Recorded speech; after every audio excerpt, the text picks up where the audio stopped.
Hello, hello, hello. Welcome to another explosive, exciting edition of the Voice of the Call Nation radio show. Welcome, welcome, welcome, folks. We're going to have a good show tonight, as we always do. Now, when you have topics like have Black America finally accepted their place on their knees to white Americans, you know it's going down in Colin. You know this is where you want to be. You know you need to tell somebody. You know you should hit that like button. You know you should like, share, and subscribe. Tell somebody, tell the people to subscribe. We're almost there. It ain't a troll. I'm just talking about people like you, on your knees to the white man, bootlicking. Tonight we talk about the bootlickers, the one that come across seas to be a bootlicker, the one who are born in bootlicking. Everybody wants a taste of the white man's boots. I what does that taste like, Chuko? What does the white man's feet taste like? What having his toes all in your mouth and whatnot. Have Black America finally accepted their place on their knees, bootlicking. Yassa Boston. That's what the ADOS FBA movement is. It's a bunch of Yassa Boston. You know, hi, massa. I was an American Negro. Yeah, but for this content, I'm including everybody whose ass is black in America. Anybody when I say black America, I'm not saying African Americans, Chuko. Black America means everybody. Whether you Jamaican, if you basically land on these shores of America and your ass is black, you're part of Black America. Now you may not be African American, you may not be a foundational Black American, I guess, but you are part of Black America. You're black. There's a white America, which all the Europeans are part of, and there's a Black America, which all the black people are part of, whether you like it or not. You don't have a choice in the matter, you quote. So, what you call it? Just get ready because you guys are gonna get a whooping tonight, man. I'm pulling the whip out. I'm pulling my belt out, and some Negroes are gonna get whooped tonight. All you butt dancing Negroes tonight, man. You're gonna get yours. That dude, Black Alpha, is starting to look like a fucking fool. Now it's all coming because for a while he looked like he was cool, had little dreadlocks in his hair and whatnot. He's FBA. Now he's looking more and more like some goofy cornball who grew up around white people, grew up in the suburbs, hate being black. He hates being black. But that's what a lot of these FBA people are. These are people that are cornballs and corny dudes that hate being black. Because a real black person, right? Well, these middle class are from the hood, right? For the most part, they're open-minded when you talk about Africa. You never disrespect the motherland. You never. These are people that basically grew up around whites and they grew up around this guy, Black Alpha. I know he was the type that chased the white girls and got rejected and everything. And basically, he feels some sort of way because an African could come or Caribbean could come to America and benefit from what our ancestors fought for. Our ancestors fought for people to come over here and succeed past us if they have to. If an African immigrant comes over here and succeed to pass me, I'm gonna be like, hey, that's good for you, bro. Good for you. That's what it's all about. I don't care less. I believe we paved the way. Black America paved the way for anybody black to come to this country and benefit from the fruits of this land. That's the way I believe, right? If you don't believe that, you're a fucking race traitor, because that's what white people do. They believe that any white person can come here because of what they're, whatever they're. So I like this, and that don't mean I love Africans or Caribbeans or whatnot. It is just what it is.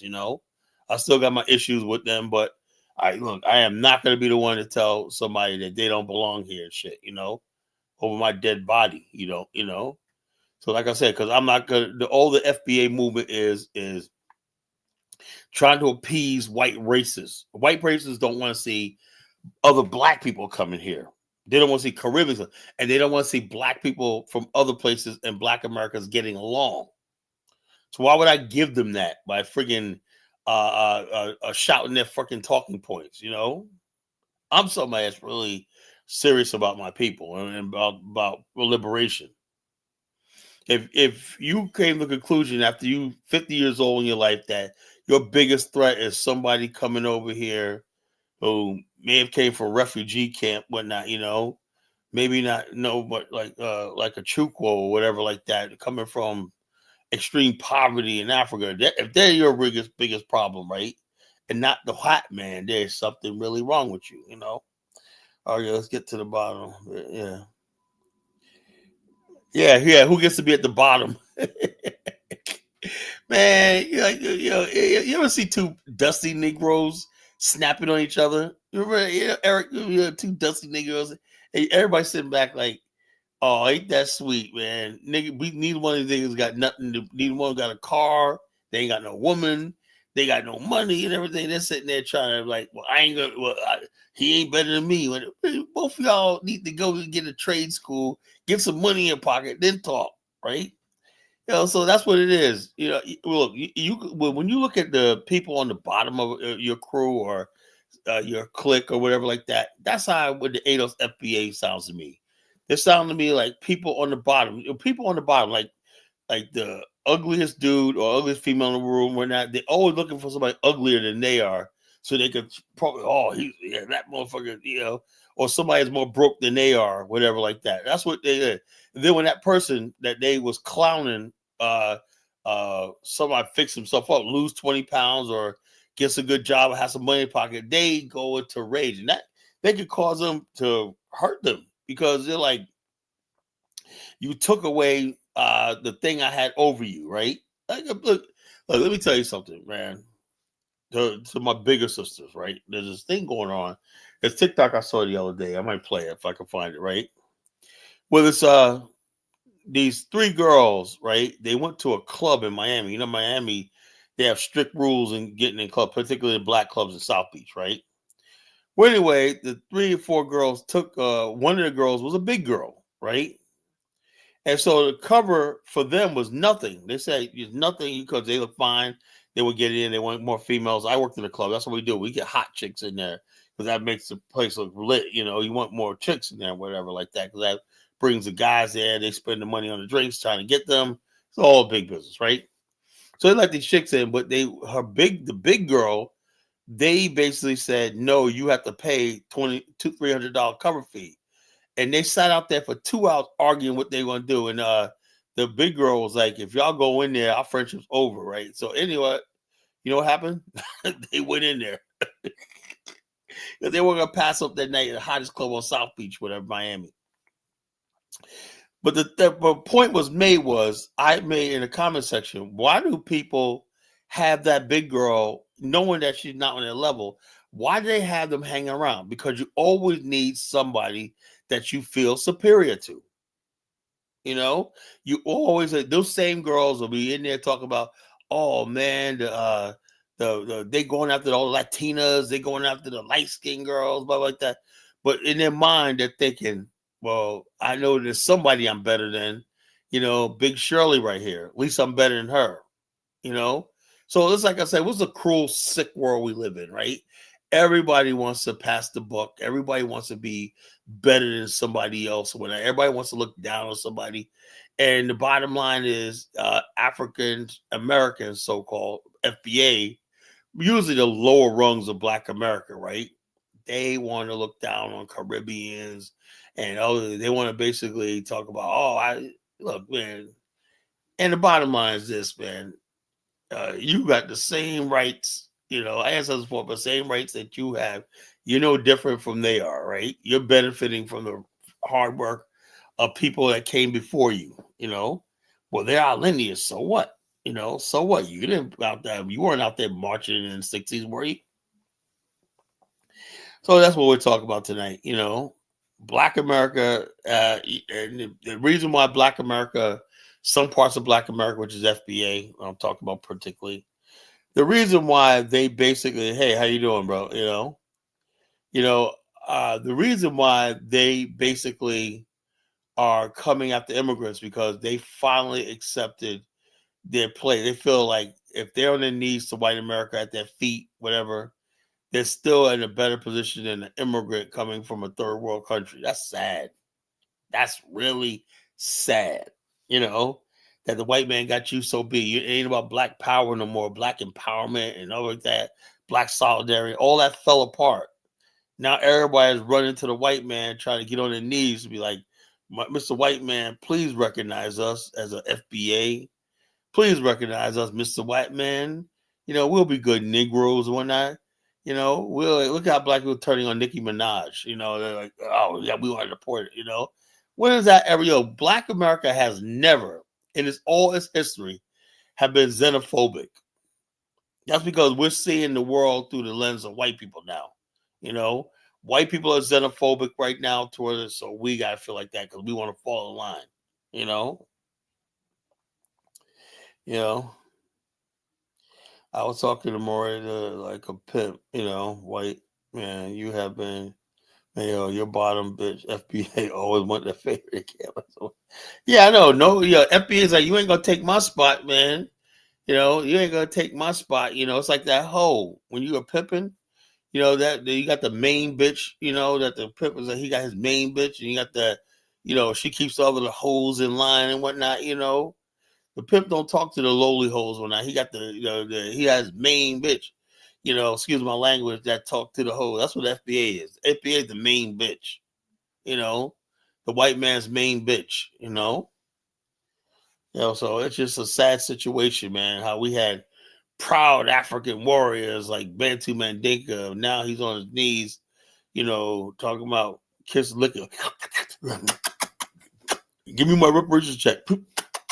Kissing the white man's feet. It just really sad situation. Sad situation. But I'm praying for my brother Bantu Mandinka that he comes back around. I hate to lose a strong black brother like that, man. But yeah, we're gonna rock and roll tonight, folks. When you got topics like have Black Americans finally accepted their place, I think we're making progress here. We are really making progress on this show. Every show is getting stronger and stronger. The points are out there. I'm seeing the difference out there in the verbiage. This show's going beyond just a YouTube. I'm seeing my talking points and the talking points created in this show. I'm seeing it repeated on TikTok. Look, this is really powerful. Damn, Collie, throw them under the bus. Yeah, I had. I got to.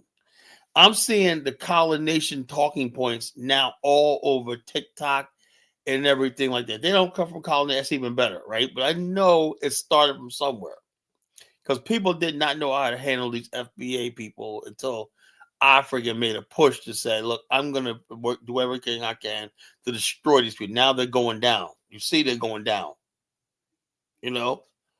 Don't ever let somebody think they're so tough and they're so beyond reproach that you just let them get away with nonsense. No, you challenge everybody. Everything you see is an illusion. People may make you seem like they're so invincible and they got it together and stuff like it's a done deal, it's a slam dunk. No, the FBA movement, I poked hole in, is very weak. Very weak. The Pan-African movement did have problems. We saw that problems. Look, when I get up here and I'm having it out with some Africans, we're going back and forth one night. That's part of family. That's part of fighting, But the FBA movement was the delineation movement was to be like, we ain't African and all this kinds of like that. That was weak. I knew the Pan-African movement had problems, and I was ready to talk about them. Yeah, we do. Some of us do feel a certain way of way Nigerians act in this country, way the Caribbeans act, and we was able to deal with that. Why don't we have anything in Africa? Why is this Pan-African seem one-sided? That's something that we could discuss. But the FBA movement was like, we want a reparations check. One, you don't have any ability to get a reparations check. Two, Africans never said they wanted any of your reparations check. And three, reparations, so-called reparations, is not enough to cause this much division. So you're trying to cause division on something you don't even have, nothing tangible. Because Tariq talked about tangibles. I talked about tangible first. He stole the idea from me, talking about tangibles, right? Reparations is not tangible. Every time you see the reparations movement, the reparations movement, right? They always move in the goalposts. In California, they got laughed. They thought they were gonna get a check. They said, no, we're not talking about a check. We're talking about studying the effects of slavery, making recommendations for education, some more funding for whatever. People like, man, I thought I was gonna get my check, man. I thought I was gonna black people had their new cars and homes picked out and we're not thinking they were gonna get a check in California. And the bottom line is this, it's all basically to get black people to engage the political process again. Just like they're doing in New York, They're talking reparations because they want black people to turn out for the midterms. That's all. You ain't getting no damn reparations. They're gonna keep playing with you, playing in your face, and everything like that. Now, Kyle, you got it wrong. FBA, we riding, taking it to the white. We are beating the hell out of the white man's fist with our face. Yeah, man. He kept jumping up every time the white man with his big club stick. You keep jumping up, hitting the white man's hit stick with your head and whatnot. And you say, yeah, man. Well, man, I put a bruise on that white man's stick when he tried to beat my head, man. I took my head and knocked the mess out of him. What happened to my show last night? What do you mean what happened to my show last night? It got took off? Let me look. Let me see, man. Jeez, let me see. Did my show get taken off? Did I violate somebody again? What did I say like this? Let me see. Let me see. I might have a violation. Nope. Oh, wow. It is blocked. Yeah, it is blocked. Didn't even see that. Thank you. I didn't even see that. Let me take care of this real quick. Lord have mercy. I can't do anything on the show, man. All right. Oh, the Chappelle Show skit. They took action. Let's say to take action. I have to delete the Chappelle Show. Trim out segment.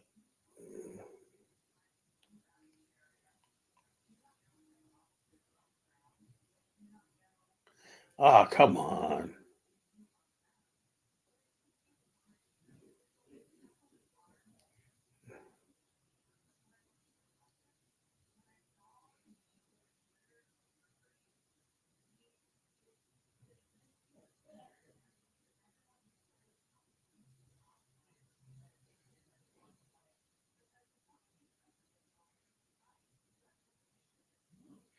All right.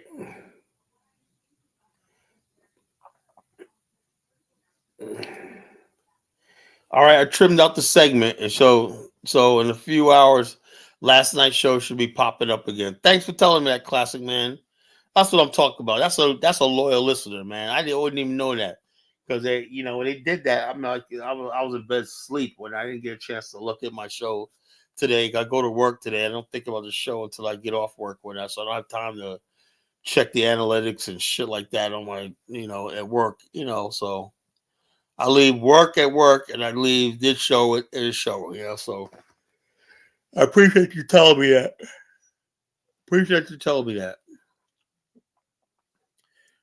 Yeah, so it was a Chappelle Show skit. I knew they were gonna Comedy Central had me flagged and whatnot. I thought that was pretty funny using that skit. But you gotta be careful about what you use nowadays. Like, dang, man, it's like, is it really all that serious? I'm not even monetized yet. So what the heck, are they so mess up? I'm not even monetized yet. I don't think, or if I'm monetized, right? I think. Let me ask anybody a question. When you listen to my show, do they play ads when you turn on my show? Does anybody know? Because I think they're playing ads. So what you call when do they play ads on my show when you guys listen?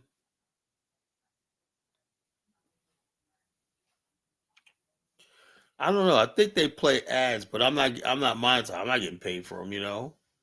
So I think they get free advertising. Look, let me tell you something. Why I'm excited about getting monetized. I never thought about it like this. I do 6-hour shows. In 6 hours, if somebody sits back and listens to my show for 6 hours, right? 6 hours, right? Eric said, no, man.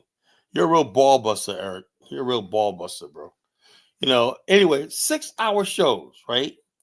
I'm willing to bet that you get paid. Oh shit! Hold up.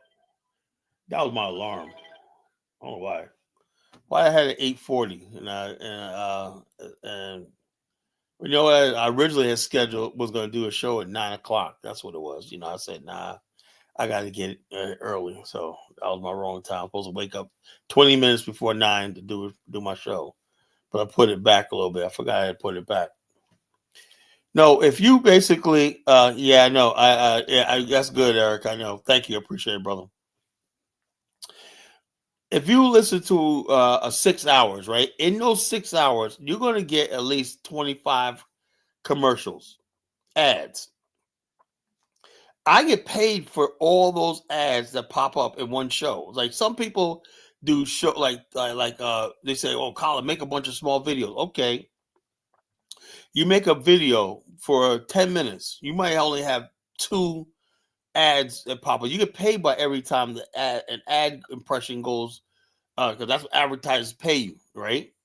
If I do a 6-hour show, that means that's 6 hours, like 20. So I could probably do a lot of money off of one show. That's really exciting when you think about it. Imagine 30 ads playing on a 6-hour show stream. That's just one person. What if some of my shows reach 1,000 views?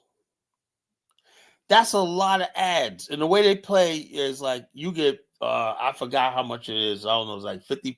I think you get 30%, whatever, ad revenue. That's a lot of money. Now I'm starting to realize how people actually make money off YouTube. Right? I thought it was like Block Talk Radio, man. Block Talk Radio is like, I didn't make no ad revenue when it was like about a year. And they sent me something to my PayPal saying I made like $200 like after a whole year. But this is really something else, man. YouTube is something else.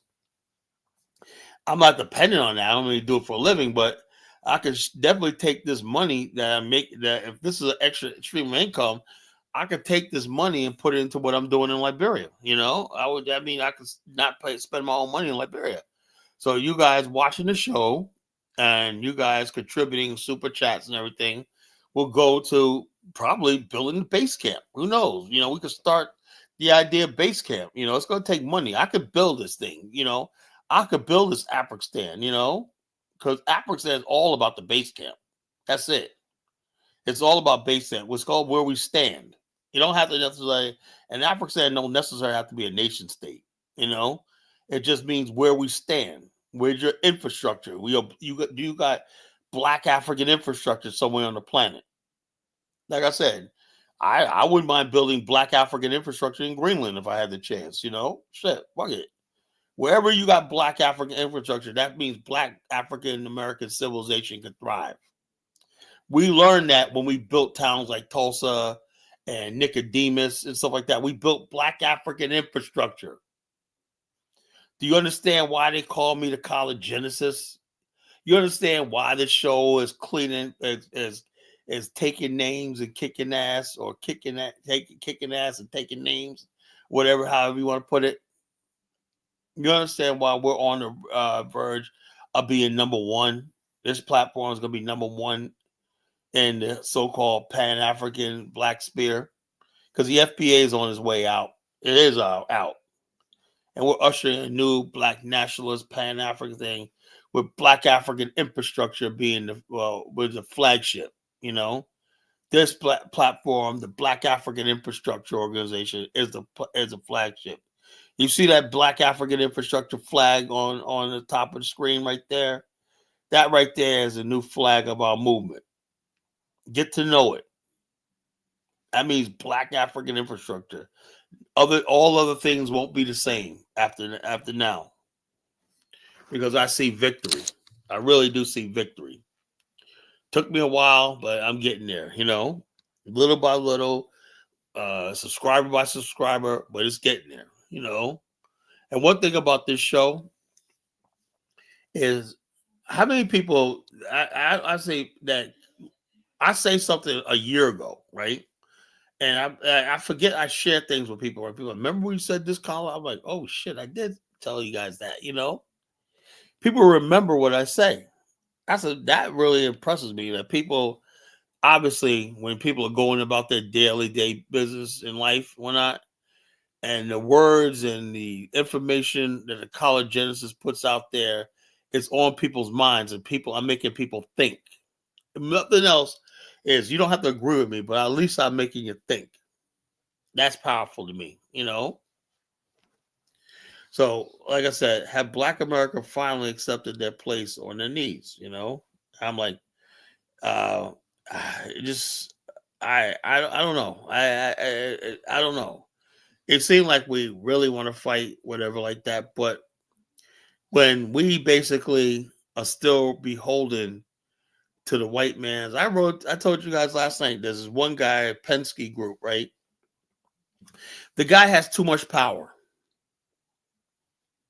How is it that we let people, a white man, control what we see, our media? And one thing that we used to be proud of one time, we used to have our own media. We had Black Enterprise Magazine, we had Ebony Magazine, Jet Magazine. We had our own medium, you know, in Black America. Now all these mediums, from Ebony to Essence, everything, none of them are controlled by us. And on the back of the thing is somebody white. We never accepted that. We used to be able to bury our people. The one business that black men always had was being an undertaker, the funeral home, because everybody had to die, right? Now, most of the black people aren't even buried by black-owned funeral homes, but they put the black-owned funeral homes out of business with all these regulations and stuff like that with the insurance companies and everything. So we don't even bury ourselves. One thing we never did, we never let the white man touch our body, our dead bodies. For some reason, it was always like that. You know,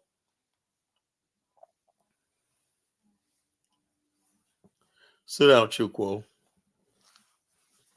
That's too simplistic. And also, the immigrants see themselves through the eyes of white people. They basically come here and they don't understand the history of the country. They think, oh, black people should be first, much further. But you can't have two races of people in the country. One race of people has all the resources. They're going to make sure their people are taken care of, right? Black people have been neglected for 400 years in this country. So, of course, white people are going to be a slayer. The fact that there's any black success at all in this country is amazing. The fact that we had so many inventors and we have a middle class at all is amazing, considering what we're up against. These people really wanted a white America. We weren't any sort of black success was not part of the script. So it is what it is, folks. We'll talk about that tonight. I'll give everybody a chance to talk. Have Black America finally accepted their place on their knees to white America? Well, 1776 has. He's accepted his role as a bootlicker and, licking, kissing the white man's ass, whatever like that. They dress it up as patriotism and history and America. This all beautiful, all beige sides. Black people love America just because they love white people. They just want to have an excuse to love white people. That's all that is. Black people don't love no damn America. But you want to be near that white man.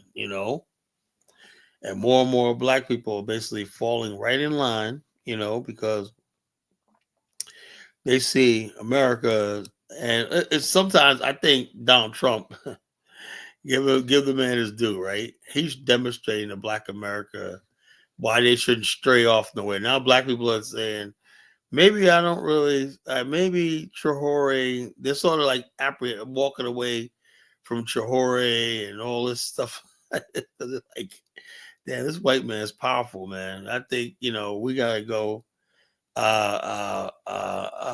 We got to basically stick with this white man a little longer. I think we got to go in this direction.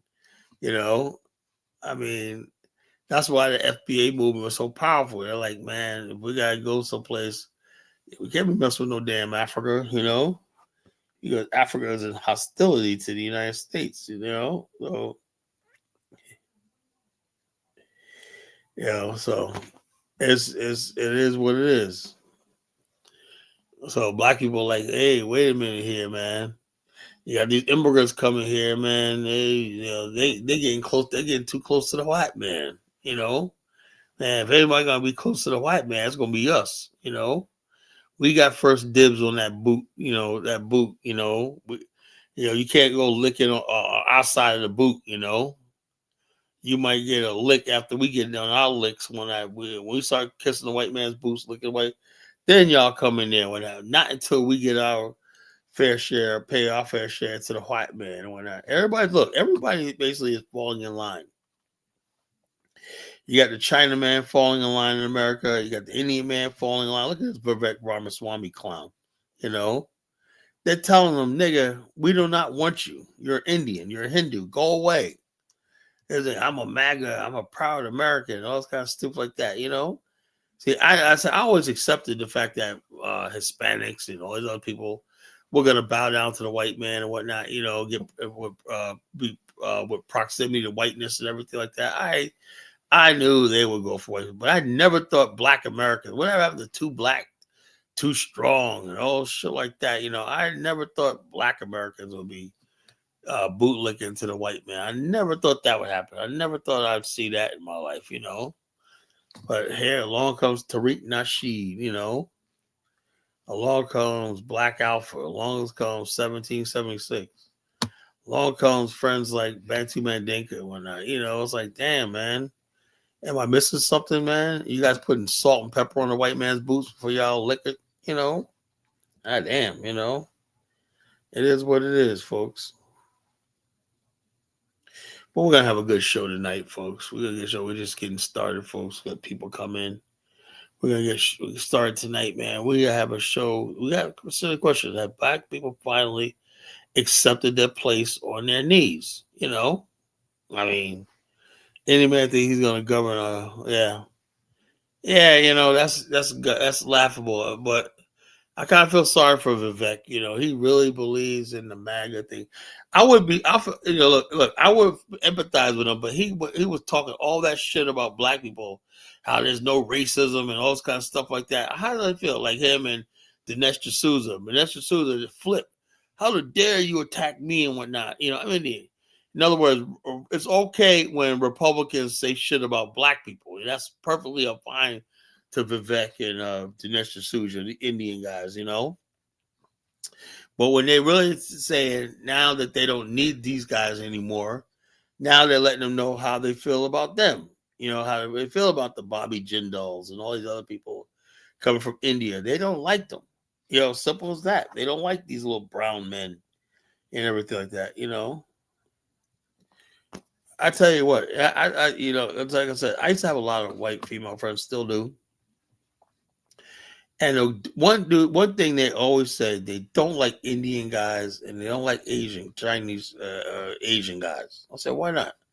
Because all they do is worship white people, white women, and always dog out their own women and worship white women. That's what they said about Indian guys. And Indian guys have no chance with white girls, no chance. They'd be like, man, how do these brothers be getting these white girls when I can't get it? Because the bottom line is they're corny.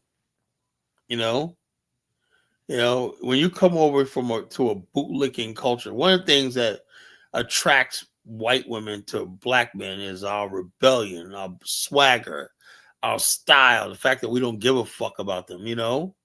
That naturally draws women to them, to real black men, right? The fake ass black men who basically sit there and say something stupid like, "Oh, I love white women. We should all have mixed kids." That you're like the Indian guys and the Chinese guys. They hate that. They despise motherfuckers like that. They'll never date you. Simple as that. That's a little just advice to these Negroes out here talking about white chicks. So the Indian guys have no chance. No chance with the white chicks. That's why that movie Harold and Kumar was so funny. The whole thing about that movie, Harold Kumar, was what was the end goal? To get the American dream. And what was the American dream? They end up with the white girl. Not their own women, whatever like that.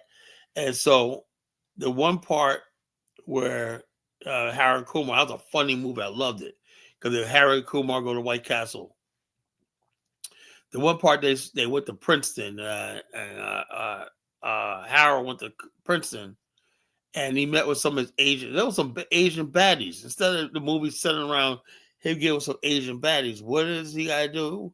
It's with the white girl. You know, the whole idea, which we call of Indian guys and Asian guys with the white girl. That's just so fucking cringe and embarrassing. If I was an Asian guy, I'd be like, man, fuck that shit. So these guys, like I said, what I didn't expect was you got black guys acting like that too. Cringe. Just fawning over white girls. And let me tell you right now, a lot of white girls don't like that shit. They don't like that shit. They do not like being fetishized, and objectified, particularly by men of color. They hate that white worship shit. They already taught that white skin is superior and shit like that, and then when you confirm that shit, it's just sad. They don't respect you. Women don't respect nobody. Like people think, how people believe like that. It's like the guy who believes that he gets on his knees to a woman, does whatever she says. Women don't respect men who they walk all over and do what the hell they want to do. It just don't work like that. It just does not work like that. You got to give a woman a challenge. You give them a challenge like this. So it's just like anything else in America, right? If America really feels, no, true quote, I've been out there. But trust me, I had, before I was doing the College Genesis, I had a life out there. I was in the streets. I was in the clubs. I had a lot of friends of different races. I've been in many situations, had many friends and whatnot. My brother and I and whatnot, our house was party central, So I partied with a lot of people, did drugs, all that shit like that I shouldn't have done, drinking, partying and whatnot. My 20s and 30s, I was fucking wild, I was out there. And like I said, me, all I ever wanted was freaking black girls. That's all I ever wanted. Because there was just so many black girls out there. I didn't need the white girls, right? They were always good to party with because a lot of black girls didn't do drugs. They didn't do all the shit that white girls would do. They don't like do lines, stuff like that, smoke weed. So a lot of black girls smoke weed. The gangster chicks smoke weed when we hung out with them, but white girls know how to party, man. They just, when they party, they get fucking wild, But white girls and Latino girls get fucking wild, man. They are, they party all the time. Black girls party here and there, but look, gangster chicks, man. A gangster chick, chick that, the chick used to turn me on back in the days. A chick that can roll a blunt really good, It's like, damn, man, she got them nails on. She fucking fine, red bone, but she could roll. She had some. She's rolling that blunt up and shit like that. She's a fucking gangster shit, man. That was my ex, man. Holy shit, man. I missed some days. Yeah, could roll a blunt like crazy, man. Got her little side weed business going on. He had the nails with those long nails and whatnot that I paid for and whatnot and shit, So the bottom line is this, back in the days, man,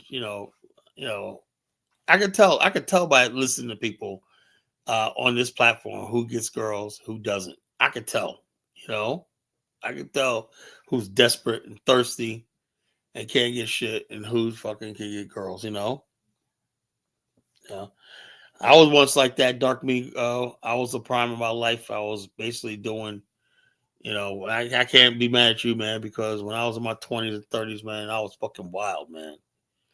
18 years ago, when I turned 40, I changed, right? I said, something, I want to settle down. That led me on the path to where I'm right now with my wife that I have right now in Liberia. And when I turned 40,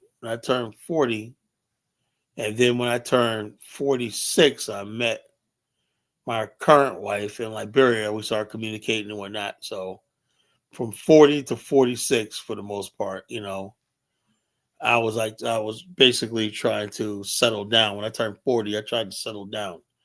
But I was like, damn, man, I had so many opportunities to settle down in my 20s and 30s, but I was just too wild. I ain't gonna blame that nobody but myself, man. I blew a lot of relationship I could have had, because I was just wild, I was in the streets. I was wild,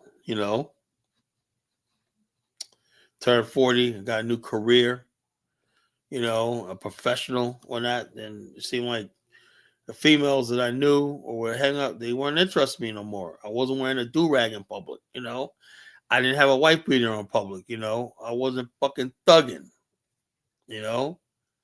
I turned 40, I started buying suits and ties, and I was a professional, you know. Now I'm an insurance broker. That's when all the fun ended. And somehow women, the girls, particularly black girls, when I dated was, oh, you're a lame now, you're straight. You're a nerd, Yeah, man. When I was in my 30s, right to my last day in my 30s, I turned 40. A month after I turned 40, man, I was like, man, nah, I can't keep doing this. I was working. I had a good job. I worked at clubs. I was a bouncer and shit like that. And I had a job. I had an auto parts delivery job. I did like 3 different jobs at one time. So I'm working around the clock. I had money. Always had money. Always had 2 nice cars, money and whatnot, my own crib. But I was like, man, I can't work like this forever, man. Every day I'm working.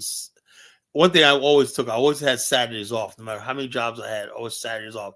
Except on Saturday nights, I would work at the club, or at the after hour club. That was the only time I worked. But Saturday during the day was always myself. That's why I was able to sustain that, working 6 days a week. I always had Saturday off. But yeah, when I turned 40, I said, something, I got to get a career one time. I saw my sister and I saw how much money she was making, and she was just really like a couple of years in insurance. I said, well, what do you do, by the way? I told my sister, and also I remember I was at her house. She just bought a new fax machine, right? And she faxed like 4 applications off, right? And she goes, yeah, I'm going to New York. I said, how are you going to go to New York, right? And she goes, she goes, I work for myself. I go, really? She goes, yeah, these 4 applications, I should get paid on them next week. I said, how much you gonna get paid? She goes, like $2,300. I was like, what?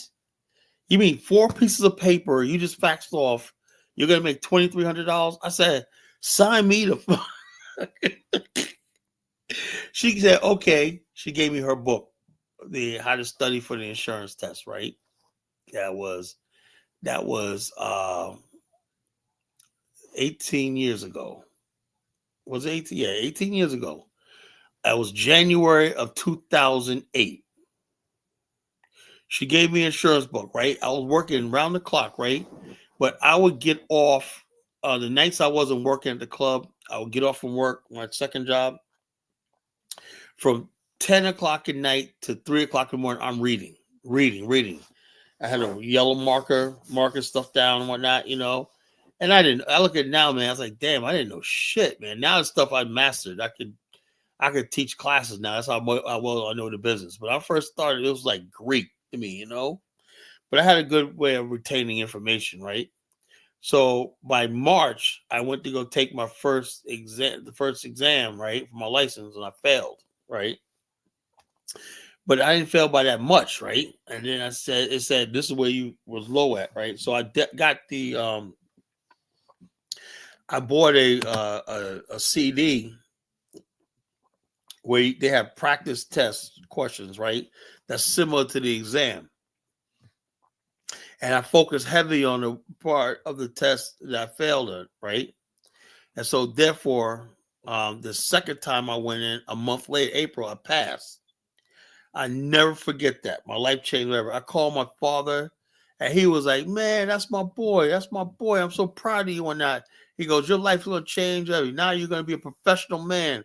Right? Because all the time, my whole life, my young years, I always had jobs and everything like that, man. But, I didn't, I was a college dropout and, And I always knew I was much better than what I was doing, doing jobs and whatnot, working manual labor, construction and shit like that. I always tried to have my own business, right?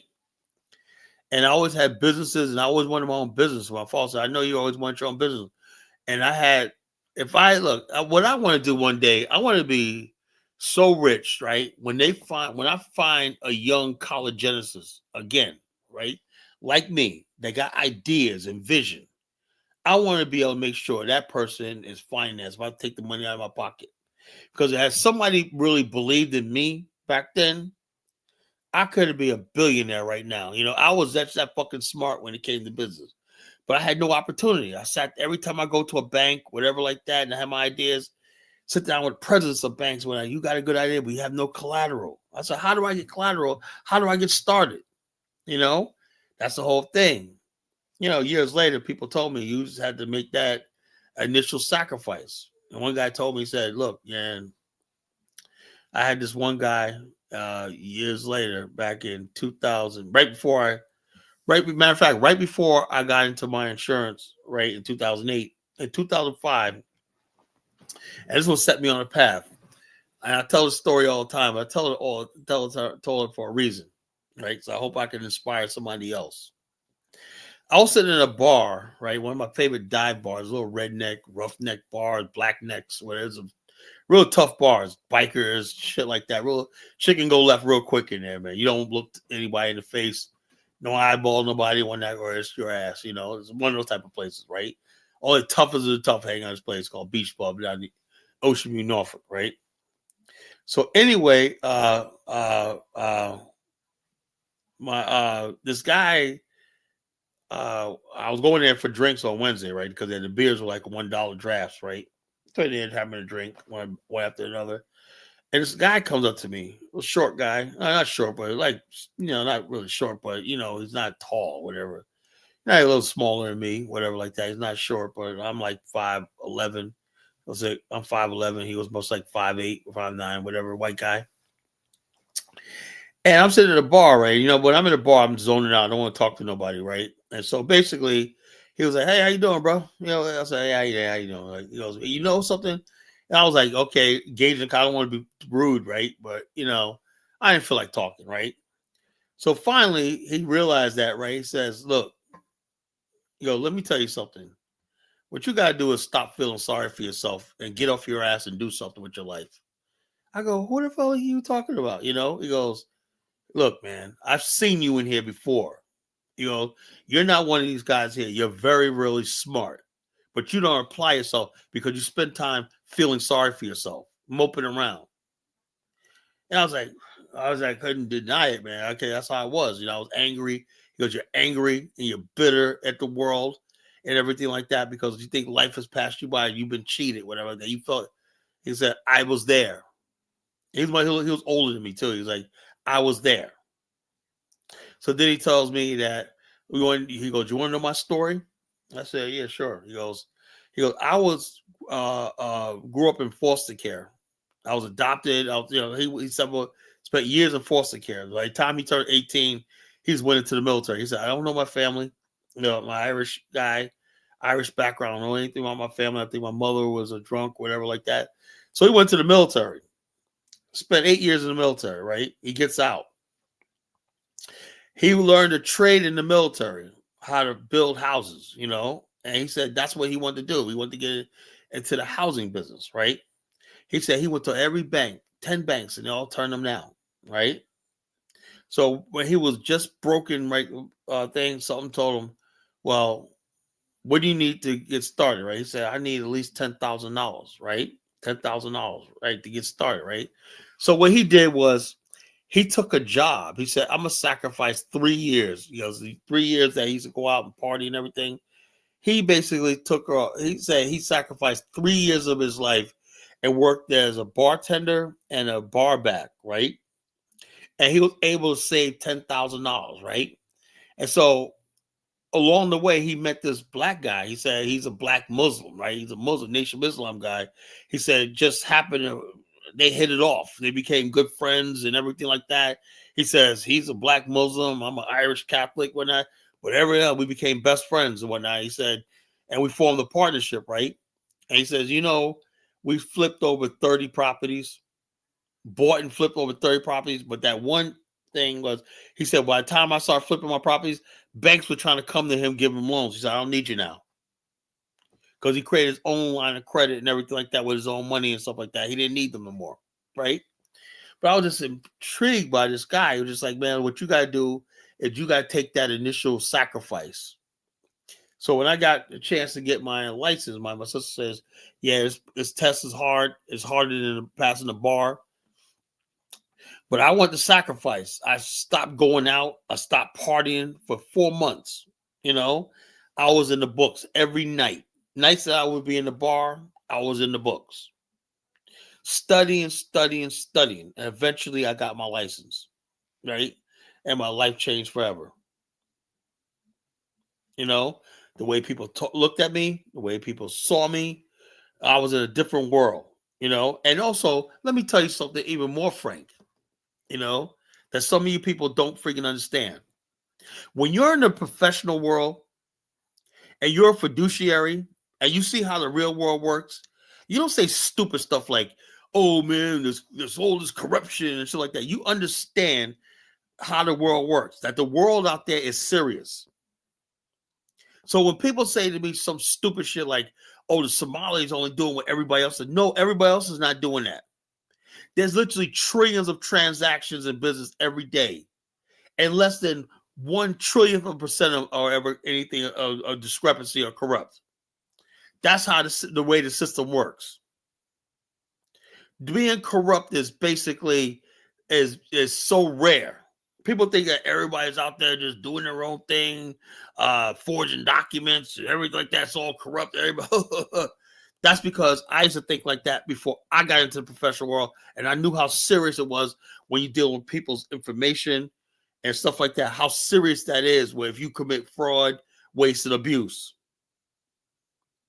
And you got to take fraud, waste, and abuse training every 2 years. And some companies that you work for, they make you take that before they contract you. You got to constantly be reminded about fraud, waste, and abuse. And the government is really serious about cracking down on it. And they'll put you in jail for 30, 40 years over it. And people do go to jail. So people have this idea that, oh, yeah, the world's corrupt. Everybody's out there doing it. Yeah, there's some people that skate by and everything like that, but eventually they're going to get caught. Eventually they're going to pay the price. Yeah, I didn't get a crazy baby mom. I always wrap that shit up, So the bottom line is this. So when I became a professional man, I understood how to, and also my politics started changing. I understood why things are done. I understood. It's not enough to know how. You have to go join the team that knows why. There's too many of our people that want to know how, right? How is something done? But they never ask why. There's an old saying, the man who knows how, he'll always have employment. He'll always have a job. But the man who understands why will always be in charge, always be his boss. I wanted to become a know why we do certain things. So I'm trying to get people, when I talk about in Afghanistan, I know there's people who know how. That know-how is not the problem. It's all about building a nation, right? But you have to know why. That's the whole difference. Very few people understand why I say what I'm saying. They just understand, okay, well, can we do this? How can we be done? The how is not the problem. You have to understand why. And let me be more frank with you. The problem is that when somebody comes with a vision, and I'm dropping jewels on you tonight, folks. You're not going to hear anybody talk on this level of intelligence. I'm dropping real jewels on you tonight. When you basically feel somebody with a vision, the person comes up with a vision, right? It's supposed to spark a whole generation, a whole nation, a whole society of young men and women with ideas. Somebody comes up with a vision. It's up to the average individual to come up with your own ideas. And then you put the ideas together. You debate them. You what's the word I'm looking for? You You amalgamate them, you refine them, and you censor them. And then what happens is when you have a bunch of ideas and whatnot, you have a plan of action. You get a consensus, and then you have a mandate, because the mandate will go along with the vision. For example, in Japan, I talked about this last night, right? You know, Japan had a vision based on the Tanaka Memorial. Tanaka was a young man during the Meiji Restoration. That means when Japan had the idea, a vision of becoming a modern world power, a modern nation state. Well, Tanaka was a student, right? At that time, he saw the vision. So he came up with his own ideas, which culminated by the time he became in his middle age to the Tanaka Memorial. That was it was a reference of Japan's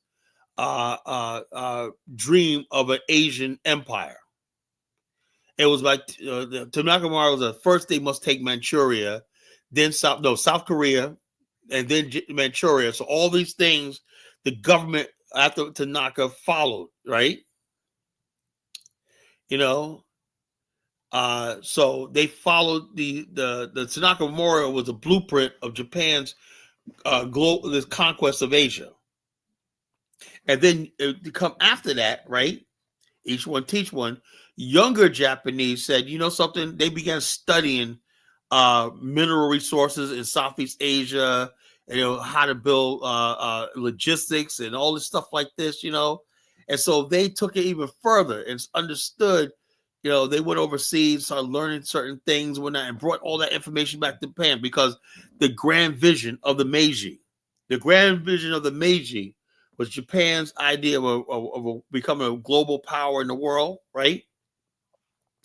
And then Japan's production of the Tanaka Memorial. After the Tanaka Memorial, other Japanese you had Japanese zaibatsus appeared during the Meiji. That means the zaibatsus were Japanese corporations, right? Financial clans that were there for hundreds of years, but they became modern conglomerates, big, giant, mega conglomerates, like Mitsubishi, names you might know, Sumitomo, Hitachi, Matsui. These were big clans and whatnot, you know.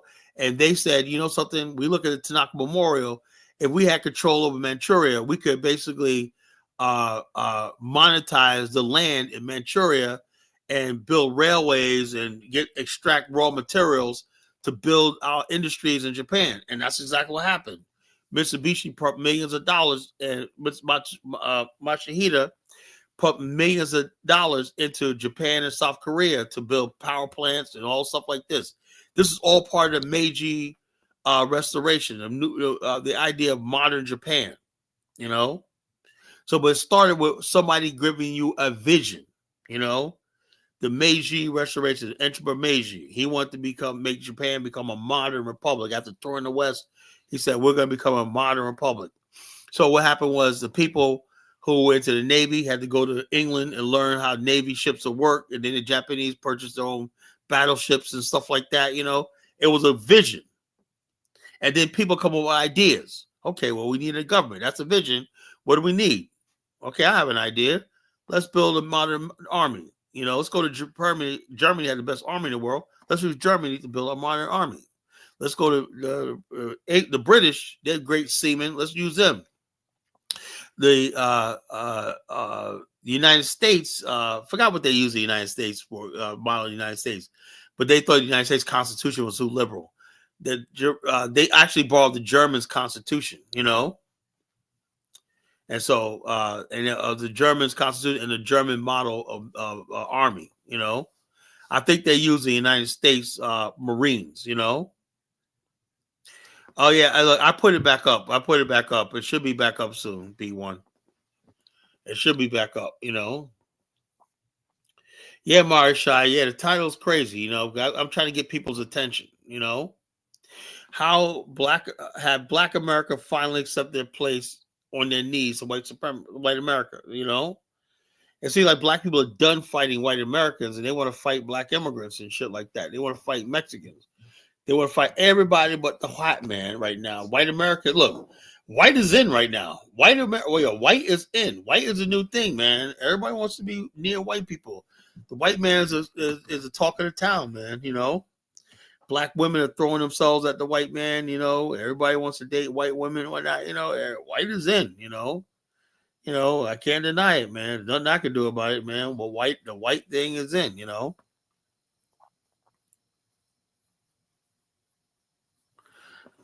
Brody goes, Kala says the U.S. has many ethno-racial groups. Like, look, the bottom line is these people come over here and they have some sort of proximity to whiteness. They're accepted, you know, and so they're allowed to have some sort of, they're allowed to keep some of their dignity. Now, Indians are in trouble right now. You know, that's not happening with the Indians and the Somalis, but Black America have never been accepted by white people, you know. So the only way white people will accept black people is on their knees, you know. Other people they're allowed to stand, you know. Did I make that clear for you, Baruti? You know, Mr. Ubuntu, you know.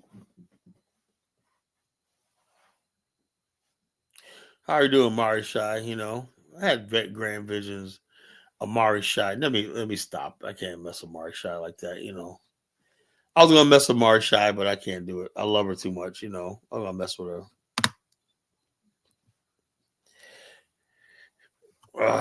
Oh, look at Baby Rodriguez says all of themselves they're doomed because they're self-betrayal and ourselves. What are you talking about? You know? Baby Rodriguez, you're on your knees, the white man. You are on your knees. Yeah, I'm doing okay, Marshai. I'm doing really good, you know, really good, you know, really good, you know. I'm just thinking about you in that village, you know. I'm just concerning, you know, concerning me, really concerning, concerning me, you know.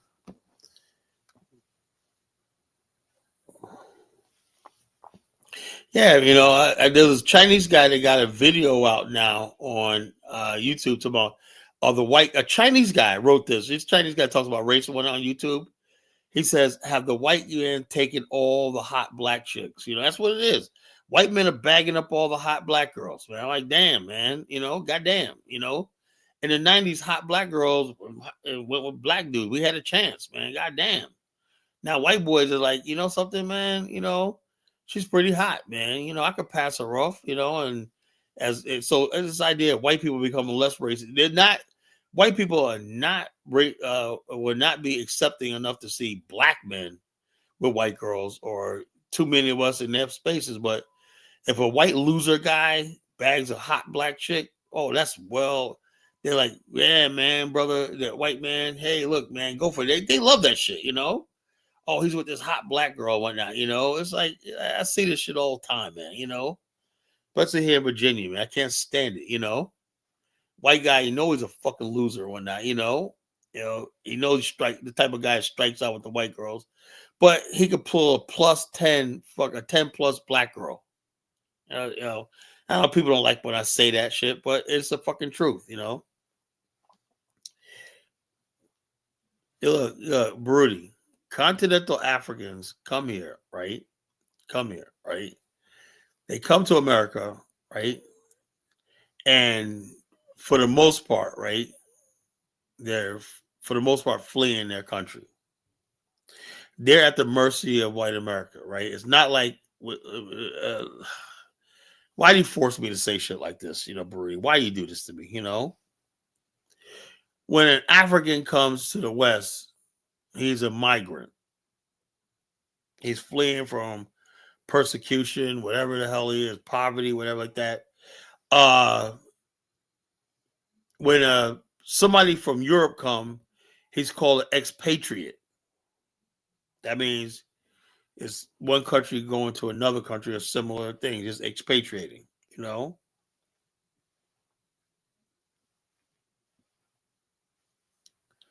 Yeah, sure, Mr. Sandman. The bottom line is I had enough hot black girls in my life.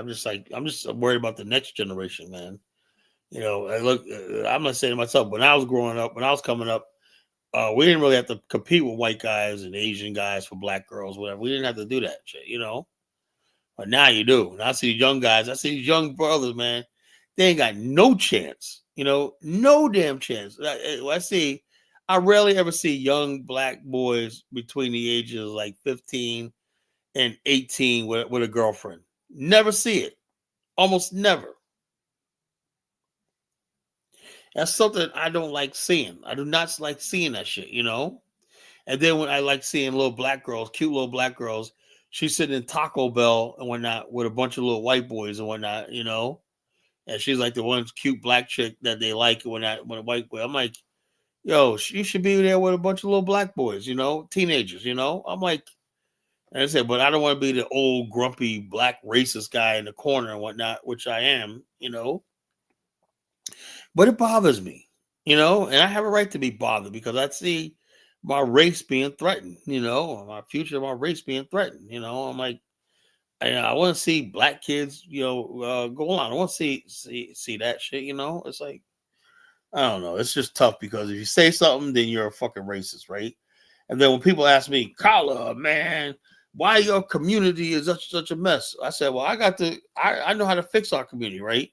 Then when you try to fix a community, that's racist. We were thrown into a racist situation, right? So fixing Black America is going to require some what? Racism on our part. Do you understand why they call me the College Genesis? You understand why I'm the culture critic, geopolitical pundit, you know, on YouTube every night of the week or not for your viewing pleasure?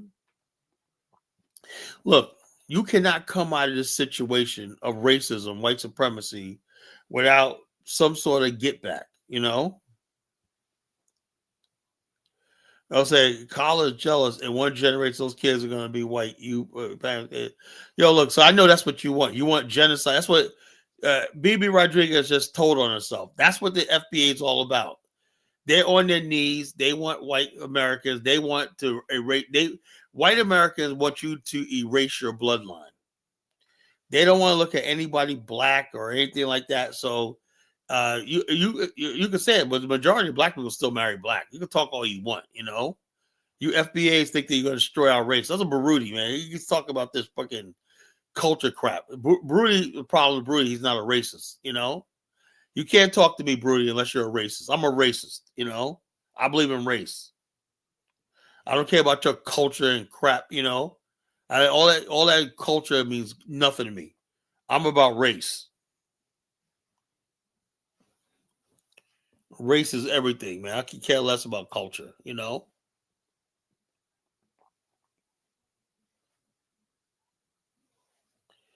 These young black girls are disrespectful to young black boys. I wouldn't advise them to put up with that. If she doesn't respect you, she doesn't want you. Yeah, like I said, a lot of black girls are just brought up like that. Either I know too. When you got women coming from disrespectful, ghetto ass mothers and whatnot, you know, that's the ones that basically be, you know, dating out. But when you see a girl coming and she has a father, a black father in the house and whatnot, it's very rare she like, you know, get with a white. It just doesn't really jive. She goes out of her way to look for a black boy, you know.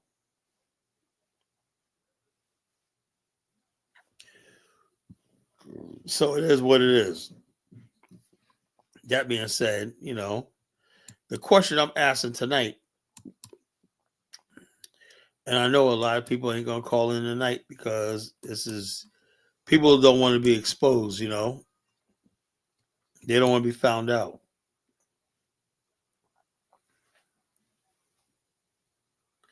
Yo, fuck black women's love and comfort and protection, you know. Black women haven't given a damn about the black community for a fucking generation, you know. That's why black women, her community that she birthed is in such a mess. All she cares about is her own comfort, whatever like that, you know. She don't give a damn about the community. Black women a generation ago cared about our fucking race, you know. Now they don't care. All they want to do is, you know, I see it all the time. All they want to do is sleep up with white guys. You know, if that white guy could pay their car note, whatever, pay their storage bill, or light bill, they'll lay up with them and stuff like that. And there's also the number of black women having mixed race kids in the community and whatnot that we got to freaking be responsible for now. You know? Yeah, comfort, and protect. Instead of get what a black man say back in the day, say, look, let's come together and build something. Hey, black women like, I ain't doing that, man. I see this dude over here, this white guy over here owns a construction company. You know, she knows he's good for some good times and whatnot. He gonna give her what she gonna give him what he wants, sex and whatnot. You know, bed wench, culture. That's Minneapolis shooting. I would say like this: there's too many people running around talking about ICE. Look, treat ICE like you do a police. You try to ram any law enforcement with a gun or with a car, you asking for death. A lot of these women, these young people, they basically listen to politicians, everything like that. And because people have this in their mind that they don't have to obey Donald Trump or the laws, whatever like that. When January 6th happened, they're like, oh, respect the law, they're duly elected. Now that Donald Trump has been duly elected, now they're saying, no, we don't have to respect that because he's whatever the hell it is. They're all hypocrites. They want to talk about January 6th, but these are the same people who, if you're talking about attacking ICE, that's an insurrection right there. You're attacking law enforcement. So you attack law enforcement. I'm not no fan of ICE, but you deserve what the fuck you got. She probably deserved what she got, ICE has more power. It has a federal authority. What makes people think they could challenge fucking federal authority? What the hell is this coming from? These goofy ass mayors and governors? Are you crazy? Race is everything, Baruti. Race is my fucking reality. Nobody ever called me you dumb Ubuntu. They called me a dumb nigga when I was growing up. I never got called you dumb Ubuntu, you dumb Kwanzaa. No, they call me a fucking nigga. So that's what I go by.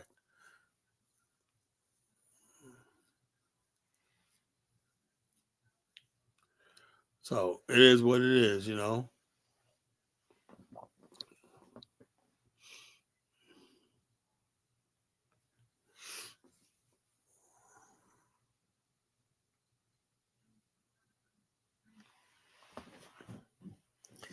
Yeah, the black America has accepted their place. It's like, it's okay now. It's okay for a black woman to be a white man's bed when he ain't gonna marry you. He's gonna trap you around. What you'll never see is I take this woman lawfully, but he don't look at no black woman. Talking about that's his bloodline ends right there with you. And so, like I said, you got black girls. Like I said, black women. What the hell is the matter with you? What the hell is the matter with you? I don't get it. I just don't get it. All things you want in this world is you want validation from the white man. How can we gonna win anything? No internal investigation. If this is yeah, that's what I've said. The bottom line is this: you basically try to hit a freaking say, what was they pull them over for? It doesn't matter. If that's law enforcement, they can pull anybody over. They have federal authority to pull anybody over. If you're trying to ram a police, whatever like that, because you told that you don't have to obey ICE and all shit like that, that's what they did. You got to talk about, you're talking about 18, 19-year-olds. They don't know any better. They really believe this hype. You try to make Donald Trump out to be some clown that they don't have to obey and whatnot, No, it's like this. The bottom line is this. This is what I'm talking about. People are mad because, choose Brad. Look, we're in a fucking race war. And I don't know why you think it's funny, That's why I said, that's why I have no respect for fucking these ADOS FBA people. All you're doing is making my case that you guys are nothing but scumbags, scum. The people who, God honors people who respect themselves. You have FBA people are nothing but low-life ghetto trash. They don't care about their bloodline. They don't care about their real history. They don't care about nothing. All they care about is their fucking thing. Heck of another FBA fucking person, King Divine.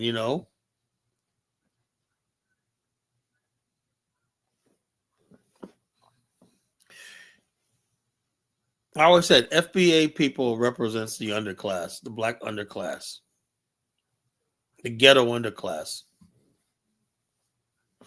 Every FBI I talk to seems like he's fucking uneducated. You ever notice that? I'm not venting, I'm just saying you guys, I don't know, you guys just fucked up. And the bottom line, you're gonna lose anyway, because that's like there's a billion of us on the planet, and there's like what 300 of you.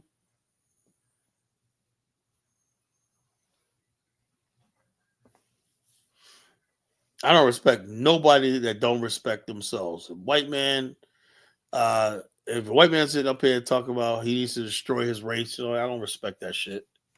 If you're white, stand on that shit. You're black, stand on that shit. I respect people who respect their own fucking kind, their history, and everything like that.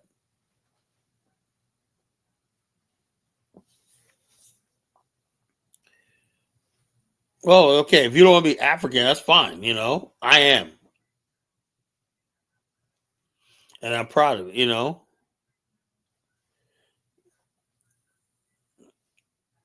Rudy, man, you sound like an Oreo. Blackness has no power. What the hell are you talking about, man? The hell are you talking about, Rudy? You sound like a black white dude. You sound like one of those black white dudes who got into Afrocentric to escape blackness.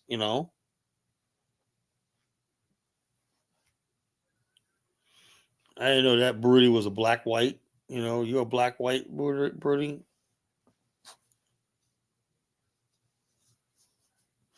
Next thing you know, Broody's gonna be like, "Yeah, man, you could make a snow bunny an African queen." Yeah,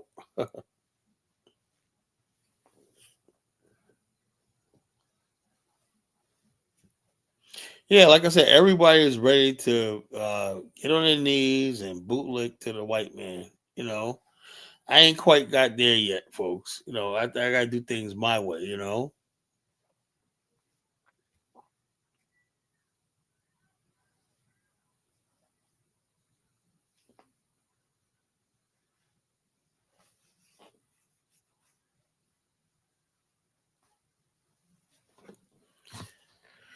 So, oh, oh no. Speaking of which, my favorite bootlick. What's up, Bantu bootlick? I mean, Bantu Mandinka. What's going on? What's up, man? Yeah, man. I'm just basically talking about how you guys basically just threw in the towel, man. Now you're on your knees, man. Oh, All you FBA people, now you guys are just on your knees to white America now. wow. Why you say that? Because you wear an American flag. You ain't trying to fight them no more. You trying to join them. Who's trying to join them? You are. You're wearing their flag, man. Golly, you wear that flag every day. I don't wear that flag. Every time you punch in your clock to go to No, I work, don't. I don't. you Look, I work for myself. I don't. every time you pay your taxes, you Hold on, wear the hold on. flag. Yeah, but the Every bottom line, time you pass your check, you wear the but yeah, flag. that's Stop what I your have to. nonsense. That's what I have to do, man. But you are voluntarily getting on your It ain't knees. voluntarily. You're What swearing the fuck allegiance. you talking You're about? swearing allegiance to something that don't swear allegiance to you. Who told you that? I'll say, do you say I pledge allegiance to the flag, United States of America, and all that? No, I pledge allegiance to the FBA Oh yeah, flag. the FBA flag is a red, white, and blue. Foundation. You call yourself an American. You know what? You kicked me off last time when I was asking you about that Liberian flag. It's red, white, and Okay, blue. well, first of all, the Liberian flag is actually came before the red, white, and blue flag. You know that, right? Oh, tell me. Okay, the Liberian flag was created in 1847, right? That's the official flag of the country. At the time, the United States flag was not the official flag of the country. It was only a flag of the U.S. Navy and the Marines. It wasn't. We didn't have a national flag until Henry Ford in the 20th century. You know. What you trying to say? United States copied Liberia flag? No, I didn't say a copy flag. It was that flag was it's actually older, but it wasn't the official flag of the republic. Some people ask now that the Star Spangled Banner is not even a real legal official flag, just something that we use, you know. But in Liberia, the Lone Star flag is actually the flag of the country because you All still right. got southern states that still It's where still each related state. to America. What he's saying? That's what I'm saying. Is this the America had Virginia had its own flag, New York had its own flag, Florida has its own flag, all Georgia has its own flag, Texas has its own flag, whatnot. The flag of the red, white, and blue was just something what the U.S. For the U.S. Navy when they went overseas Yeah, to you know, recognize. there's no defense to that. That's what hold up. That the U.S. flag is what the U.S. Navy used when they was engaging in global trade. Like when you so the Monroe Doctrine, when the U.S. when they saw U.S. ships and whatnot, they understood that was one country. You know, the United States. You know, the United Mm. States are all different. It was all different separate sovereign territories, autonomous territories, under one flag and banner. By the projecting power outward, right? The United States flag never was something to project over the people. You know, people didn't wear the United States flag back in the What? day. That was until What? You mad because the SBA got their own flag? Is that what you yeah, mad but at? you took a flag that basically with the multiple stars and whatnot is cut from the United States. It says FBA, USA. You're basically trying to be American. Trying to be American. Yeah, you're trying to be an American. So what are you calling? You're not American. I am a U.S. citizen. I'm not an American. What are you then? I'm a U.S. citizen. I'm a U.S. citizen of Black African descent. That's all. That's it? That's it. Okay. When you say I'm a foundational Black American, that's saying that you have an allegiance to white America. No, it's not. Okay, so you have a white American and you have a Black American. What's the difference? You just said the difference, white and No, black. hold on. You know, when you say you're a Black American, what you're saying is you're a Black Englishman or a Black Anglo-Saxon. You're not saying now if you said I'm a Black African American, I respect that. But you're saying you're a Black American. That means, okay, where does American come from? Europe. You're saying that you were supplanted from Europe. Americans are people who came from Europe.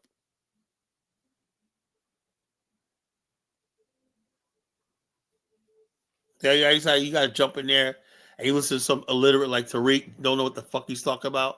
An American, okay, from the word Americo Vespucci. American meant just somebody who came to the New World from Europe. You know, your ancestors didn't come here from the New World to the New World from Europe. Your ancestors were dragged here in chains against their will. You're not an American. You know, only people that's American is a white person, Anglo-Saxon for the most part, and somebody that could assimilate into the white Protestant culture. You know, that's it. You know, so when people talk about I'm a financial Black American, you're making a fool out of yourself. You know, by saying that. You know, I'm Black Anglo-Saxon, right? You know, so which was this? Was one stupid lady talking about she's a Black Anglo-Saxon? That's what it says. Black Anglo-Saxons. It's just the dumbest people on the freaking planet. You know. And also, What? you know, so how do you feel? How do you feel the fact that uh do you feel powerful or powerless in America, Bantu? I'm powerful. I don't know where How are you you get this. powerful? Who can you hurt? I can hurt whoever I want to hurt. Who can you hurt? Who can you stroke a pen and hurt? A stroke of pen.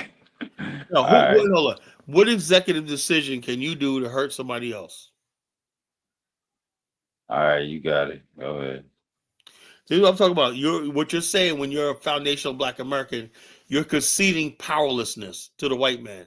The white man Nah. just demonstrated what he can do with Maduro. The black Man, man, let's say you guys are mad at Black immigrants. You know, you guys have no power against Black immigrants, none whatsoever. You can't stop them from coming here or anything. yeah, I mean that's what you saying, No, well, you can't. Hold on. You cannot stop. Even if let's say you got your reparations, if they want to give Black immigrants reparations too, what can you do about it? That's why FBA was created. Yeah, but hold up. But what is FBA going to do about it? They have no power. What do you mean no power? You have no power. You have absolutely no power. You have no guys have no power to do it. You have no power to hurt it. You guys can't harm a child. You know, the FBA is like the most powerless group that ever existed. The FBA is the most powerful group You that have no ever. you have no political representation. You know, you have no political party, no political anything. You know, you guys can't vote on anything, whatever like that. You have no power, no influence, or nothing. You know that's not the truth. It is the truth. You guys have absolutely no. I'm just looking. I believe black immigrants, right, particularly Liberians and even Somalis, have more power than you guys do.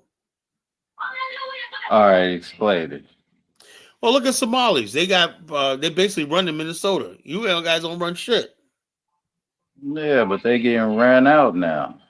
They ain't getting ran out. You know, you guys hold. You guys got ran out of Compton and all these other places like that. You guys are powerless, man.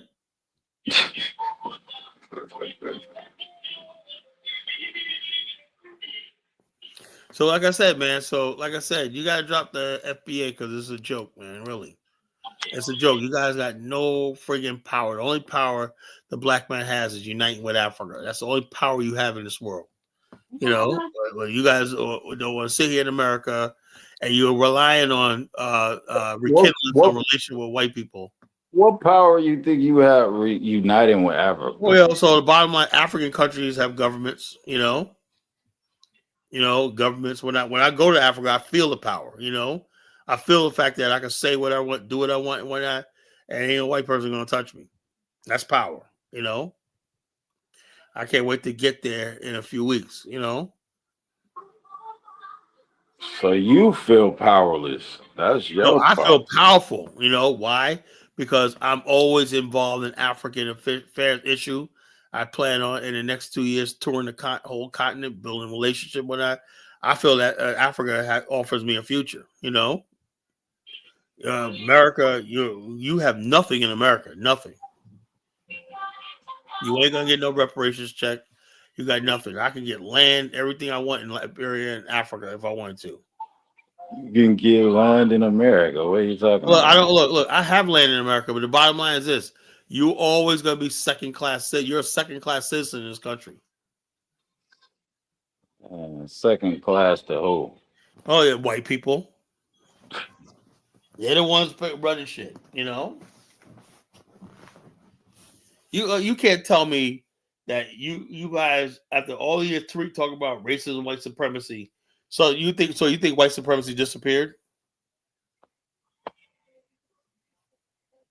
There's no such thing as white supremacy. Of course, that's what you guys. That's how sick you guys are.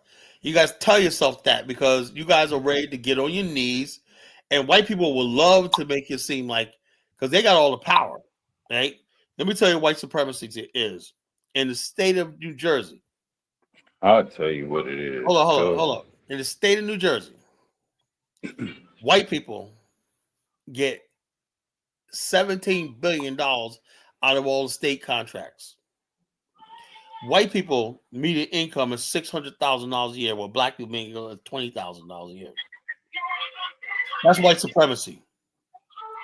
White people, basically, black people only get 15 cents out of every $100 spent by the state of New Jersey on black contractors and business. That's white supremacy, my friend. You know. Okay. I mean, they outnumbered in New Jersey, right? No. They have white power. Black people make up outnumber white people in several cities in New Jersey, like Jersey City and stuff like that. But the way the system is based on white supremacy. You know, black people never had a chance, never was able to come up. Other people were able to come up. The Jews, everybody else able to come up, but the black man in New York, New Jersey are kept down. And this is what you are claiming. You're claiming this country so well. What you think you're gonna do? Go to Africa and do what? Well, I'm saying, I'm not talking about just Africa. I'm talking about building here in America among all black people, whether you Caribbean, African, whatever like that. I'm ready to build all black people. I don't give a fuck about FBA and all that stupid shit. I'm like, all black people should get together and build. You guys want to be like, oh, I'm an FBA. That's the dumbest thing, most embarrassing thing to our race. What makes you think it's so embarrassing, though? It is embarrassing, because you guys basically, what you call don't even understand what you're doing is erasing your history. You're basically saying that slavery never happened. You're saying nobody that said slavery never happened. You're ready to hold. You're ready. Who are you listening to, man? What? I said, who are you listening to? Nobody said none of that stuff. I'm just saying, but when you basically get out there and you talk about I'm an FBA and also I'm a foundational Black American and when did we become Black? FBA, hold on. When you say you're a foundational Black American, right? You say your foundation. You're saying that your total existence started here in America and ends here in America. I don't believe no. Nah, that's not what that's saying. That's exactly what it's saying. Because most of the FBA people believe that you were here already. You call yourself an Aboriginal. You talking about the Aboriginal people. Yeah, that's different than FBA, though. Say no, those same. You just try to lump them together. That's different than FBA. No. Okay, I guess I got to play some evidence for you, right? But I mean, Aboriginals and Indigenous, they the homies. They the ones that really don't like nobody. So. No, you guys. I would suggest y'all leave the Abos alone. They crazy. Yeah. I really suggest. That's fine. I don't. From bringing in those rugs because they're ruining a lot of people's lives. Mm-hmm. And I'm okay with it. So I'm ready for that C word drought. For real. Yeah, it's about to be a drought. Yeah. How large is Nigeria? Isn't it one of the largest countries in? It is the largest country in Africa. The largest shit turd in the country. I mean, it's the largest on the continent. Yes. If we annex them, they're gonna be so pissed. It's just, I mean, what we like to be honest with you, China's already got their hands on that shit. See, these motherfuckers are talking about annexing Nigeria. Where did that come from?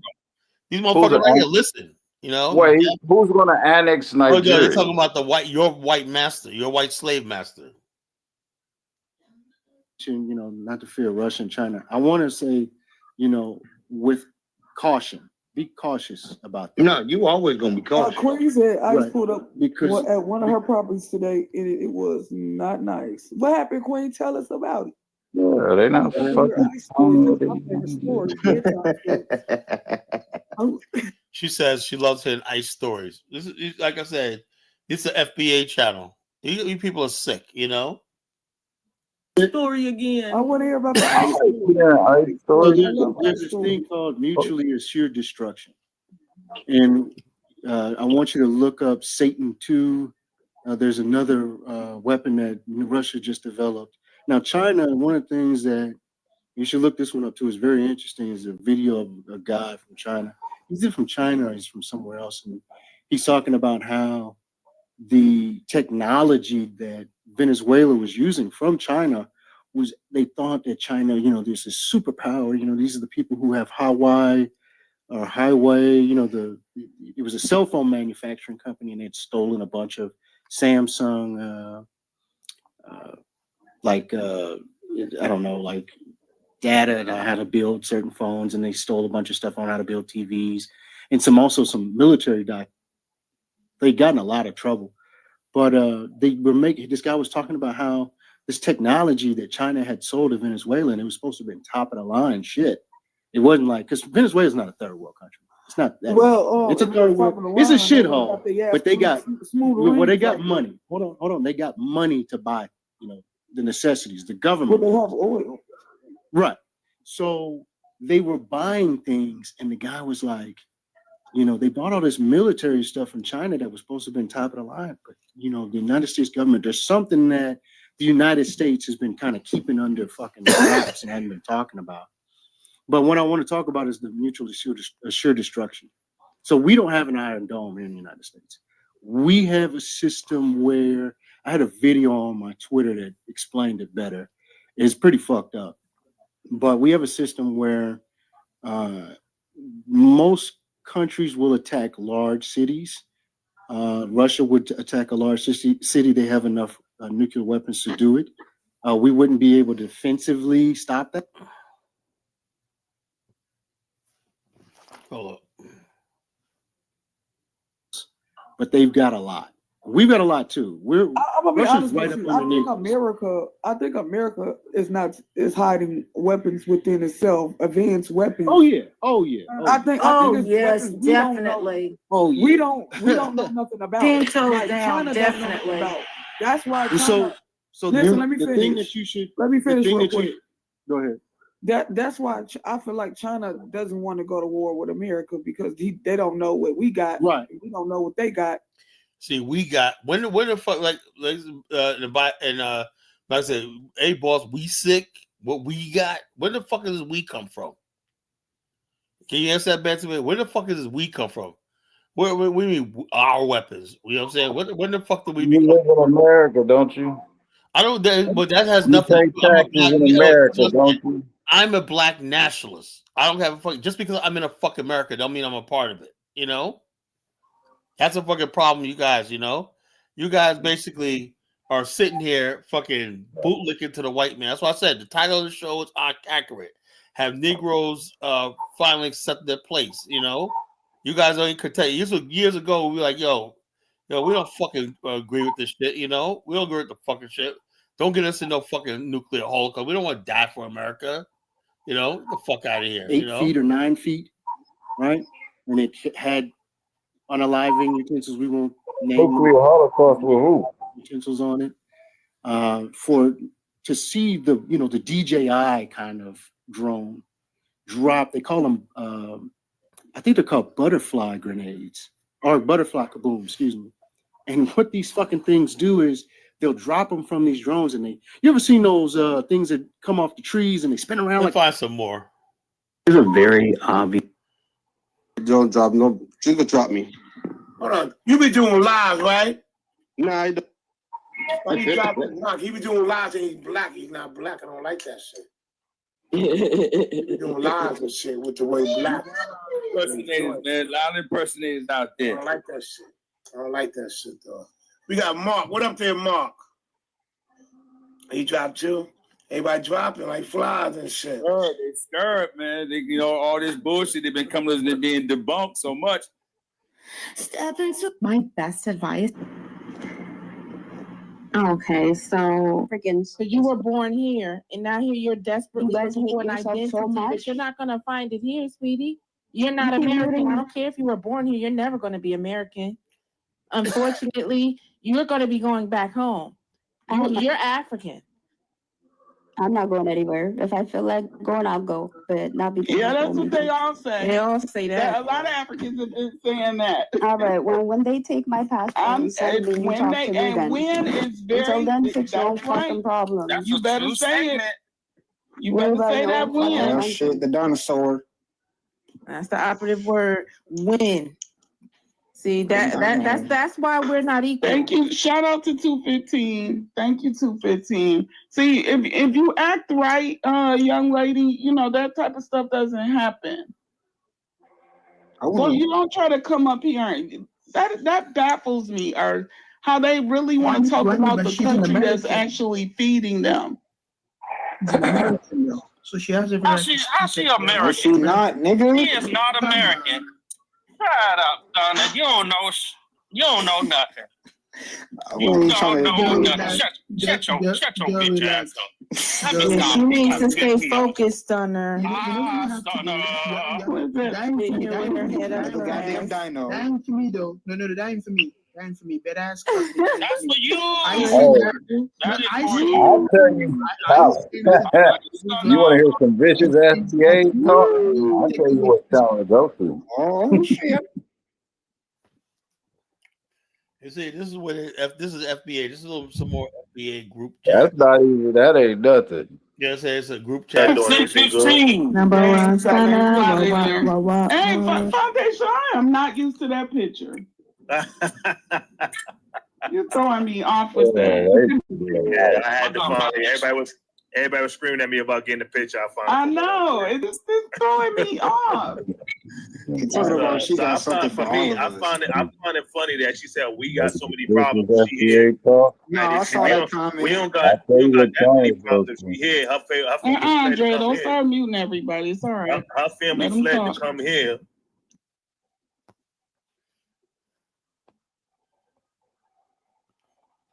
Civil war with Tigray when they unaliving them poor people. You know what's going on. Don't act like you don't know. You just don't think we know what's going on. So you're going to play stupid. You know what's going on. We're not going to play that game, right? So I find it funny. Yeah, it's small problems here and there, but nothing compared to what's going on in Ethiopia. Nothing was compared to what's going on in Africa. Let's be clear.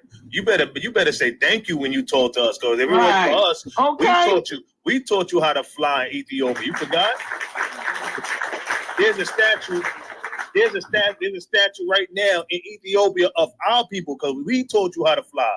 There's a reason why they have 500 acres over there and Sashumi over there. And Jamaica's kind of stepped over there and ran over what we got. There's a reason why they got 500 acres of land, because we made a way for y'all and taught you advanced military skills, advanced aviation skills. Let's be clear. You better kiss the feet when you. You not from this country, bro. We picked you out, you bozo. You can't come up. Control your shit, nigga. You call me a nigga, I'm gonna call you a tether. Control your impulse, nigga. I can't stand tether, nigga. Control your impulse. You tether, dick suck. You suck white dick, you fat fat motherfucker. You got bigger thighs for Jill Scott. Shut your fat ass up. You fucking. Don't disrespect me like that, like my culture, nigga. Okay, I'm foundation of Black Americans. Okay, I got you. Okay, I got you. Okay. But listen, don't disrespect foundation of Black Americans, bro. Yeah, that's why I like cats, because you can be a single person with a cat. So you said y'all said a snake.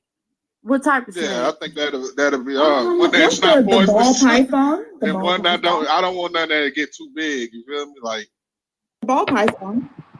Yeah, something like that. Yeah. Michael B. Jordan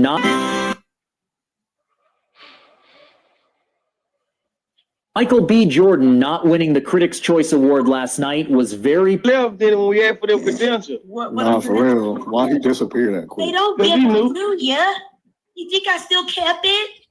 Man, them folks keep all type of shit for them jobs. Don't play the hate, because you know hate will come your way. Man, I ain't never seen this in my life. It's like, it's so crazy. This shit is diabolical. It's like we get on these panels. We get on these panels, and we go at each other over other people. We don't even stick together like that in the community as a family. We don't get to harm for all these other people. Guess what? They don't think about us. That's sad. We still the low on the totem. Right, exactly. We don't try to come up with no idea. We study talking about other people. We not talking about bettering ourselves. For what reason? For what reason? You're about to hear the most iconic read that you could ever hear when an immigrant come in saying the tired, fabricated, unverified statistic that when they come to America using our resources, they do better than us. It's so laughable. And at the same time that you think that's a flex bragging that you come here and do better than us. Okay. How do you feel about the statistic that shows that Black immigrants move to America? Y'all are giving subsidies and things, and when y'all come in this country, y'all still don't outdo us. And you do not outperform, and you do not do better than us. Black people carry 64.1% of all master's degrees or above. That means doctorates and Juris Doctors. We carry 75.1% of all bachelor's degrees. Third thing is that our credit is good. 300,000 Black women lost their jobs. But you come in and you check my box and you use my U.S. Department of Education funds. You can never do better than me because I am the plug. Now, if you had brought your own money with you, and that's not me saying that everybody in Africa is poor. There are poor people all over the world, but you fight and you run over to the United States like your draw's on fire to get over here with us. And then you check the Black box until you get what you need. See, people are under the impression that we get so many resources, but Black women carry too much education in order for that to be true. Y'all come in my house You stand on my people, you stand on my land with my blood, sweat, and tears. You wear my shoes, sit in my house, get my housing, get food stamps. You are eligible for benefits that I'm not. And let me tell you this, because my basis of claim say it. And the person that is my star witness when it comes to finances, that's been on Wall Street for 40 years as a financial analyst and a financial guru, he talks about how they push our things to the side and give it to you. So at the end of the day, they will steal my business plan. They'll tell me no. They'll steal my business plan and give it to you, and still you can't outperform me. Because if you were outperforming me, then you'd be outperforming me from your house and with your money. You explain to me how you left one country and you got 53 countries that you didn't want to go to, and your economy is not stabilized. You tell me why your HIV rate is so high. You tell me why you don't take the education that you borrowed from me and go home and make your home a better place. But you will stand in this space and cosplay me and lay down like a sleeper cell. And you put your people in place, and that's on us because we thought that we were the same. But you will lay like a sleeper cell and then turn around and turn out and then bite us like the dogs you are. So instead of standing with us, aligning yourself with us and standing next to us and saying they did this, you turn around and you want to take that place. You want to be in the white folks' good graces. We have always walked with you. We have always handheld you. We have always told you who Miss Mary was. We have always told you which families to stay away from. We have always told you what's good for you. We've always given you everything. And the first chance you get, you turn around and you take a hot steam and dump on us. But why you didn't take the education that you stole from me and go home and make your country better? 54 countries and not one of them have a stabilized community. Hold on. So no, you're not doing better than us. You can never do better than us because I'm gonna tell you why. Because I'm the plug. So everything that you got, everything that the United States give you belongs to me, and you ought to be thanking me. As a matter of fact, Oh, it's just. He is getting teeth. Yeah, you did get off your spirit. It was on his spirit. You see that? Yeah. Yeah, man. Oh, okay. So in Denmark, what is it like out there? Like, if I was to fly out to Denmark as a Black American, will I see like other black people embrace me? Black people will definitely embrace you, but it's like a different kind of black person. You've got a lot of West Africans and it's mostly East Africans that live over here. So Eritreans, Somalis, we got Menaces on Gambians, isn't it? I'm from Eritrea.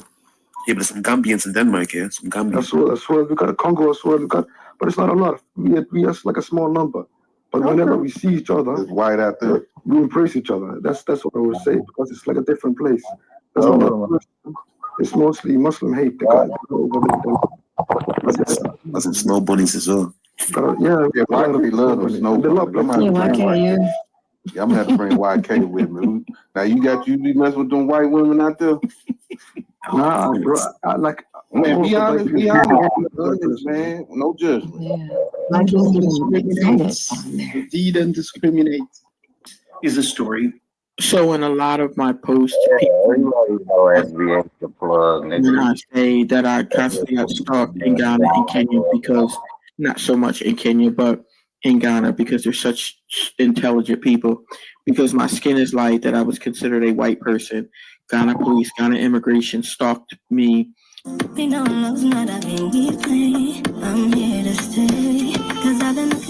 Banks earn 10.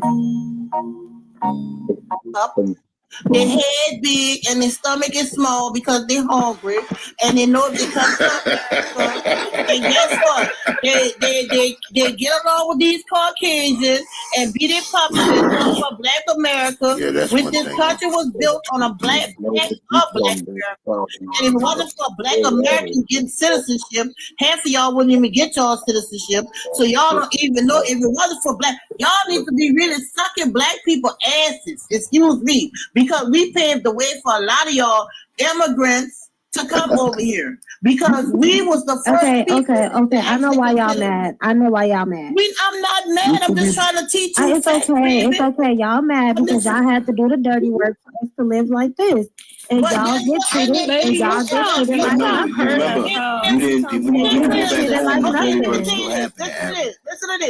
When you go back home, the dirty work is still happening. It's only a flex when you fix the home. Like I said, you're mad. You did all that work for country, nothing. so like I don't know where y'all getting this from. You said what? No, what I'm Us saying Caribbeans, we love our country. So like, no matter what you say, we didn't say that. I'm trying to paint this false. We did not say y'all don't love your country. We did not say that. Y'all like your country. What I'm saying is, that y'all should respect, whether y'all like black people or not, or black Americans, y'all should respect them because they paved the way for y'all to be in America. Right, Black Americans need to get on their knees and respect Caribbeans. Exactly. Why? Why? My family They used to shit. want to smoke. They used to shit in y'all mouths over there. They used to shit in y'all men's mouth over there. Let me tell you why you should get on your knees. I deal with women. Let me tell you about this. Where your men at? You still got a man up here to stand by her? Because he's mad because FBA is tried now. I can't even fight. Shut up. Yeah, but you see how I missed that by a woman. Your man work from your country. We don't work from your country. Shut up. Okay, found the foundation of Black America. We telling you this because we are authentic. You can't find us nowhere but in America. I mean, a lot of y'all in some, a lot of y'all in my country. We're not in the Caribbean. Listen, Black American men, not in the Caribbean. Black American people. We are only in one place, America. So we know who the fuck we are. We don't give a fuck about y'all. Bring y'all money. Our money worth more. We worth more than y'all. Y'all ain't about nothing. Y'all stand on nothing. Y'all a bunch of melanated Melissas. You a bunch of melanated Melissas. And bow down to Caribbeans. Next time I'm in Jamaica, I'm gonna send you pictures. Before, are we gonna beat the fuck out of you? I bet you sucked a black dick. Why y'all ain't in y'all home country saying this? How many of y'all first generation panels of this up here? Go ahead, say that. Why y'all black men won't be honest with these black men up here? Tell them what y'all tell us. Tell them what y'all tell us. How many of y'all first generation immigrants up here? No, y'all can't say that. You can't tell me nothing. They hate y'all. You can't say nothing. Your men hate you. Your men hate you. That's why you left your country. You can't bring that shit. You come from third world country. Your men suck. You suck. Slow it up. R&B. Hold on, man. What you need? All of it is created about black women. Hold on, sweetheart. I don't know anybody that ever had a music genre. God damn it. Hold on. What side? Where you from? How old are you? What's your ethnicity? I'm Native American. You're muffled. Yeah, I'm a Native American. That's your FBA people, bro. Wait, you want to take it off? You want to talk to me? Hello? They ain't saying shit about it, sister. Yeah, he ain't saying nothing. So you just going to... Okay, but can you take the earpiece off so we can hear you clear? I ain't got no earpiece. All right, now you don't. You sound regular now. So you're Native American. What you think about the prompt?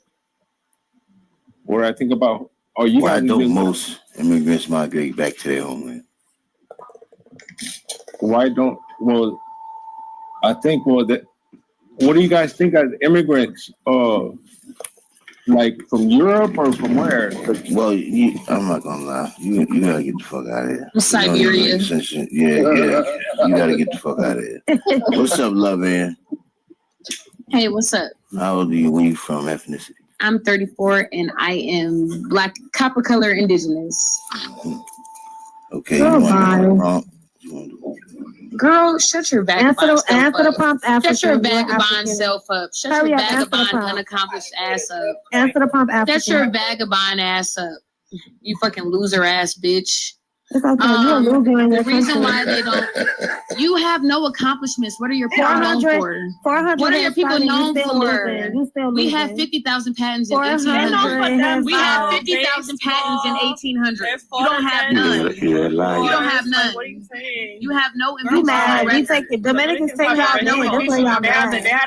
You have no inventions on record. Proper, let me speak Spanish to you. You have no inventions on record. Proper, let me speak Spanish to you. These are some third world vagabonds that trying to rebrand. Let me show you how fast I can take. But can I speak? Can I speak though? Nobody's trying to rebrand. I mean, you have nothing. I would like to speak to the prompt without being Where are interrupted. your men? Where are their live? Where are their multi-panel bitches? Go Girl, keep banging on the table. Shut up. Bang your head on the Can table. I finish next. what I'm saying, please?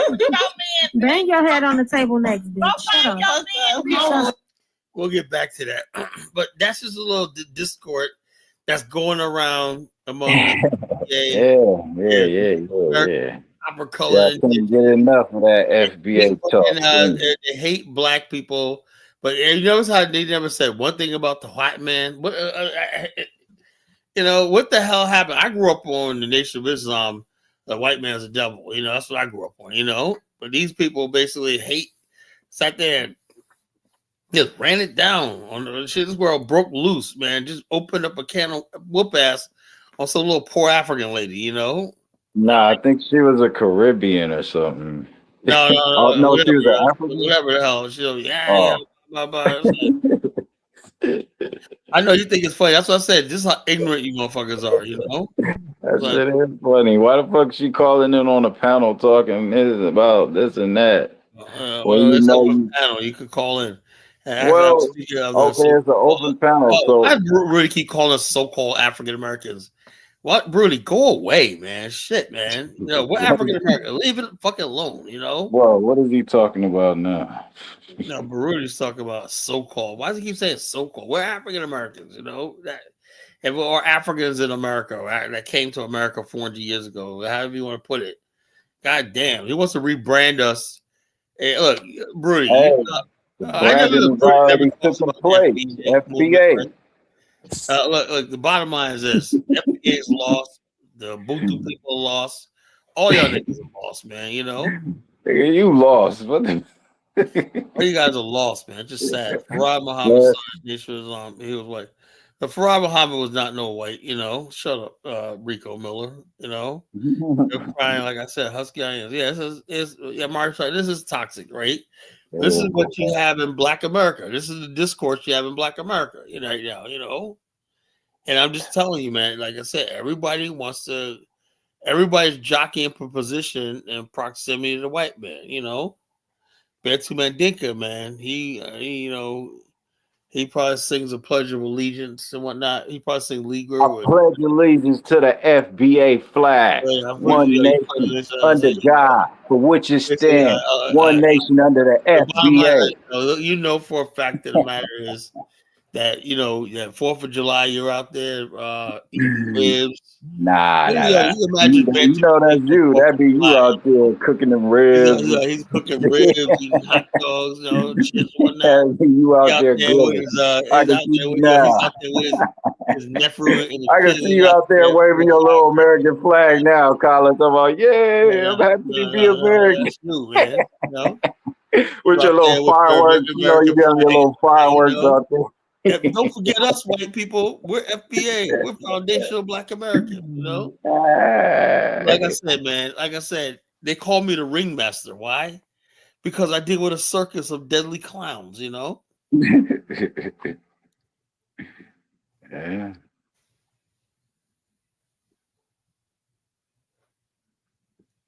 Yep.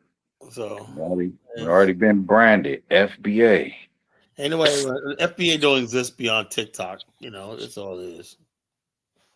Nah, FBA is out there. I have political. I'm around people every day. My bankers. I went to the bank today and deposited some money and whatnot. You know, some sisters was like, "Hey, how y'all doing?" 2 sisters working at the teller and whatnot. They didn't say, okay, my FBA bro. I have never had anybody dap me up saying my FBA brother. I have yet to have that happen, Bantu Mandinka. You know. All right, you looking for that to happen? No, it's never going to happen because it don't exist. The only FBA people I know, you, Tariq, and a couple other y'all fools and whatnot, you know? It's only online, you know? And the only time it's online is when Africans or Caribbeans come over here and talk about it. Because nobody black people, majority of black people have nothing to do with Africans and Caribbeans. Which out here, you go to any TikTok page, right? Let me give you some more things. Let's see. Let's do some more TikTok. I'm gonna show you some TikTok content, right? Normal black people, right? That's not. Let me show you what that looks like. You know. You said you don't know. She just revealed the truth. Watch before you upgrade. They literally kicked me out of the Apple. And I'm just gonna say this: if you are one of those Black Americans that claim they are indigenous and native to America, that's your business. Please do not come over on my page and try to tell me about my history. I don't give a fuck about your history Do not come over here and try to tell me where I'm from and where I'm not from. I claim my ancestors were taken from Africa and forced to come here into slavery. If you think because I claim my history that puts you above me, it doesn't. Y'all are weird, okay? Whatever you believe in. See, Betsy, she called you weird, man. He wasn't talking to me. I don't know who the fuck that is.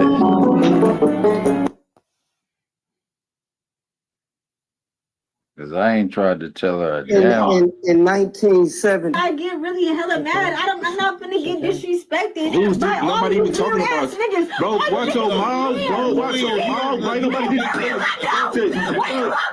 Yo, Jimmy. What was that? Right. I'm not doing this shit, bro. You got your mommy. Nigga, fuck that, Don't ask him how to Do I get to keep the Why do some videos blow up?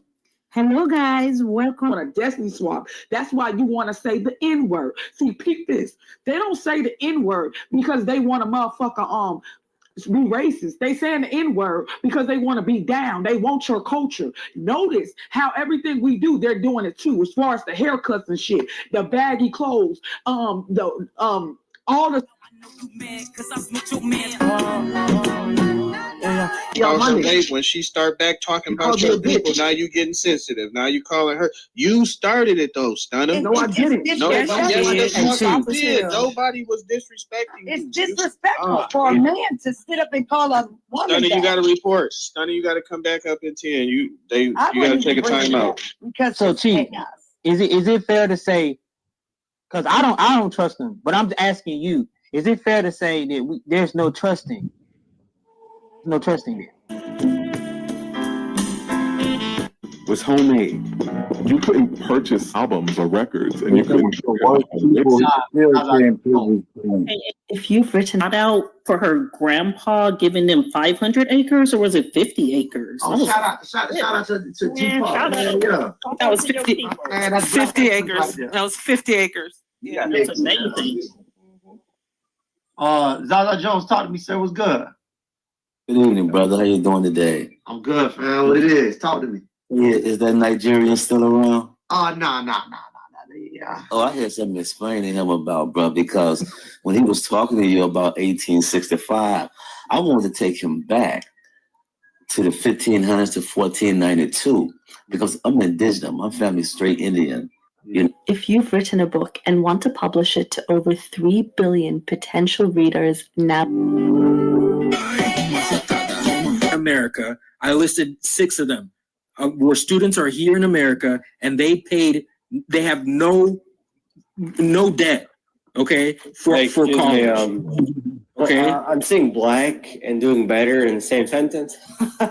Oh my days. Wait your turn, Arab. Wait, Pakistani or whatever you are. Look at you, back to the ball. You take 2, get us a plus. This is the best free video editing. We were taught like that. Pretty much if we stopped the top 5 credit hacks if you have below a 600. There was a reason for that. So who all is on here trying to thin ice? Y'all mind frame ain't right. Rich people raise their children to. Cause see one thing. So don't let how I'm looking fool you, because I ain't had no kids at 13, 14, 15. I ain't do all that. I forgot I came 45. What do we owe to one another? It's a tricky question to answer, but one simple answer to this question. Come to understand is that we are starting to see a generation become what it is that they watch. And the algorithm on all social media accounts is more willing to show you a K-flop before they're willing to show you a version of me. Because one thing that the system don't benefit from is for us as young black men to learn how to critically think. And how did a race that once used to be killed in pursuit of learning how to read and become literate stop doing so? But now I'm noticing Yes, his young brother's smart because now they're all either gangbangers or FBA, you know. Sad. Young men, they aspire to be YouTubers and streamers. If left to the narratives in mainstream media, you will be made to feel as if you can't be black and a scholar too. They only portray us as athletes and entertainers, as if the only forms of contribution we make to the world is being a source of entertainment. And then what's worse is that these narratives that we've seen on mainstream media is having real adverse effects. I'm gonna use Howard University for an example. They said that 19% of Howard University demographic, student demographic, is young black men, which means that there's more non-young black men is attending a historically black college than young black men. And I have a problem with that. Because what is it that's making us feel as if we are intellectually inferior? Because I'm also noticing that there's a silencing of our scholars. What do I mean? When I was in Syracuse, I noticed the trend that was happening. I'm like, yo, why I don't ever see Louis Farrakhan? I don't see Angela Davis. So I'm wondering what happened to my scholars. Because when I look at my history, that's who I look up to. Do y'all understand what I mean? There's some people that have never talked to a black person in their life. And the only references of how we exist is our entertainers. Then I went to speak out of school and I told the young man, why you call me a YN? Why not call me a young king, young god? He said, nah, that's crazy. I said, so wait, you find that you are more comfortable reaffirming me in being a young Negro than in being a young god? And I said, who conditioned us to feel that way? Because there's no way we could build a village where the youth don't respect their elders and their elders are scared of their children. But another thing I noticed that I did wrong is that I assume that you all should know what it is that I have been taught. What do I mean? When I first came to speak in February, one of the young men came to speak and he said it was his first time wearing a suit. That's the reality. I forgot that part. Then I'm assuming you all should know what it is that I have been taught. So now I have to teach. As young black men, I need all y'all to always have at least one black suit. Come to understand it. His young brother, his name is Jordan Pierre. He's fucking on fire. That's what I like to see. I like to see young men talk like that. You know, not just ignorant FBA stupid nonsense and everything. You know, that's a young man I respect. He's on fire for his people. Like he asked, where are Farrakhan? Where are all our freaking leaders, scholars, what I said that I grew up on, that taught us to do better? You know, where's the Malcolm X's of this time? Is everybody some sort of entertainer? And social media has destroyed our community. Turned everybody into content creators, entertainers. Let me tell you something. I'm not here. Just like I broke it down to you in the first hour. I have a lot to say, and I have a lot of knowledge to give. Right? I'm not here just to entertain people. You know, I can do that anytime. I'm here to educate people. You know, about what's going on in the real world. You know.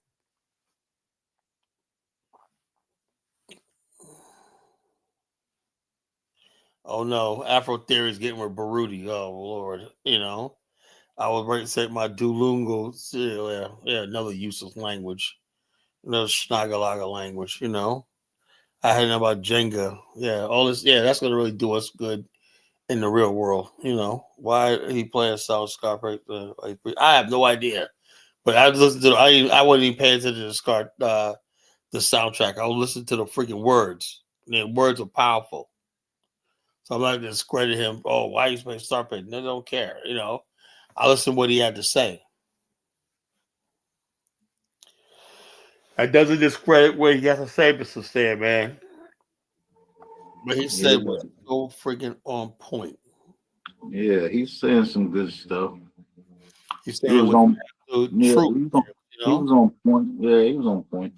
Bottom line is we have a generation that's freaking lost. I mean, I really have 19% of all enrollments in Howard is black men. That's sad. So don't tell me about HBCUs anymore, you know? Yeah. I don't want to hear about HBCUs or whatnot. And like I said, Black America is failing. Something needs to change. We need a revolution. Are you still believe in revolution, Bantu Mandinka? Yeah, of course. How you gonna be a revolution? FBA is the revolution. What you think? Hold on. You think it was a joke, don't you? You think it was really a joke? You don't find out, Colin. Hold up, your revolution. Your the end game of your revolution is the white man still. Okay, you keep saying that. You keep saying your revolution is you're gonna be on the knees to the white man. Nope. What's your revolution? Your revolution gonna be on knees to liberty. My revolution is one day the black race has a choice between America and a nation of their own. That's my revolution. You know, your revolution is, man, you could never be outside of America, but the white man's gonna tell you what to do for the rest of your life. He's look. My revolution is we'll be able to avenge our ancestors. You know what? To do what to your ancestor? Avenge them. Avenge your ancestors? Yeah. Okay. You guys are laying down and saying whatever the white man did to our ancestors was okay because you call yourself Americans. America was only born. Yeah, you need to calm down. You know why? Because nobody was calling themselves Africans when they was fucking kidnapped from Africa, or better yet, when they was sold from Africa. We do They now. was calling themselves they tribe. Yeah, I know that, but hold up. But we What know are you talking about, man? what tribe. The tribe. What continent do those people come from? What the fuck all that? What tribe did they come from? Oh no. What tribe? What continent do all the tribes come from? You know what tribe? What continent they come Right, from? that's why we call ourselves African American because we don't know what tribe we came from, so we go like this, you know. That's why we call ourselves FBA, because we got a tribe. Yo, let me ask you a question. Where's the foundational black land? Can you point to it on the map? Yep, a whole of North America. So foundational black American. That's South what. America too.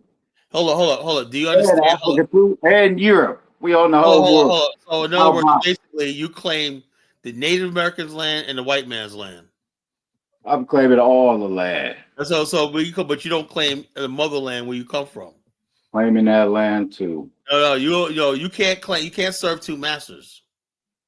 I ain't serving no two masters. They got I am the master. What you talking about? Be American and be look. I say I'm from Africa. You know, I'm the master. You know? I'm not serving nobody. And so the bottom line, you say you're from Blackland. Where's Blackland at? Right here where I'm standing at. Oh, it's Blackland. So I can point to Blackland on the map. Let's see. Yep, right under my feet. All right. Let's look at a map. Let's see. Let me test your knowledge of maps, Benson Mandinka. Well, I got you up here. You know, let me test your knowledge. You know, let me test it. Don't run nowhere, Bantu.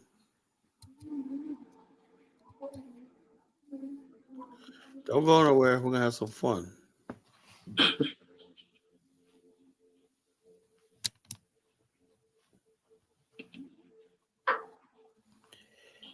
All right.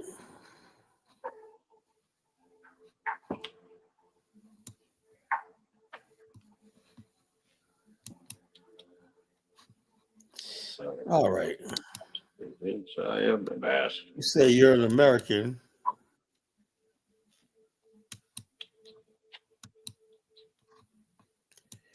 All right. Let's test your knowledge of America.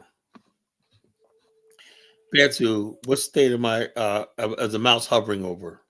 Oh no, I can't see the screen. Yeah, you can. I'm on my phone, man. I can't see that shit. Yeah, you can, you know. I'm telling you, I can't see it, man. Okay, so what country do I have on the map? On the screen? It's North America, man. Get the fuck out of here. Okay, all right. Now, okay. I'm pointing to a state. See the mouth, huh? I'm pointing to the state. I can't see it, man. Hey, you see the arrow, right? I can't see the arrow. It's too small on my phone. Oh, please, man. So you be telling me you come and do a show and you don't have a computer, man? Come on, man. You know? Nah, I'm on my phone, man. Yeah. So you go do a show on your phone, man? You know, what happens with stuff like this? You're supposed to be prepared, man. You're supposed to be an FBA, man. You're supposed to be prepared. You know? I know all the states, man. Get out of here with this shit. That's the Boost mobile phone. Rico Bill says, "Collie, you double talking. A ain't got no land either." You know. Well, the bottom line is, Rico Bill, I claim double, triple, quadruple talking. I claim Africa, right? But I just happen to be in America. That makes me an African American. You know, I claim the continent of Africa. That makes me an African. You're talking about serving two masters. Which one is it, African or American? I'll make your choice. Okay, I'll do like this. I'm an African. Okay, you serving two masters. I'm an African. So okay, I'm an African. You know? All right. Oh, but hold up. African. Hold up. My African basically is spelled with a K. K means I'm the promise of the Deuteronomy 11, the 11th letter of the alphabet, Deuteronomy 11 in the Bible. That means the people, the children of God. Deuteronomy 11. That's God's commandment, you know? So that's why we spell the African is a K. That means you're, you could say African American or spell the African, black African with a K. That's how we spell it. So that K means the promise of us having a nation of our own. So I answer your question. So you can keep the term African American because one day we'll have our own land and we'll have a new name, you know. So got a new names, FBA. FBA don't have you don't control nothing. You have no power. All the FBA is a bunch of dusty Negroes online. You know, you guys got any power, man. You got no money, you know, you got no institutions, you got no power. The only thing you guys got is a couple of dusty ass museum, which he conned y'all. That thing is freaking atrocious, man, you know? That's all y'all got to show for it, that little raggedy ass museum, whatever, you know? What you got to show for it? What you got to show? I ain't never said I had anything to show for it. I'm saying, but look, I didn't take nobody's money and said, look, I'm going to show y'all how to get reparations. I'm going to do this. I never took nobody's money. Tariq took people's money. That's a difference. Well, I mean, if they not complaining about it, why are you? Yeah, people are complaining, but the bottom line is this. Like I said, a lot of you FBA people are a bunch of fools. The Bible says a fool his money will soon part, you know? Man, it's better than what you Pan-Africans got to offer. Well, I say like this. Well, you see a lot of Pan-Africans. See Mark Blanton. He's over in South Africa closing on $1 million real estate deals, bringing black people from America over there. You got Diane Samir. Hold on. You got Diane Samir about to do another tour. You got my brother Bomani doing tours, making money, making a living. Right. Big deal. I don't see nobody in FBA making a little bit living off FBA. So you got Pan-Africans going to the continent all the time, opening businesses, everything. The numbers are increasing. So the Pan-Africans movement actually does stuff. What does the freaking FBA movement have? Nothing. You know, you doing nothing. No. The only thing y'all got is that raggedy ass museum. That's the only accomplishment y'all got. Going to Africa, what did you accomplish? Well, say, hold on. Oh yeah, I got a house there. You know? Look, Dynas goes there. He brings tourism. He makes a lot of money. Dynas going there. What the fuck? You got Bomani. Brother Bomani does tours. He bring over a couple thousand people that made tens of thousands of dollars, whatnot. Tour. He makes a living off of that. You got Mark Blanton down there in South Africa. You got major investors in Namibia. Hold on. You got people, Black Americans who are in Ghana, who are building whole communities there, Asabo and other communities there. One guy, Lucas Group, right, built the medical center or not. Where's the FBA's accomplishments? What is that? What is a Pan-African accomplishment? Take somebody on a fucking tour? I just gave it to you. The Lucas, hold up. The Lucas Group. Look, I just gave you the Lucas Group in Ghana. You want me to show it to you? What? What Lucas Group? The Lucas Group is a medical center, a surgical center in Ghana, built by African American. Built by Pan-African? Yes, a Pan-African. Okay, that's nice. So the bottom line is the Pan-Africans actually, and also there's other Pan-African lady in Ghana built a brand new housing estate. So you got people actually doing the work. Those are goofy ass three. Oh, Pan-Africans. No, the Pan-Africans are actually making money in Africa and building. They ain't making no fucking money without FBA. I say, look, the bottom line is they're over there making money. They making money off. They're making money off. They're making money with other. No, they not. So the FBA, most FBAs can't afford a plane ticket. Most FBAs don't want to go over there. But most of the FBAs ain't got a passport and they can't afford a plane ticket. That's it. Dynas doing more tours, believe that. Some of y'all just, Dynas is doing a lot of stuff, you know. His Pan-African business is growing. He sells products, some of everything, you know. Man, fuck Dynas. So the bottom line, so he's doing it, you know, and so all I'm saying is people who are doing Pan-African got longevity. They're making money and they're doing stuff. I don't see nobody at FBA being successful.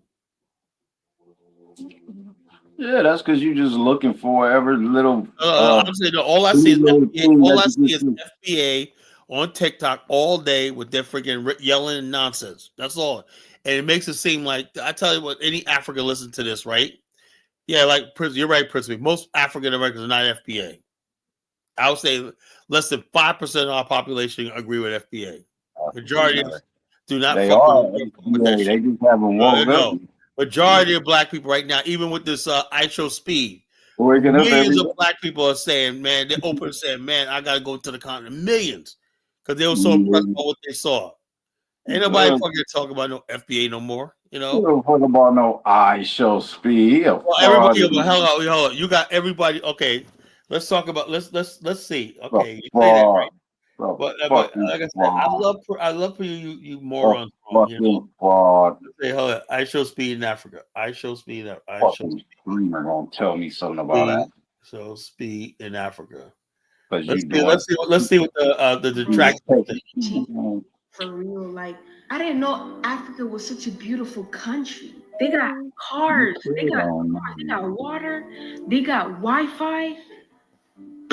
Like we was lied to. We was really lied to. Music in Africa is just so beautiful. I used to think the only song in Africa was Waka Waka by Shakira. And to find out, they got Davido.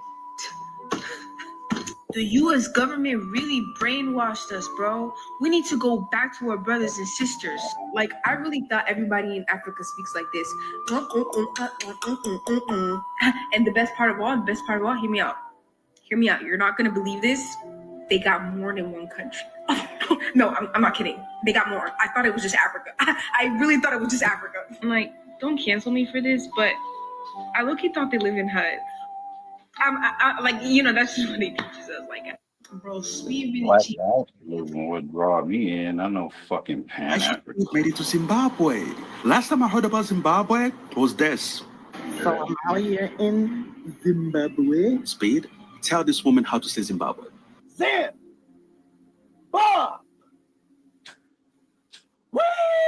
Now let's talk about Zimbabwe. Let me tell you this. Africa is like a mall, okay?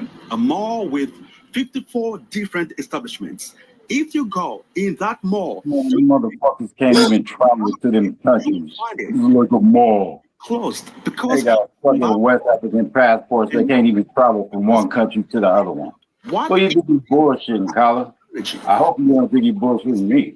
Crazy. So basically, if you don't know how to party, do not go to Zimbabwe. These people can party. And why are the people in Zimbabwe so beautiful? Especially the sisters. What do y'all eat over there in Zimbabwe? How do y'all have a trip? They all land without paying. How does it happen? Yeah, African women are hot as shit. We need to see the mom. Actual speed when go FBA women are obese. Just existing, go karting, talking to people. And there's a literal body just standing there in the background, like, why you here? And don't even get me started on this queen. Who's this? How did you make this? What happened in the lab? Who is this queen? We're gonna stop paying that false shit about FBA. Somebody said that this lady here is a famous singer. I've been trying to find the information about her. I've been trying to find her name. I did not find anything. What's her name? And what type of music she makes, because I'm intrigued. I just got a taste of something that is truly uniquely African. He called it the worm. In Congo, we call it mbinzo. And let me tell you this. I'm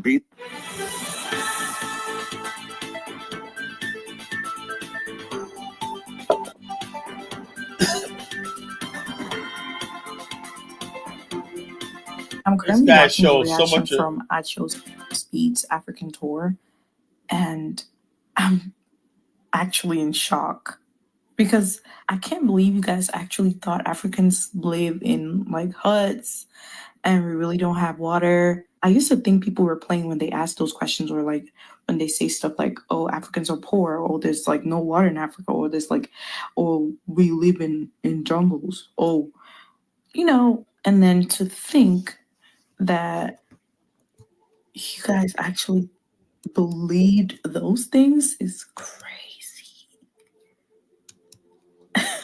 Like, I'm actually very shocked that you guys believed that Africa only had animals, jungle, like some Tarzan, King of the Jungle type shit. Bro, I was raised in Africa. I came to America as a teenager, and I've never seen a lion before. Like, Lord, you know what? Yeah, that iShow Speed shit ain't nothing but propaganda, man. Where do I even start? You guys, the amount of ignorance. So everybody knows iSpeed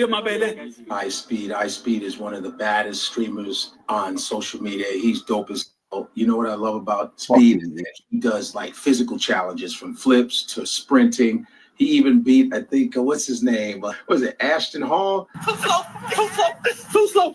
Stop playing with me. He kind of beat him in that sprint, right? So one thing I know about Speed is he takes challenges, man, physical challenges, and he's curious as hell about everything. But what I love about him is his international curiosity.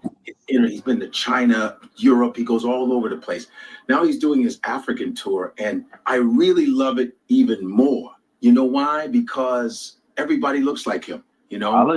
And I see when he was in like Europe, there was a lot of like racial bullshit. You know, of course they were accepting, but you know, Europeans, they can't help but say some stupid shit about black people, you know, they can't help it. It's just in you. Yeah, I know you guys are gonna be mad, but you're gonna be, you know how I know you're gonna be mad? Because you're gonna say some stupid shit on my comments, but it's the truth. He looks so comfortable in Africa, and because, you know, you're with your people, man. Regardless of what you may say about it, Black Americans, Africans, Caribbeans, Afro-Latinos, black folks are black folks. We're family. We are family because a lot of us all look like each other. Sometimes we don't know where we're from until we say something. So it's not an accident because Africans, and guess what? They had a whole scientific test on the European and the African. And the European's genetic makeup is 97% human, 3% Neanderthal. And the African is 100% human. So those are the results. Of course you feel at home because Africans, no matter all the atrocities that African people, black people have felt in the world, we're very forgiving. If we judge you by your content of character, yeah. I have white friends, you know? Yeah, I have white friends. And you know why I'm cool with them? Because of their character. Sometimes you're going to be like, Godfrey, you just hate white people. What up, y'all? I'm from Los Angeles. So iShow Speed is in Africa right now, and I guess he's traveling to a bunch of different places, right? And I think that is absolutely hilarious that in my comments, Africans are posting screenshots of him in Africa to show that he looks like that local Africans. Listen, if I go to Africa, okay, will I see one person who looks like me? Of course, there's people who look like me here. There'll be a doppelganger over there in Africa too. Okay? This is the FBA. But it's funny because after watching his streams, it just reinforces the idea that what is there for me to go to Africa for? Nothing. Okay. You got people. And I moved to south of France. Hey, check this out. But this ain't about me. This ain't about moving to France. Watch this. It's all over the web like a spider. But anyway, check this out.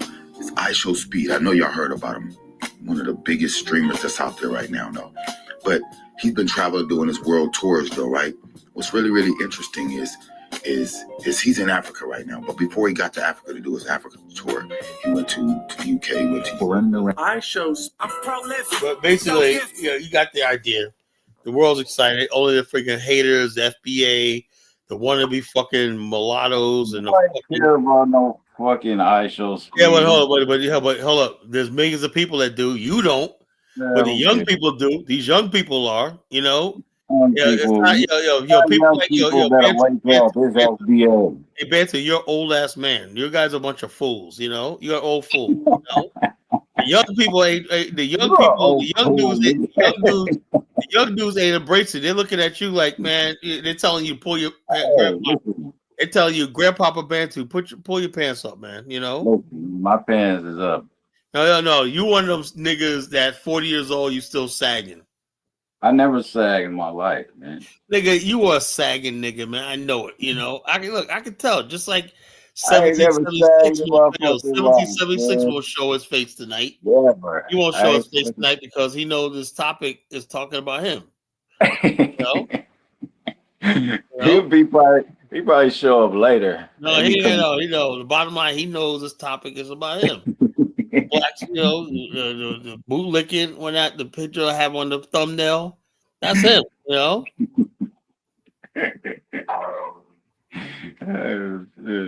You fucking you guys basically, like I said, man, you guys, man, I'm just bringing the heat, man. You know, the heat. The younger generation are embracing Pan-Africanism. They love it. They want to travel to the continent, whatnot. I see young people, but old niggas like yourself, you know, old dusty Negroes, man, you guys ain't going nowhere. You know. Over for that pan-scamism crap. No, ain't no pan-scamism, right? The only scam is somebody who basically you guys listen to that basically like this, you know. Don't get these motherfuckers no money. Make them the starve. only scam is what you guys fucking Make gave this these idiot your motherfuckers fucking money starve. to build a fucking museum. Shit. And then he Fuck. baited and switched y'all when I gave y'all some little raggedy hole in the wall. It's falling apart. You know, they probably got rats in there, leaky roofs. Turn all these past scams down. I'm saying so, but I don't buy scam. You feel like it's scam. All I know is that everybody's satisfied. People that go to Dynasty's tours, they don't feel like they're scam. They feel like they got their money's worth. You know, That's fucking stupid shit. No, they had a good time. Everybody had a good time. So there you go again. Hey, Marsha, you went on Dynasty's tour. How was it? You know.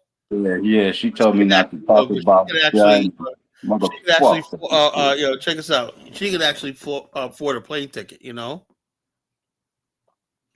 Marshall went on Dynasty's first tour, you know, when he first started doing that. You know, I remember when he first did his first tour, you know. So, the bottom line, another satisfied customer, changed her life, you know.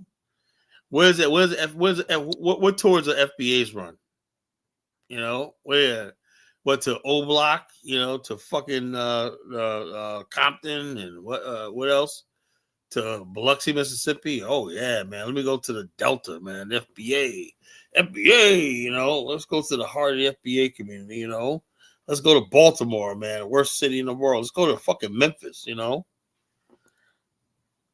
You know, come on, $5,000 is not a lot of money, man. Come the fuck on, man, you know. $5,000 is not a damn lot of money, man. You know, y'all gotta get your fucking weight up, you know. Yeah, Baton Rouge, Louisiana. Yeah, man. The FBA, man. FBA.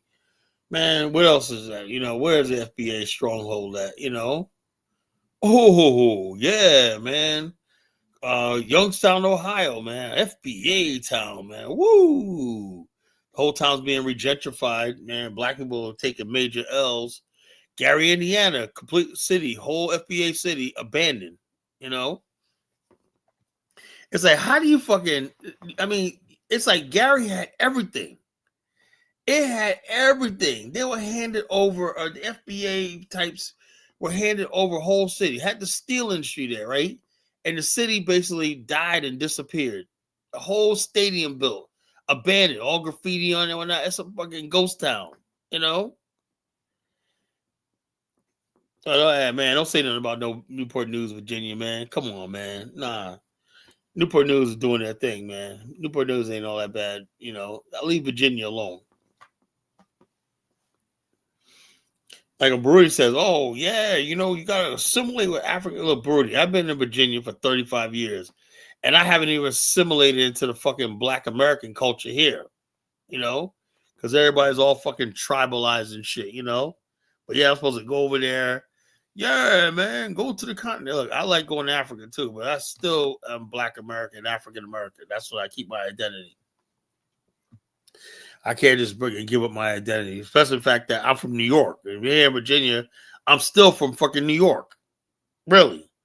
The people here have not accepted me after 35 years. I had the unfortunate task of being born in New York. Like, you're from New York. Oh, you weren't born here? No, I'm from New York. Can you ever forgive me? Hell no. You were born in New York. How dare you not being born in Virginia? You know, that's how it is down here in the South. You know? People telling me go to someplace else to assimilate. When I go to Liberia, I'm staying myself because I know I'm not a damn Liberian, you know?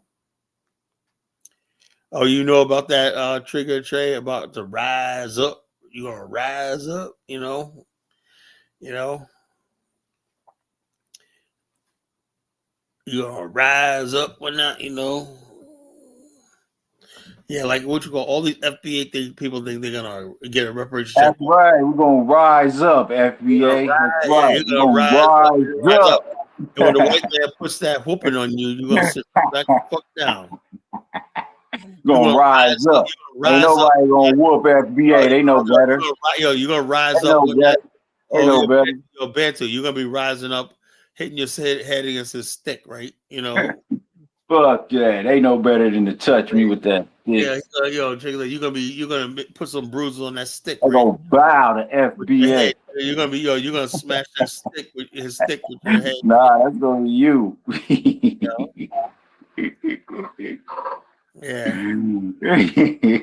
FBA, trigger trade. FBA is not the smartest tools in the shit. You don't mean you leave your own group. They're not the sharpest tools in the shit, man. I've been saying that for the longest time, you know. And I'm proving that, man, because every time I had King Divine up here the other day, man.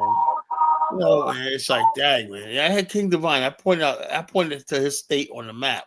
The nigga couldn't even identify his own state, you know. What state is? Where is he from? Florida. You know, goddamn, you know. Oh, what is Fruity Fruity says? You're not American, but simply a U.S. citizen. How can a Black American ain't such a term be? I have no idea. It's not all that fucking deep, you know. Some people. Tyler, we want to deport you to Liberia so you can go home. Look, Broody, it's not all that important, right? I know Barudi's an immigrant, man. He has a problem with people calling themselves Americans, right? But Barudi, Nigerians call themselves Americans now, you know. So the only people only Black people that can't call themselves Americans is Black America, according to Barudi. Everybody calls them, I'm an American, I'm like this, but this is why FBA is needed so badly. Well, FBA is to just show you how weak and stupid we are as a people, you know. And we were trying to build our own nation. We wouldn't care. I wouldn't care about no fucking being called American, you know. Afro theory says principally assimilation is what forced on African ancestors in America, which why we don't know our tribe or not true culture. You know, in our culture, Afro theory is what evolved. Culture is what you survive in. Evidently, Afro theory, what we ever had in Africa wasn't worth preserving because it didn't prevent us from coming here in the first place. You don't have to. Japanese have this culture because it survived. The culture predicts things that you could happen. Japanese predicted that one day that the West was going to come here or the Mongols were going to try to invade the country. So they had the culture was centered around preparing them for the future. Whatever it is about African culture, it was not preparing us for the reality of the world. So we had to find our own way in America. I have no problem with that, you know.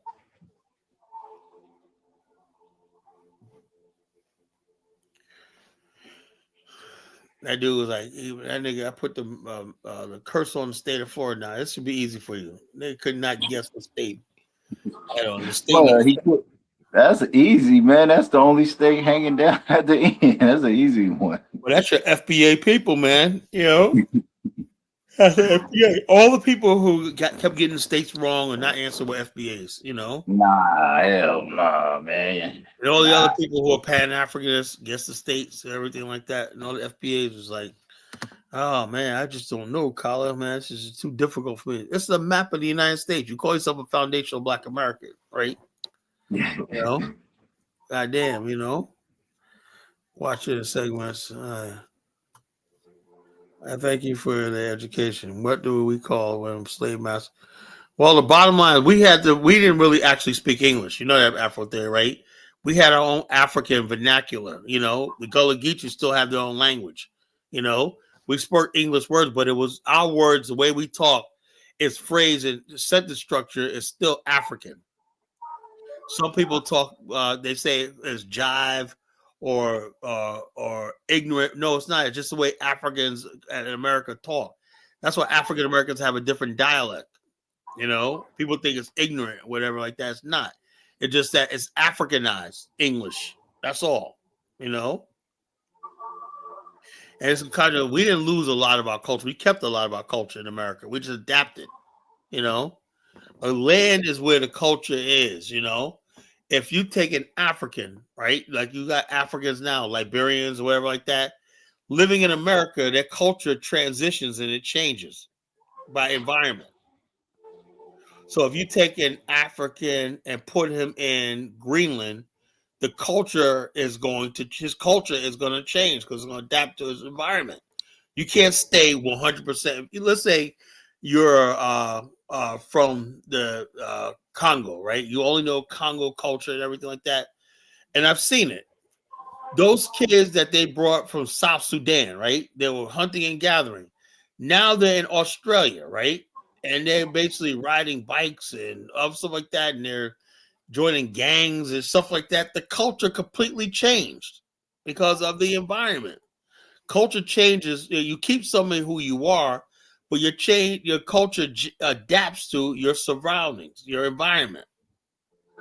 That's not hard. Any place anybody goes, nobody stays 100% when they go to another country. You know, the only people that can actually do that, for the most part, proven, is the Chinese. You know, the Chinese culture could live in a foreign country because they live in enclaves and they're completely alienated and isolated from other groups of people. So you got Chinese people that may live in America for 200 years and never learn English and only know Chinese culture, you know? African culture, man, it disappears one generation, you know, outside of Africa. The stronger culture is, the more it could basically survive outside. Chinese culture could survive any place, you know, that's the way it is. African culture, you got people in African culture. I've seen Africans that live in Europe. They're completely speaking Italian. They're like Italian. They completely lost everything about being African. I thought, damn, African culture is so good. You know, kids born there, they're completely Italian. They're completely German. You know, like, goddamn, you know. You know, so it is what it is, you know.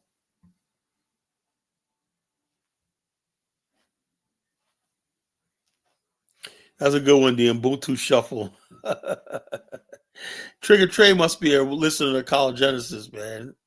I had the Donald Trump Shuffle, the Obama Shuffle, the Clarence Thomas Shuffle. I had many of them, you know, over the years, you know.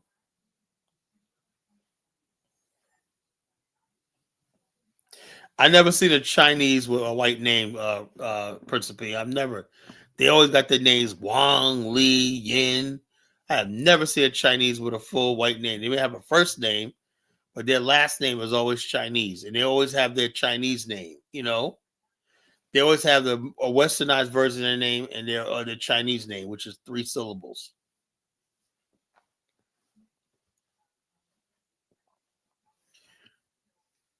Now, most Chinese speak their language, Principe. You know. I don't know what you're at. I don't know what part of New York you're in, bro. You know, yeah, New York Chinese have been there since like the early 1800s. You know, so of course they're more Americanized. You know, but go inside Chinatown. You know, and you still got Chinese coming there. You know, from overseas. You know, Africans always basically become Americanized or Europeanized or British. Now in England, they call themselves Black Brits. You know, oh, damn, don't you look like a damn Nigerian, but you're a Black Brit all of a sudden, you know?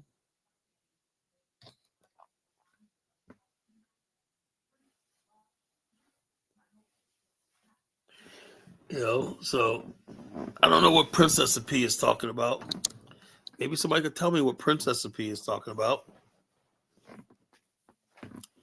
You know? But Black America, basically, it's just sad, but it's true. Black America is on its knees saying, Mr. White Man, please accept me. Don't replace me. Bantu, are you afraid of being replaced? No. Well, that's most FBAs. They're fighting hard because they think the white man's about to replace them. Who the fuck? I don't know where y'all get this. No, I'm just serious. That's what, look, every time I turn on. Why are they always going so hard on Black immigrants? Because they stupid enough to keep calling in talking dumb. That's why. No, look, I can show you panels where there's no Black immigrants. They're still talking about them.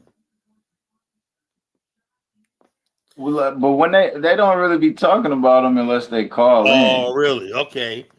Time to have the receipts, you know. Time to receipts. Okay. Everybody talk about them for like 2 seconds. You asked for it.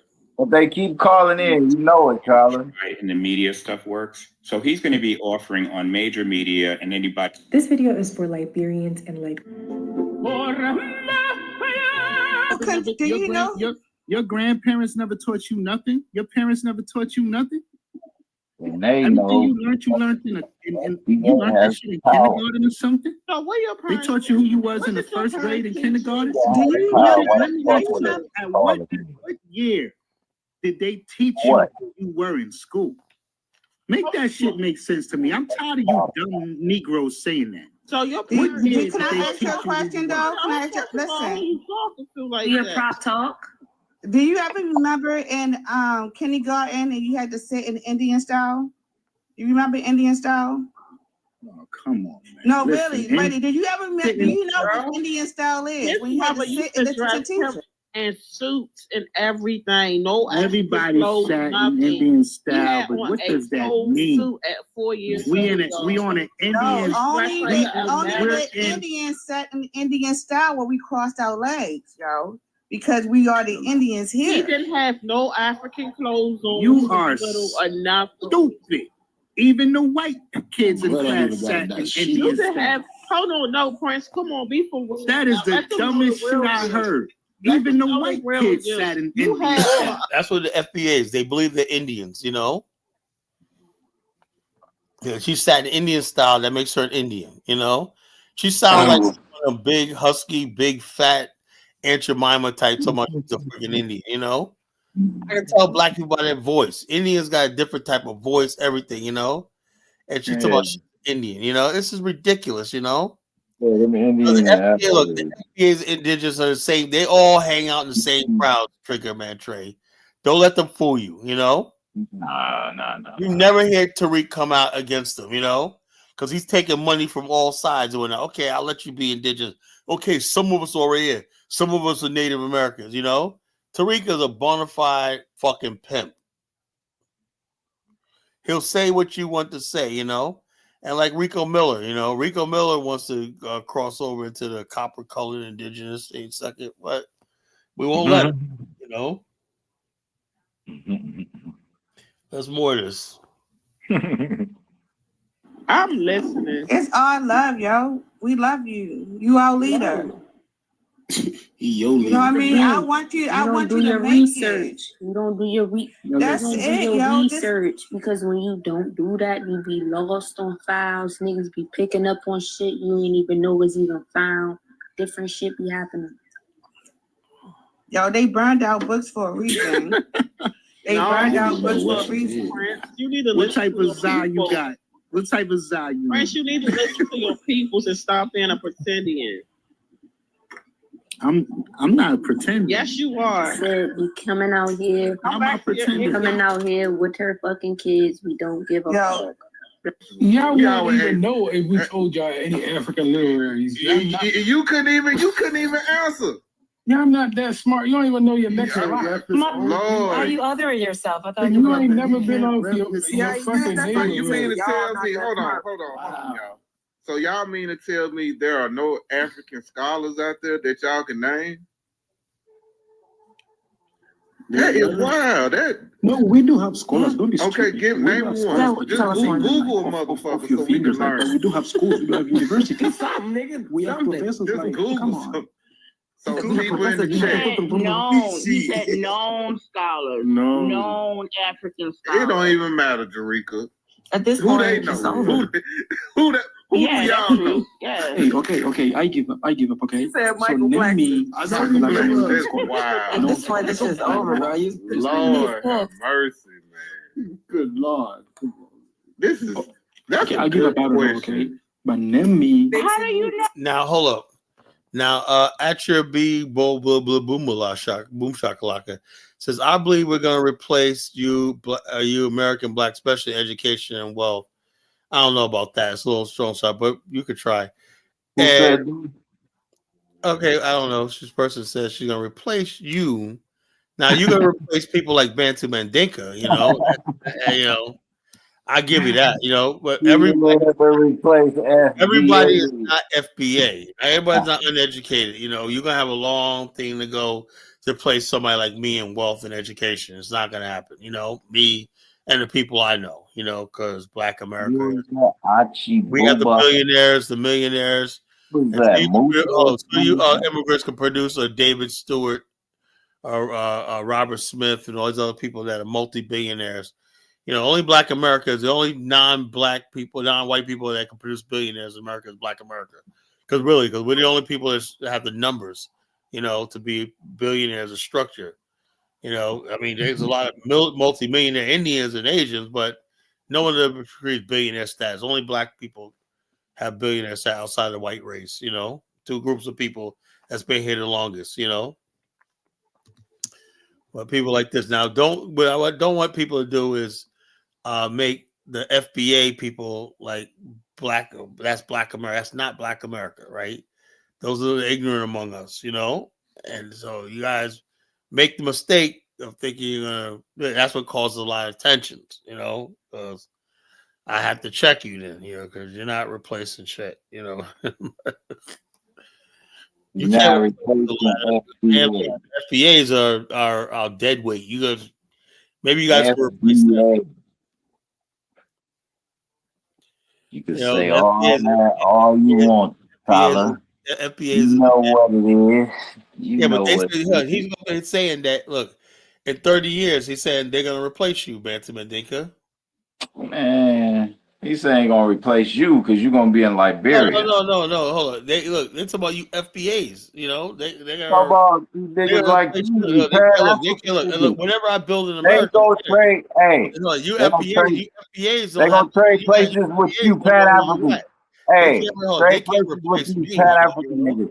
I'm not irreplaceable. The white man, I'm not on my knees. Trade places with Kala. He going to Liberia. I'm not. Who knows where I'm going? What I'm saying is, you guys are on your knees to the white man. You're trying to wear the white man's flag. The white man could take that away from you. White man, I have no allegiance to the white man. So they can't replace me. I'm just a big pain in the ass to these people. He said you people are going backwards, man. Oh man, Bantu, man, how you stand for that, bro? Man, what was that? That's somebody in disguise. That's Musa. But he actually FBA's peg, man. You guys are going backwards, man. 1.5 billion. 1.5 billion Africans can't figure out how to prove a road. Fucking idiots. Paper road. Yeah. All lies, Rico. That's all lies, man. There's plenty of people. Not even comparable. Kyle already know. He just I was basically looking at there was a stat. The Trump administration is really coming after Black immigrants. I tell you, man. I'm saying, they're really coming after Black immigrants. All those immigrants, the Mexicans. I know the FBAs are happy. The FBAs are happy. Donald Trump put a thing out today talking about. I thought he liked Liberians, but he put a thing out saying almost 50% of Liberians are on public assistance. I'm like, damn. Yeah, they up there doing? They up there with the Somalians. 80% of Somalians are on public assistance. Yeah, like I said, we're living in a time where the narrative about immigrants doing so well and replacing the case. It's not even close. Not even close. Lives being destroyed now. The immigrants are not succeeding in America at all. They're like really failing. So best thing they could do was fucking steal shit. Because like I said, I thought people come over here and be a part of the American dream, and a lot of immigrants are failing. They're not making it here. They're not assimilating. They're not becoming a part of the country. Well, whatever. Afro Theory says. I could makes the third movie. Ryan Coogler does not identify as FBA. Afro Theory, that's a lie. He doesn't identify as FBA. The problem is this: when you say Black American as opposed to like African or an African immigrant, that's the qualifier he's using, right? But if you ask Ryan Coogler, what does he think about conversations like this one? What do you think he's gonna say? That he's with the shit? No, of course not. You know, he can't look. It was all good. This is an AI prop. This is like I be seeing these mofos on live. Hold up, that's one. Yeah, begging. The one in the middle kind of look like the Black American a little bit that I follow. We mutuals kind of look like him a little. Race or is it indigenous? The Black American indigenous.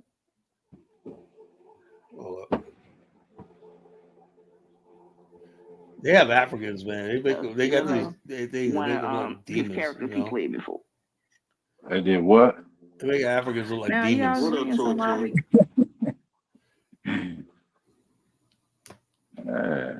Hey, I heard an African come up there one time. He was like, "Keep doing what y'all doing, man. Y'all need to keep telling these Africans doing that." This shit. Like, Oh, dope, man. That's why I be People angry. crying that shit.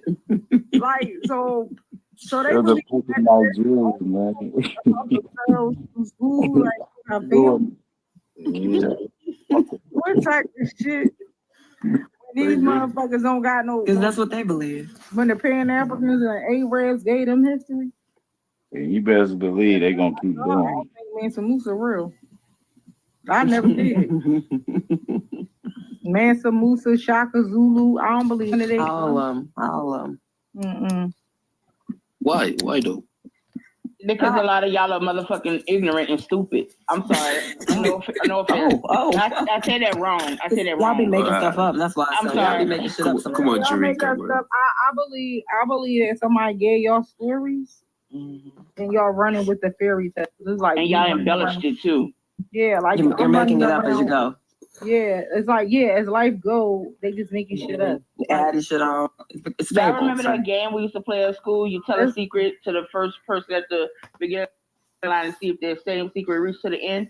That's how these what fucking happened. stories are. But It just me, changed up. I think they like fables and shit. Like it's like us telling Snow White story of our own. I don't believe that shit. I don't believe he real. Nobody can convince me. It's a nursery. Don't believe the hype. Told us as nursery rhymes. And if it is true, I don't believe his brother came over here. Don't believe the hype. Where his brothers become king, and they not telling the story right. Now, I don't believe the nigga exists the way they say it. Yo. Well, can I ask you a question? Go ahead, Miss. Do you think majority of the story of the Princess and the Frog is real? Not the frog portion, but the rest of the story. You think that's real? I watched that movie when I was like 8 years old, so I don't remember what happened in that thing. Can't really lie to you. All I remember is that it's based in Louisiana, innit? Something like that. If I'm not mistaken. You said you said it when you were 8. How the fuck? I'm 22. Oh, Jesus Christ. He's a child. He's a baby. And where's his family from? Where he from? I hear Harry Potter. Where he... Harry Potter. Yeah, you are. Lord, Can't watch that because they had the You like friggin' it over there in Ireland. Africans. What's the weather like right now? Africans. Cold, man. Proper cold. What, Harry Potter? Yeah, I ain't like that Well, movie either. They just kept putting Africans up there. These pictures of Africans looking like fucking. The way they put Africans pictures up there like they're demons or whatnot. That's disgusting, you know. Yeah, I never watched it. I don't know. I don't There's so Well, much. I'm looking Black American. Well, they did it in Harry Potter. I ain't know that. Wait, who's on the stage now? That's me. This Elvis. Dark Migo.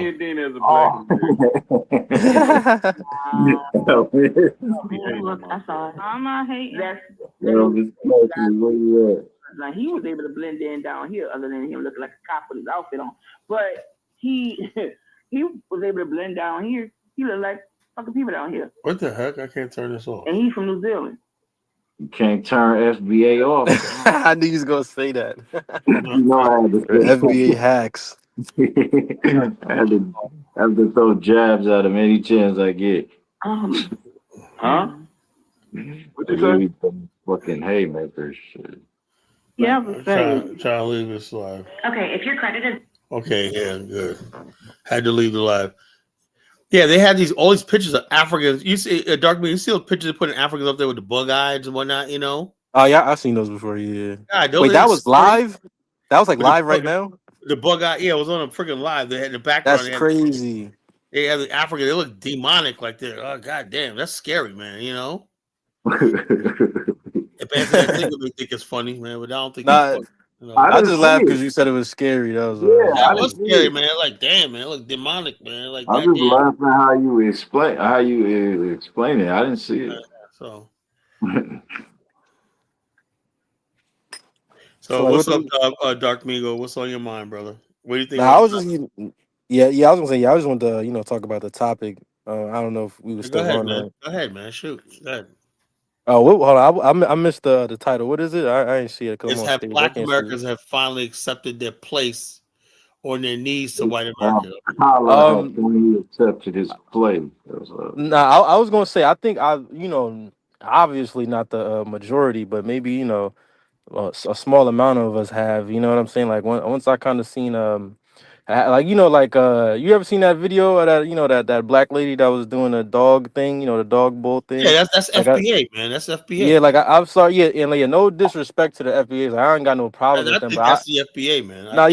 I know they come out of California, but it's just so ironic to me because California got some of the most broken black people, you know what I'm saying? So they're more likely to talk all that stupid crazy shit, you know. What dog video? What are you talking about? Oh, come on, Bantu, man. I don't want to even get into that, man. Right? This lady, this black lady, right? The white guy had her on a leash, right? And he had a bunch of dog food. He was pouring the dog food and had her out there eating the dog food with the dogs. Where at? Where's that at? It's on TikTok. Yeah, just look it up. Yeah, it was bad, bro. It was bad. Not on TikTok, so I don't know what's going on. I played on the show, you know. I don't know what's going on. Well, you're missing out on TikTok. TikTok will make you FBA, man. Yeah, and it's crazy because she had red lipstick, and the thing I say I don't like black women with red lipstick because for me that's a sign that I like white guys or I date out. That's my number one red flag when I see black women with red lipstick because those be the main ones. Every time I look around, there's black women. They're throwing themselves at white men, and these white guys don't even and never married them. They just use them for sex and everything like that. And you know what gets me is Dark Migo. You ever notice that society says nothing about white guys with black women? Nah, yeah. You ever notice that? Nah, I've seen black women out with white guys in the most redneck spot and whatnot, and they get treated like, oh yeah, whatever like that. But at the same time, a black guy with a white girl, you go there as a single black guy in some of these redneck spots, they all look at you like, man, don't be talking about girls. They think you're after their women or some stupid shit like that. Yeah, it's always like that. Like when I went to Arizona and I just was going to the grocery store. I went to Whole Foods and I guess it's not that many black people out there, but there was these super nice white ladies. They was middle aged and they seemed I had a few items. So yeah, you can cut the line. And these white guys was staring me down was trying to get their numbers or something. I'm like, what's going on? Yeah, white guys don't want you having any sort of contact. Yeah, they too intimidated. It's kind of annoying, They don't It's come on. If you're a black guy and a white girl says on the line, "Oh, how you doing? You have a nice day." Okay, all right, baby girl. You say to "Okay, baby girl," or "Shorty," whatever like that. And white girls always get impressed, but you're including them in your culture. White guys hate that shit, Yeah, it's just the way some guys talk. Yeah, say, yeah, what's up, Shorty? You know what I'm saying? Like that, but white girls okay, he called me Shorty. I mean, he must think I'm down, Yeah. White guys look at that as oh man, you just fucking, you ain't trying to get a number or nothing like that. You just, what's up, Shorty? Whatever like that, thanks a lot, And white guys look at that as, man, but yet you see them all in black women's face, flirting, you know what I'm saying? I hate that shit, man. When they see a pretty black girl, man, she is not off limits, And exactly. One black girl did a video. She said, well, who gives these white guys think that? She goes, she had to tell a white guy, please get off me. The guy was trying to touch on her in a grocery store. She was like, please, sir, why are you touching me? Why are you up on me? Yeah, that's a no-no. You know, it's crazy like that they got that much audacity because you know, black men, we know that's a nah. Like, you know what I mean? Like, you're not just about to with be a black woman, hell, you're touching up on just black women like that. You know, we man, don't do that. with black women, you can't even look too long. You know, Yeah. you smile too much. You know, and let's say the women be like, "Wait a minute here, you smile too long. Let me pull." They'll pull to your side, man. When he's bad, boss bitches, when that. Did you actually think that you have a chance with me? Well. Do you really think that? Well, I want to know what gave you the impression that I would be interested in you. You got to bow your head. Oh, I'm so sorry. I'm so sorry. You know, I gotta know my place next time, Miss Boss Lady. You know, Miss Boss Bitch. You know, Yeah. that's how it is, man. With black women, you know, no, that's funny. you Man. got to know your place. You know your place. Nah, yeah, and I seen this video of this Spanish lady. She was saying it was like it's a video of like another black woman. It was like a white guy. He like snatched her wig off. Like only she was recording. Like he snatched her wig I off, saw that. and she was like, "Oh, I guess I'll just get a new one." And then the Spanish lady was like, she was like, "Well, like like it's crazy because like say if like the black man just pulled up and was like, 'Hey, sister, I love your natural hair. Can you do that?' Then World War III would break out." And I was like, yeah, that is pretty crazy. Like the white man could snatch your wig off, but if the black man just want to see you in a nice hair, right, is the problem, right? That's white supremacy in America, and we're just bowing down to it. Yeah, so that's why I be saying like, yeah, the title is really right. Like I'm seeing a lot of people, and that's the thing. Like I ain't even putting it on black women or even black people. I be seeing Africans do the same thing. Spanish everybody people, comes here. everybody doing it. Asians, like everybody comes doing in. it. This one guy in the chat room Mexicans. talk about they're gonna replace us or whatnot, man. Dude, that's not gonna happen, man. Yeah, that's not gonna happen. What's so funny? Like I don't think they understand. Like white people, like I know they hate us, but they don't hate us that much. You know what I mean? Like yeah, even Zongo had to admit that. He says, because white people are like, yeah, they know what they got with Black America. They're looking at now with these Somalians, and America's turning very anti-immigrant. Yeah, everybody. Yeah, the whole world is turning very anti-immigrant. Like the New World Order, where people could live in multiculturals and people around the world where nationality don't matter, that collapsed. That died with the Obama administration. That's the whole idea of Obama. We're gonna live in this New World Order where people could live in any country, and the only conflict, like Obama said, was if you want to have a differences, that's what we got the Olympics for. What happened in Venezuela wasn't the Olympics, was it? No, it wasn't. That's what Obama said. A world where if nations want to compete with each other and show their pride in the nation, you do that in the Olympics. That's what that fucking idiot said. Yeah, he's a weenie. That's why I don't like him, man. Yeah, he's a fucking, like I said. Matter of fact, I was gonna do a show tonight. Might do it tomorrow night and Friday night. With Obama, he has a thing. He has a sign. Somebody's going around talking about, "Do you miss me yet?" Now, and everybody's saying, "Hell no." Everybody's saying no. Yeah, he's done. Comment section. I seen that song, God. I seen that shit. I didn't see that. That's funny. It's going around Facebook and stuff like that. Do you miss me yet? And everybody's like, "Get the fuck out of YouTube." Right, and it's funny because on another show, I remember you said like he said something about if he would run again, he think he would win. But you said like the internet wasn't really out at the time. Well, no, it was out, but like everybody wasn't knowing it on social media. The internet was just. I remember the internet was just coming on. The internet was just coming on, right? Mm-hmm. And the months before his election, people was using before. It wasn't no TikTok and Facebook. The only thing we had really was MySpace, right? Yeah, it was just MySpace. And everybody, Facebook, I think, right? And then what happened was, I think Facebook was just starting to come out. Facebook didn't start until 2009, really. Oh yeah, you're not lying. Yeah, because I was like in super school. I don't think Facebook was out yet. I remember Obama. We had MySpace. Nobody really talking politics, or they didn't have the feed thing where you have a timeline and feed and all that. It was just your page was locked, and only people who listen to what you have on you. So people weren't sharing information. Then they came up with this thing called Ning, which my social the Ning site, right? And other people start building social media sites. And they start growing and blogs. They start chain blogs. They start growing, and that was right before Obama, right when Obama got elected, right? Because it wasn't enough. It wasn't enough thing because the media carried Obama, Had Obama been running, let's say, the first time, 2012, he probably wouldn't have won, you know, because they had too much on him, you know, his Columbia record, you know, and some serious things about where he was born at and shit like that, you know. What about his Columbia records, Colin? Well, we don't know anything about him. What was his speeches like? What did he say? What was his views? Nothing about what he is in Columbia. It's sealed. His record's sealed.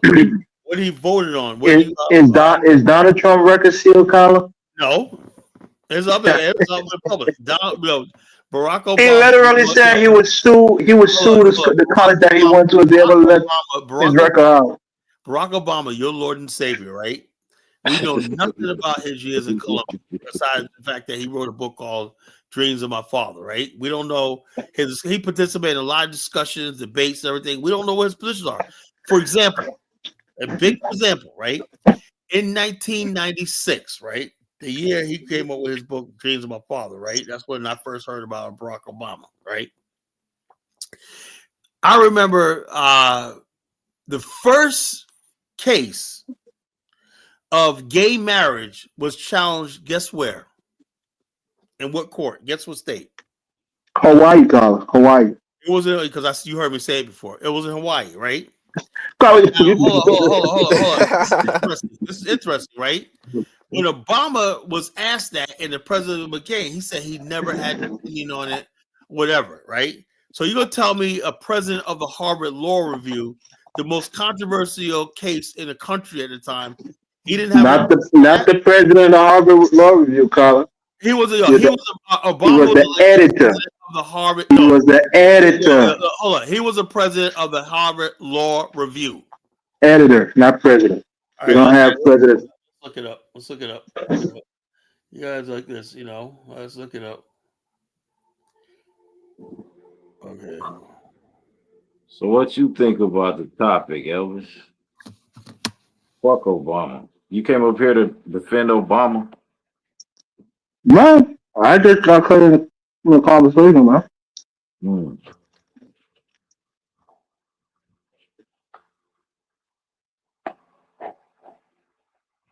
You think Black Americans like Kala ready to take their place and bootlick?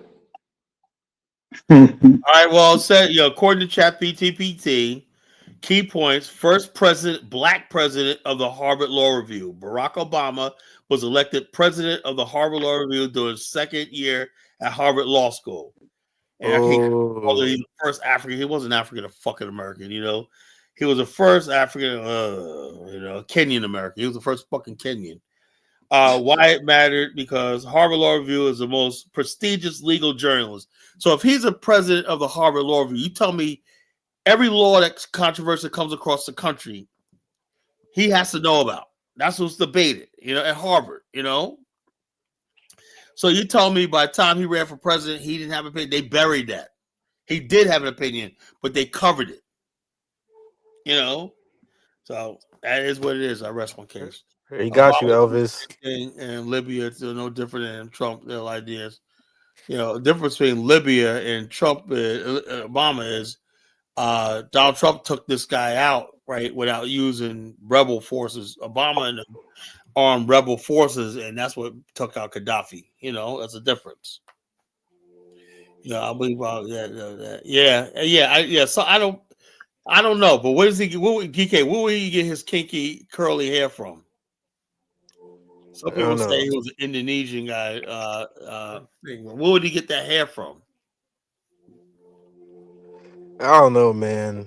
You seen the Asian guys, they be having the kinky hair now. I don't know what they putting in their hair. You probably had that. I don't know. So, like I said, Obama had his younger years, he did have an afro. Yeah. You know, so you got to get that afro from somewhere. You know, only people that can produce an afro are Afro Americans and African Americans. Didn't like white people have afros in your day too? I think I've seen that before, didn't they? No, not afro. They have curly hair. How was they doing pulling that off? Black people have afro. That's the Jewish ones. They have curly hair. They have curly hair, not afros. You know. Obama did the same thing in Libya. No different than him. The Republicans, other people like this. You know.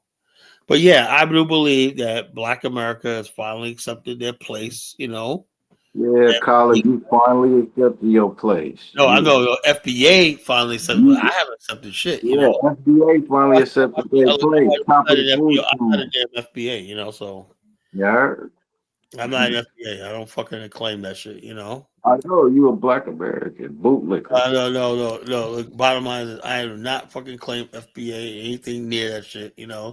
FBA is a fucking black underclass. So nobody's asking you to.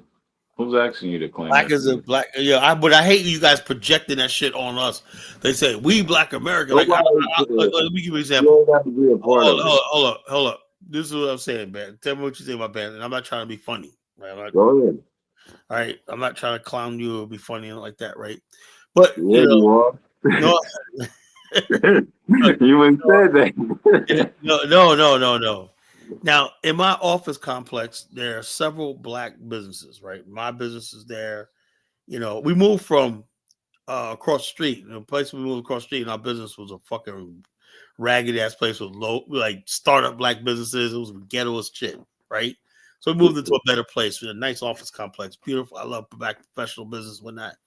Now, what you would do if you came by there, you would say, man, look at all these FBA. Are we FBA's doing good? Now, if Elvis came by, he'll say, look at all these African immigrants. Look how well they're doing and whatnot. Blah, blah, blah, blah. We're sick and tired of everybody laying claim to us, Claim to what, Carla? You don't even know what you are. You are African American, or you're a Black American, or you're a Liberian. What I'm saying is this, though. There is such thing as people who call themselves African Americans, right? Who don't hate Africa and basically don't consider themselves FBA. We exist, right? And let us exist. All I keep hearing is an argument between Africans who are trying to claim us, right? And fucking FBA who are trying to claim us. We're tired of both of you, Nobody trying to claim you, man. Get the fuck out of here. Yeah, but you guys try to claim all the success. Hold on. When you guys say we FBAs have 50,000 patents, who are you talking about? You're talking about African Americans, FBAs are just a fringe cult group where they want to run around claiming everybody, the whole entire community's success. Mari Stein knows what I'm talking about. Mari Stein, come up here and see if you know what he's talking about. I know what I'm talking about. I'm just worried about Elvis. Elvis, man, I got a serious bone to pick with you, man. I thought about that show last night about the village and whatnot, and I was thinking about today and pissed me off, man, It pissed you off? I just asked a question, a what if question, and you got mad at it. You hypocrite. You want to fucking spend a week in that fucking let me ask you, why in the fucking I thought about it today, man. I said, no, I wasn't. I said, I thought about it today. I said, I should have been pissed off last night when he asked me that. You should have been pissed off. Why? only because I purpose that you might be offended by it. Only because I purpose. So what does that prove? If I stay in some village and I got to take a dump in a latrine and whatnot, getting shit put on my ass and shit, that make me more of a Liberian or something like that, Colin, you gotta let me explain my thought process. If you can't let me do that, you won't understand. I can only imagine what Mary Shy going through. You ain't no Liberian, man. You got to go through that initiation at the village, man. Yeah, but I don't have to shit in the latrine and whatnot. I know when African guy said that, everybody's like, "Oh, what's African? Don't give a fuck about." Okay, I don't think so, Rico. I think we do. Not that we're gonna go there, but no, what it is, Rico. Yeah, I get it. Most likely don't give a fuck about Africa, but they don't care about those of us who do. I get some problem with the FBA, man. That I be looking over my shoulder and whatnot, like somebody's gonna take me out. Nobody care about you, Colin, going about Africa, man. You guys look. Oh yeah, explain. Colin, do you think your interest is heightened in Africa because of a specific reason? You think if that reason wasn't existent, you wouldn't really give a damn about Africa? Maybe you visit. Elvis. Well, you explain. What is my reason, Elvis? Well, you got a wife there. Yeah. So that's what people say. The home is where your heart is, right? But if you didn't have a wife there, you didn't have an invested interest in the continent as you do. You think you'll be going there as often as you do? Look, that makes it a little much more concrete and better. Because I know a lot of African Americans who live in Liberia now, and so they like the history. When they like really love the history, and they want to try to rewrite and rebrand Liberia. And they say they want to basically, you know, move on behind the so-called past. And they believe Liberia does have some sort of promise in the future because that void in Black America, that Black nationalist void is strong, still strong in Black America after all these years. That's why they don't really understand it. How is Black America, right? And they saw that in the Rumble with the Jungle and Ali Foreman fight. And we saw that with Festac in 1977 in Lagos, Nigeria. You know, Black America has always had an affinity for the mother continent, whether it's Liberia, Freetown, whether it's the Gambia. So there's always somebody trying to make some sort of connection. So my expression of Liberia, what draws me to is two places, is Liberia and also where my ancestors come from, and that's Angola. You know, that's my two places that I'm affiliated with. Now, somebody else might be Ghana. Some people might be Togo, Benin. Some people might love Nigeria, you know. But there's always some people like Mike the Cameroon. You know, everybody has some special reason. Me, I was always fascinated by the history of Liberia. And with Angola, I know that's where my ancestors came from in the 1600s, you know, from northern Angola, you know. So I'm just fascinated by those two places. Simple as that, you know. Nothing more, nothing less, you know. You know, so if I knew more about some of the other parts of the continent, I would. But those are two places I know extensively about. You know. I'm saying like, you know, go to Africa, especially if you know, like for you. Well, now you kind of have family because you have a wife there, but somebody like a Bantu Mandinka, right? So going there is a big expense for a lot of people, and one of the largest part of the expense is your living condition, because most people might tend to stay in a hotel for maybe a week or a couple of weeks. That's why I excluded you from this point.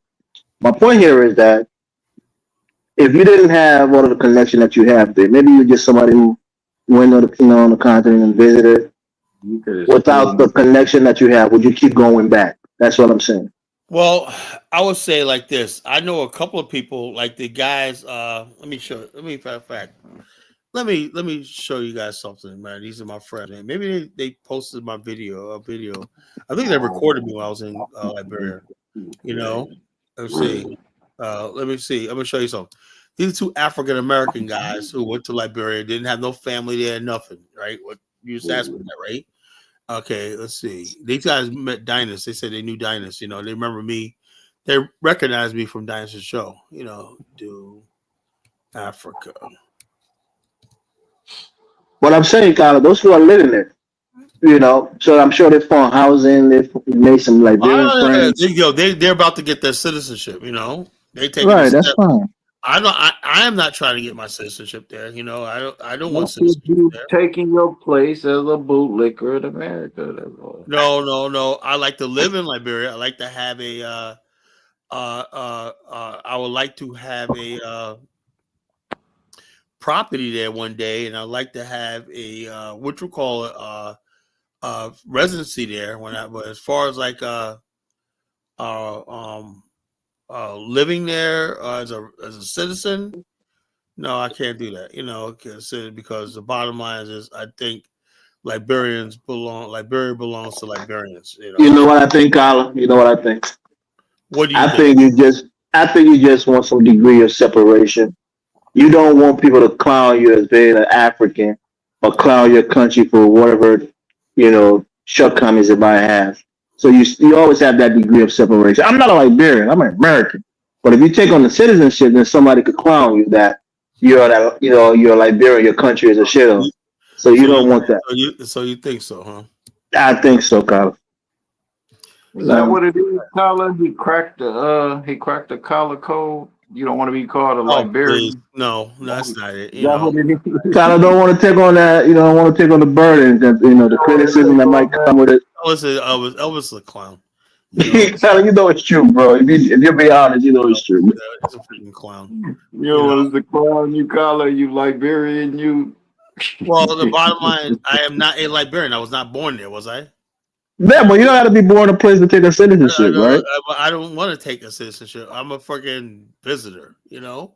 And that's what I'm saying. You want that degree of separation, Colin. It ain't about separation, you know? Stop. Do not build in Liberia. What's doing building Liberia? This guy right here is off the chain. I like it. I'm going to meet him when I get there. You know, the guy that goes, what's it called? Do Liberia? Liberia to the world. He had a channel called Liberia to the world, man. Hey, I know. I know. Yeah, baby. We get them to tell the truth every now and then, you know. I don't know what happened to these guys. Do Liberia, do Africa, man. What happened to the channel? You know, I don't know what happened to the channel. Maybe they put the what you call the exclamation point back after they do. I can remember it was an exclamation point in there. And I should have kept up with this. Do Africa. You know, well, these guys, man, you know, I don't get it, man. You know, they had a channel, man. I saw their channel before. Kyler, you know, I'm going to give you credit, right? You had a beautiful start to the show. You're being very vulnerable and open. And I was actually touched by your story. And that's basically because I have a lot to offer people and I'm not phony and I'm real. That's just me pouring my heart out. That's just me telling you. had an epiphany. That was good. I can hear the show. And then you read one comment about Chuku and you switched the whole shit and started talking about the Africans and the FBA. And you played 30 minutes of video from Chip Top. FBA's triggered me, so that's why that happened, you know. But like I said, I started the show and I was basically just talking about my journey. That's like in April, will be 18 years, you know, my friggin' life changed when I became an insurance broker. You know, now 18 years later, I'm MGA level. You know, that's really big in the insurance. Oh. 18 years later, you know, I didn't know what I was doing. All I know is I was tired of working 3 jobs. I was tired of doing club security. I was tired of driving fucking FedEx and all these other friggin' jobs that was going nowhere and shit like that. So I said I wanted a career. So my sister, she was able to travel to New York, see our parents all the time, and I couldn't see my parents because I didn't really have the money. I always had to work. I had money, but I couldn't take off because, like, geez, go to New York, that's $1,000. And I come back, I said, shit, I got to make that back up. So basically I said, look, I want to have time, you know, I want a career. And my sister gave me the book.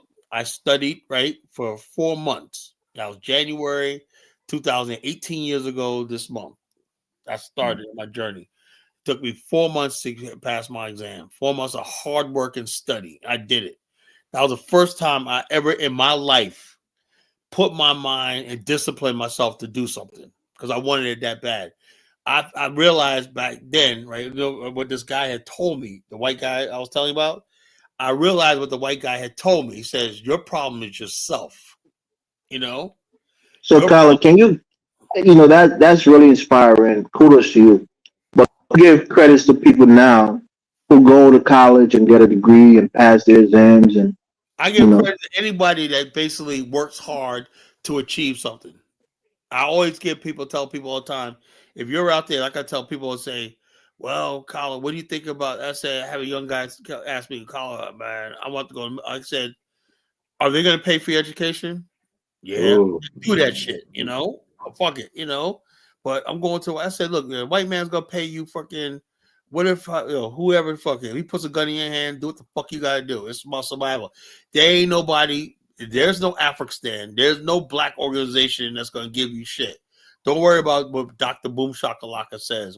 That's what my message been all the years. And ever since I did that, right, I got on Block Talk Radio a year later. And I said, you know something? I had it wrong. Because I always thought the business world was full of corrupt people and all this shit like that. Then when I studied how the laws work and how my responsibility and stuff like that, I realized the reason why this world works and America is what it is because the system does work and it's really complex and there are rules and there are laws, you know, and stuff like that, regulations that you got to abide by, you know.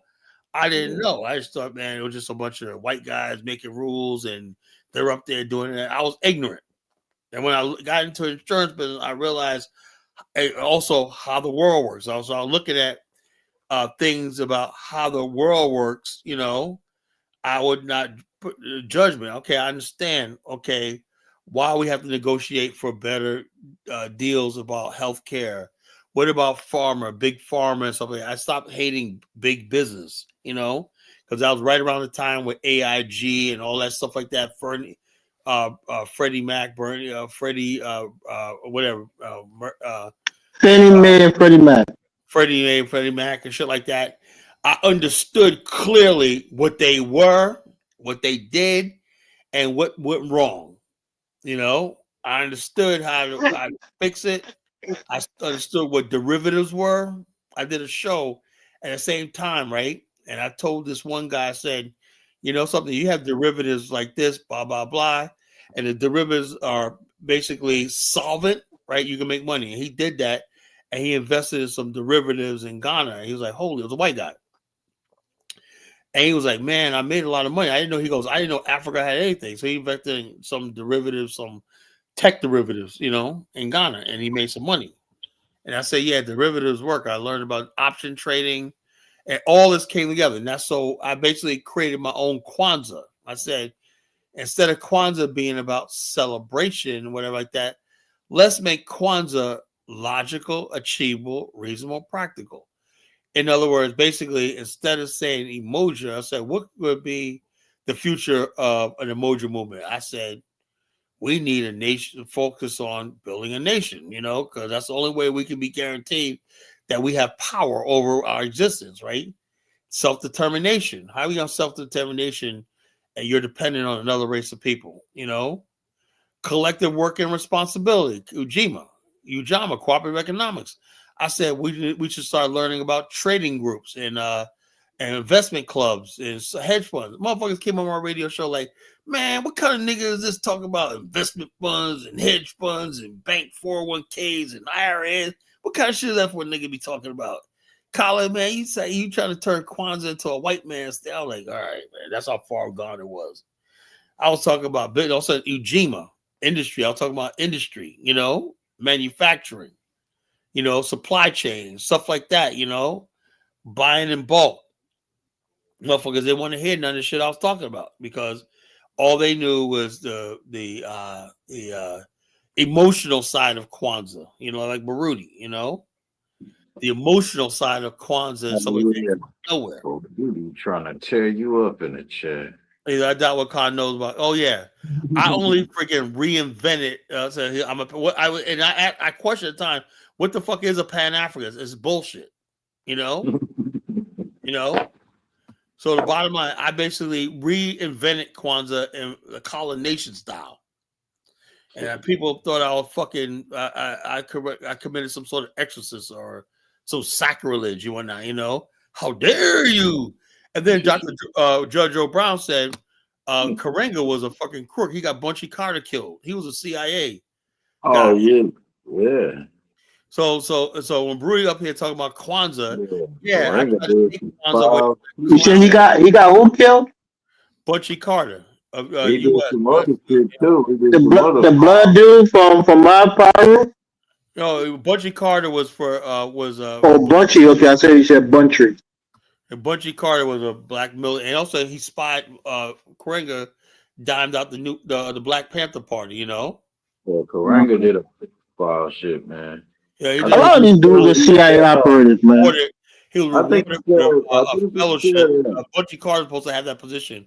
He got the position at UCLA. You know, Black Studies, whatever bullshit, whatever. Any black organization that is organizing, even if it's not if it's not militant in nature, any black organization that is organizing is put on the FBI watch list. And so like this NBA shit, I guarantee you they're watching them if they're not already infiltrated. Now he's calling me Donald Trump.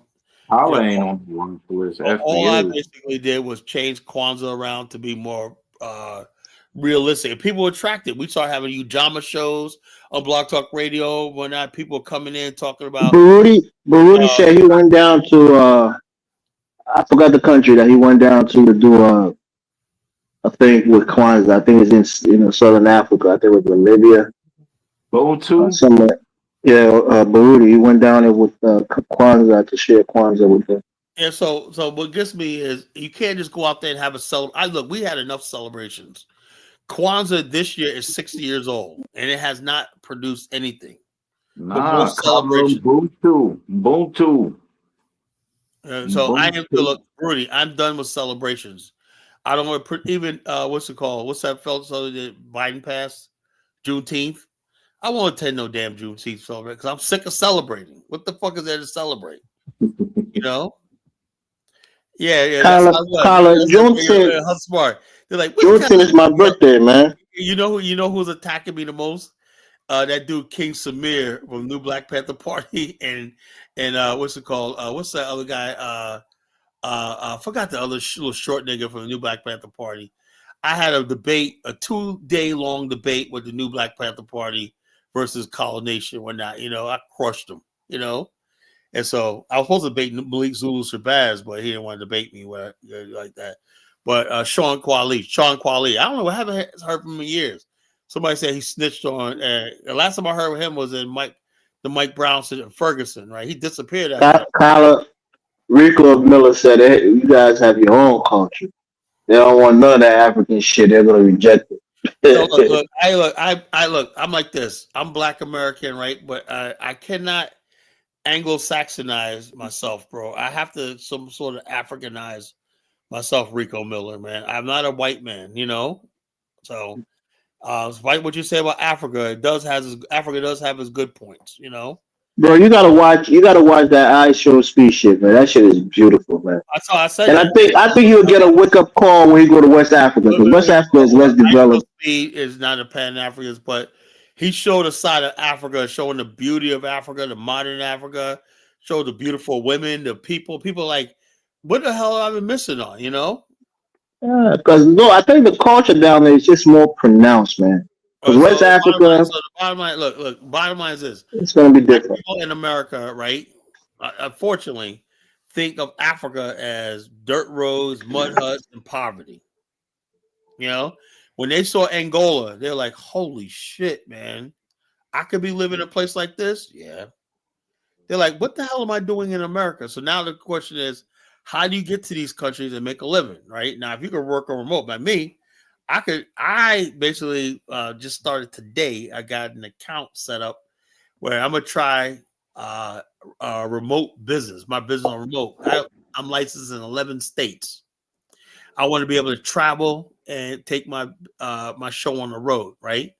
Once I get to that point where I'm making 90% of my business outside of my office or not in home, now it's time for me to leave the United States.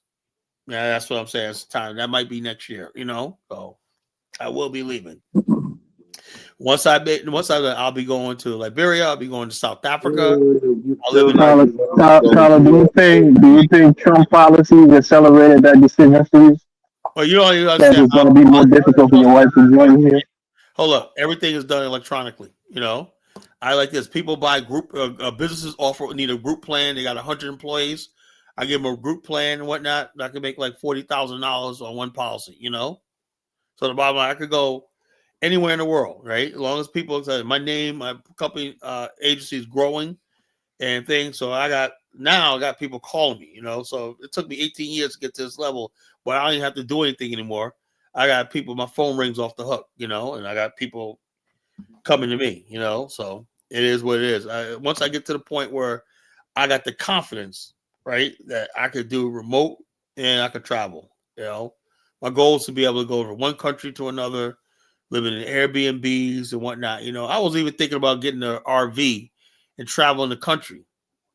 I'm thinking about getting an RV. I'm thinking about doing that. I'll see how much they cost to rent an RV and go across the country. Living in mobile, what do they call, camping lot grounds and whatnot. As long as I have my laptop, I can make money, so I can make money. So, yep, that's why I want to be a free bird. Elvis, can you, his name is Indigenous Africans, Round Thatch. What is he talking about? Architecture, impact, You know, round thatch. Yo, look, but I showed you yesterday, Elvis, right? Native people don't live in the mud huts they did like 100 years ago. You know, the architecture has completely changed. Native people learn wood frame. Now the huts are made of wood frame. You know that, right, Elvis? And maybe sometimes they have different types of plaster, and sometimes they plaster and mud on the outside just for the aesthetics of it, you know. But they don't have mud huts like they did, you know. Traditional. I have not seen one yet. I've been in villages in Liberia. I have not seen it. They're all like that village I showed you, you know, and stuff like that. The only reason why I would not stay in a hut, you know, like that, because I don't like in a latrine, and then you know, everybody has a communal well. And they get their water from. You gotta go there, get your buckets of water and whatnot, you know, for the day, and wash and bathe, cook, clean, whatever like that. It's like it's a life, village life. And you got the latrine out there where everybody relieves themselves. You know, some of the villages I would like to suggest, like Nana's Lodge, right? All the bungalows in Nana Lodge are nice, right? But when me and Bomani did the tour, the one house bungalow that me, Isabella, and I had didn't have a shower in it, so they had the outdoor showers. Really nice though, like a walk-in shower, whatever like that. Really nice, you know. But everybody else, all the other guests, when I said I took one for the team, you know, I said I let the other people have the bungalow with the shower, and I love that. Love Nana's Lodge, really nice, you know. And so, but the bottom line is, communal showers are in parts of Africa too. They build them nice. You know, they're built in a wooden shed, whatever like that, and they got the indoor plumbing and everything like that, and it's a communal shower. You need more of that.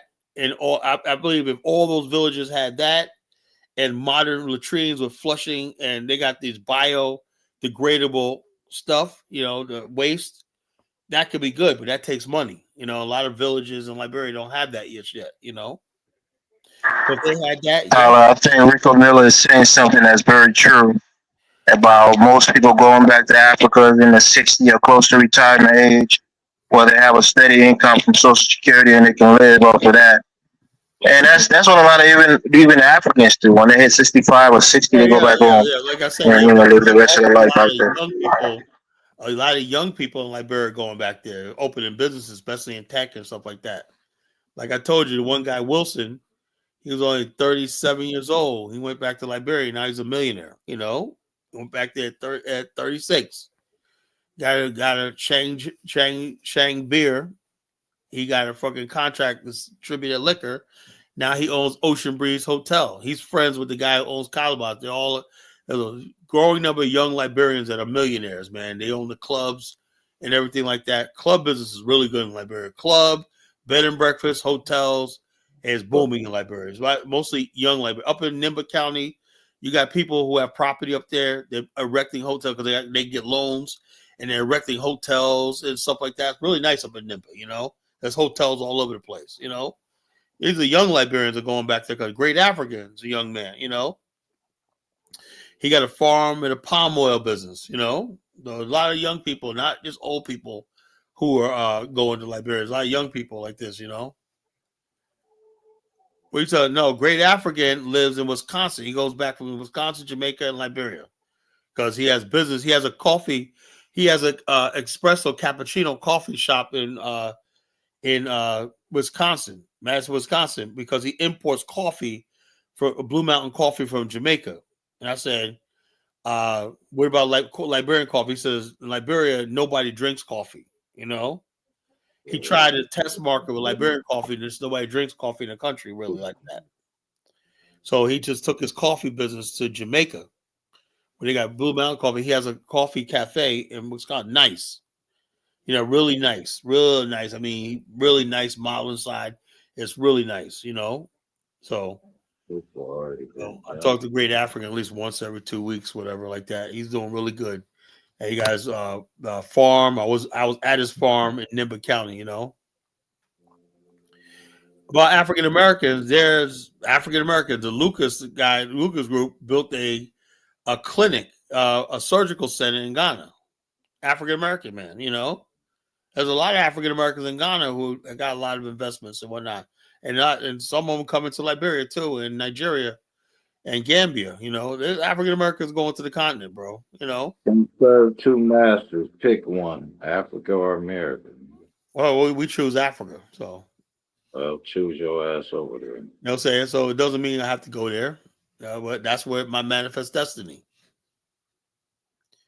It's like your manifest destiny is at the feet of the white man, Brandon Manika.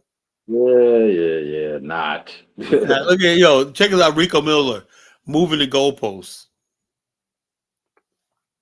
That's classic moving the goalposts, you know. Why is Baruti always beating me up, man? God damn, man. You know, I'm sitting there defending Africa. He's sitting there. Baruti killing you today, boy.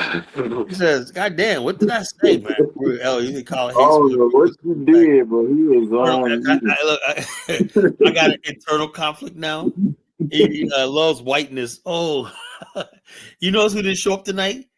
17. This has been a great night. No 1776 because he knows that this topic is gonna roast him. You know, he ain't gonna show up tonight. 1776. I know you're listening, man. Come up here.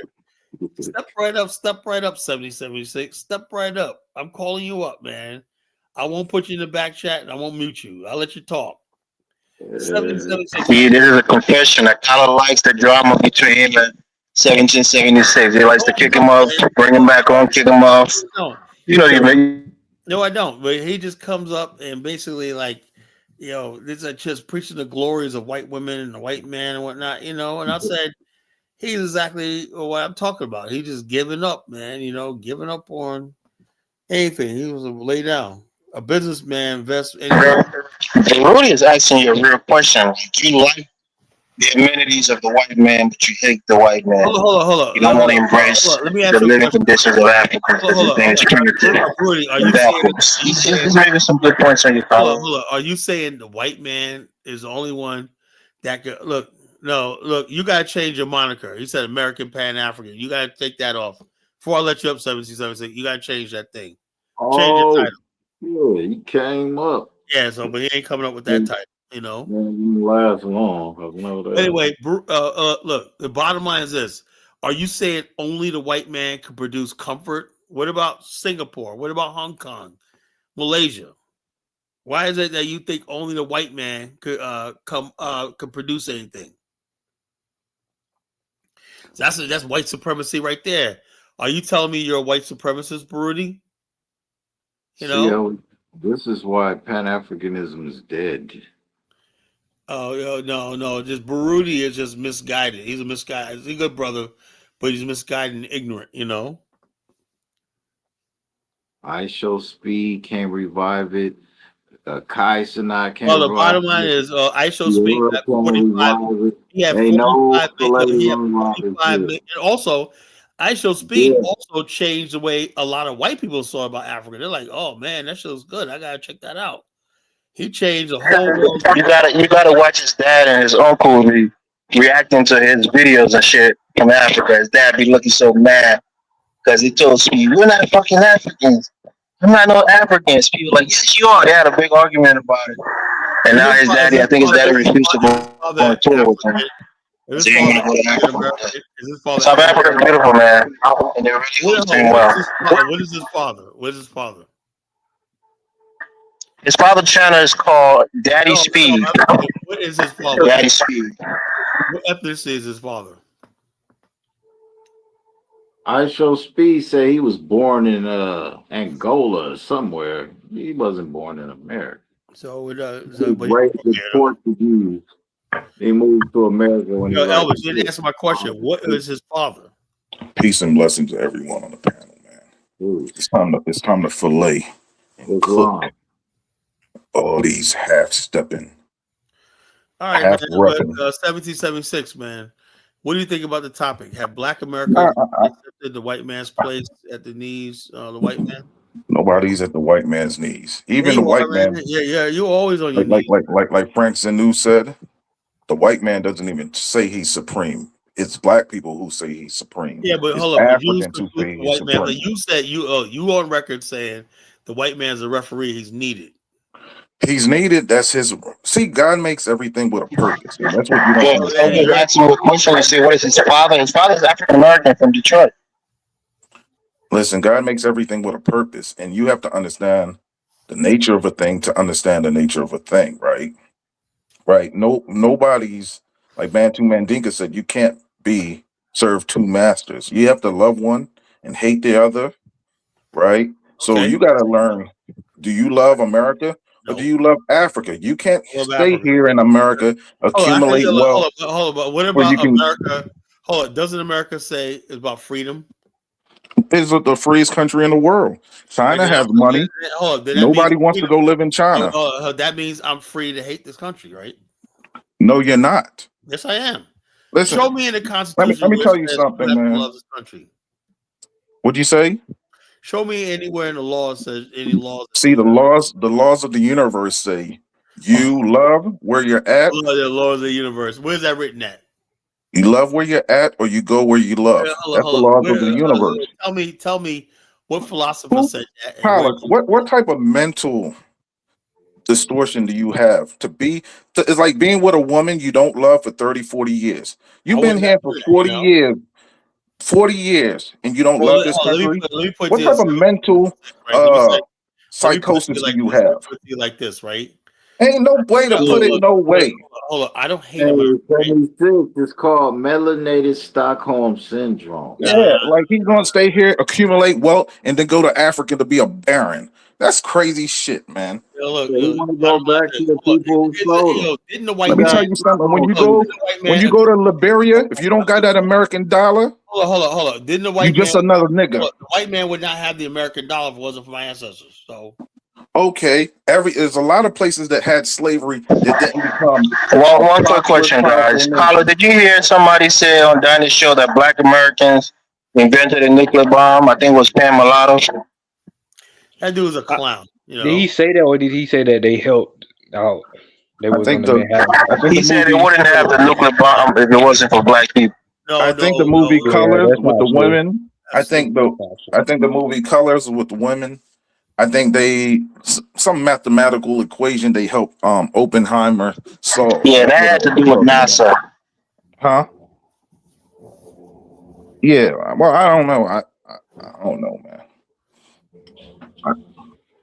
But the bottom line, man, and I'm tired of it, man, and I'm really about to put my foot down on you, Carla, because you've been here a year and a half stepping, talking about Liberia, talking about Africa, but you ain't been there yet. Until you get boots on the ground and start digging with that shovel, you got to lay back. You got to pledge allegiance to the flag. Elvis, you're not my biggest fan, but tell this fool I've been there several times. Yeah, you've been there for your vacationing. You're just going on vacation 2-3 weeks. No, he's made some tangible, concrete steps. He got a home there. You know, he's connected. I mean, give him some credit on that part. He's doing a lot more than other people who doing this and come back with nothing left behind. When the founders of this country stepped foot, 1619, stepped foot on this continent, they was here to stay. They didn't go back to Europe. George Washington wasn't going back to Europe like Kyla every fucking year. He stepped foot here and said, we will build. Jefferson went to England, France, and stuff like that to get money. Benjamin Franklin spent a lot of years in France, right? He was an ambassador. Revolution, you know? He was an ambassador. He wasn't an ambassador because the country wasn't even formed yet. He was an ambassador to France. I'll say, no, bottom line, Ben Franklin. The bottom line is you need to put foot on that continent. Ben Franklin. Burn your birth certificate. Party guy. Burn your passport and just be an African. But you know them African, they're going to look at you like, okay, what's your name, Zimbabwe? He's doing 1776. Kyle's doing a lot more than most of these so-called but he's serving two masters. Elvis, I respect you. That's a lot. More than some of us who are continental Africans. So give him props for that. All the other shit he says is wrong, but at least on that part we can give him some credit. The continental and African, the land in Minnesota or Rhode Island, right? They pledge allegiance to the flag. They became American citizens. They're working for the betterment of this country, right? And that's noble. Yeah. A lot of those people who came to Rhode Island and Minnesota started with nothing. And look where they are now. Upwards of $80,000, $90,000 in their bank, right? becoming noble Americans. Hold on. Hold on. That's the American dream. Hold on. Check this out. You know, the Trump administration put out things like half of Liberians are on public assistance in this country. Half. Well, oh yeah, I seen that.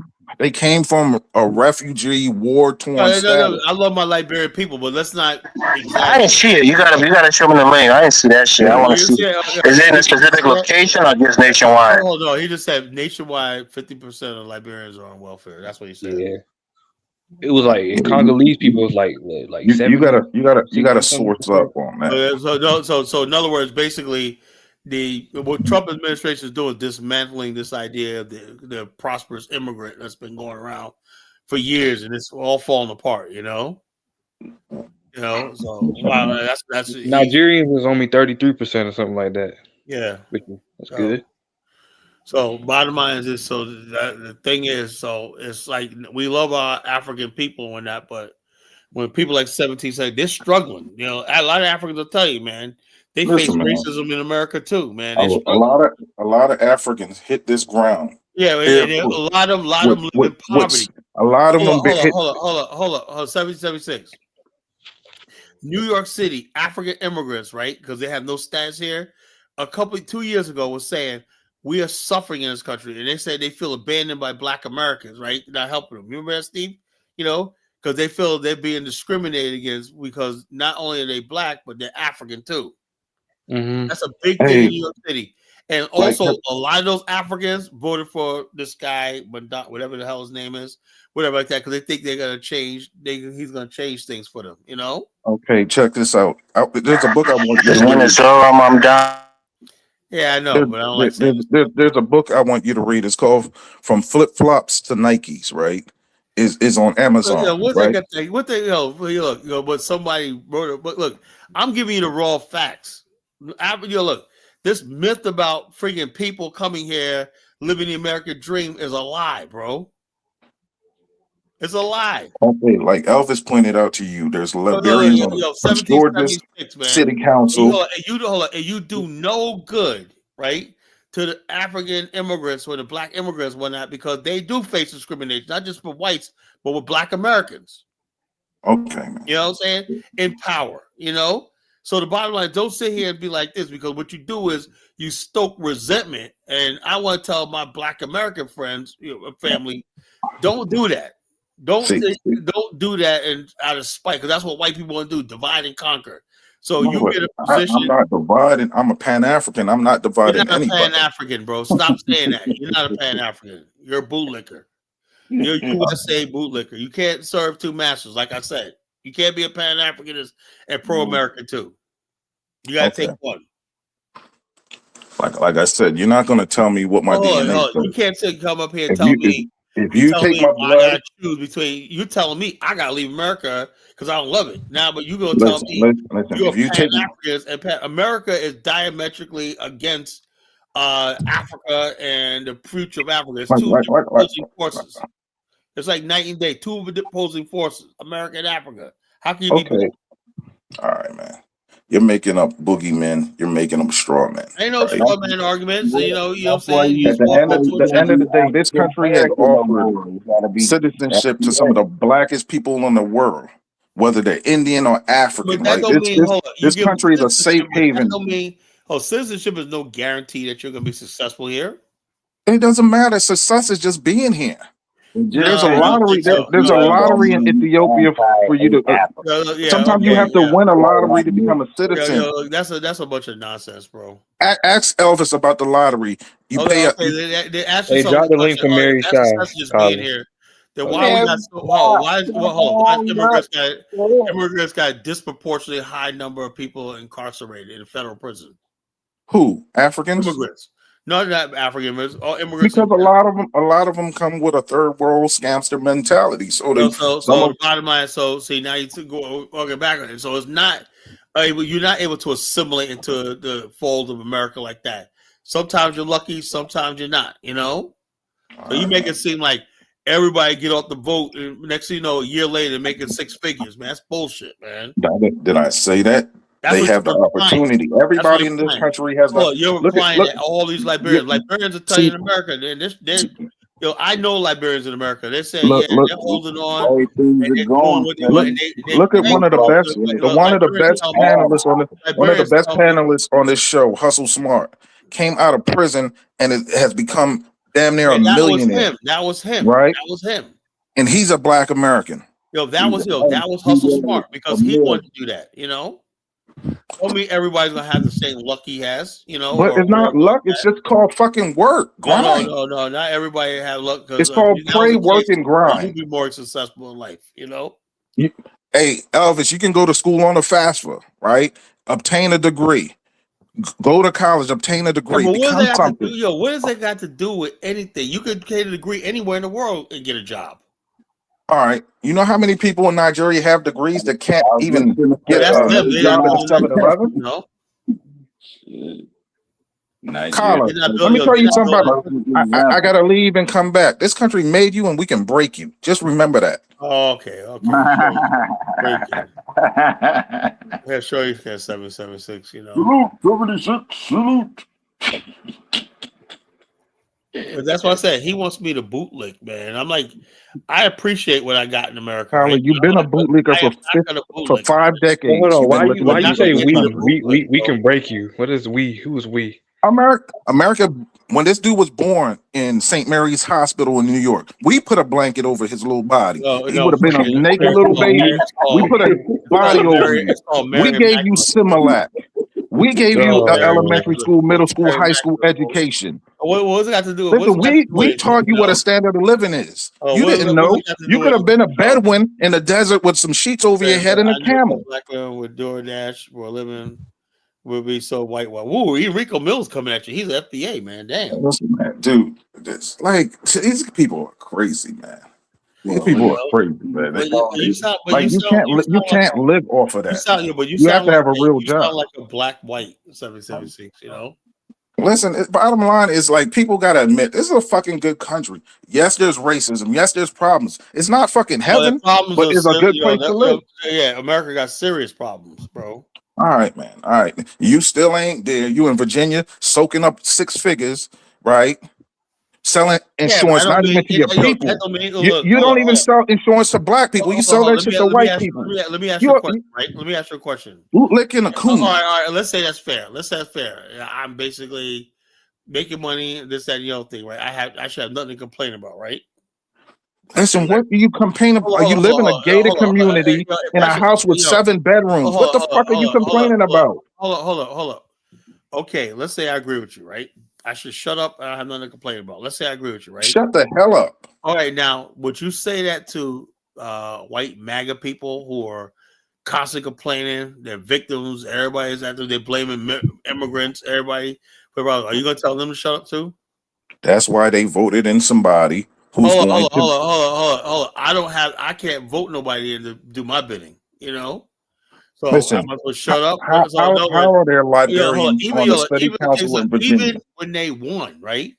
They got what they want. The immigrants are being rounded up and whatnot. You had a Jamaican that damn near became your governor. JD Vance. When are you going to run for governor? JD Vance said DEI is no more, affirmative action is no more, and all that. They got all these wins, and they're still angry.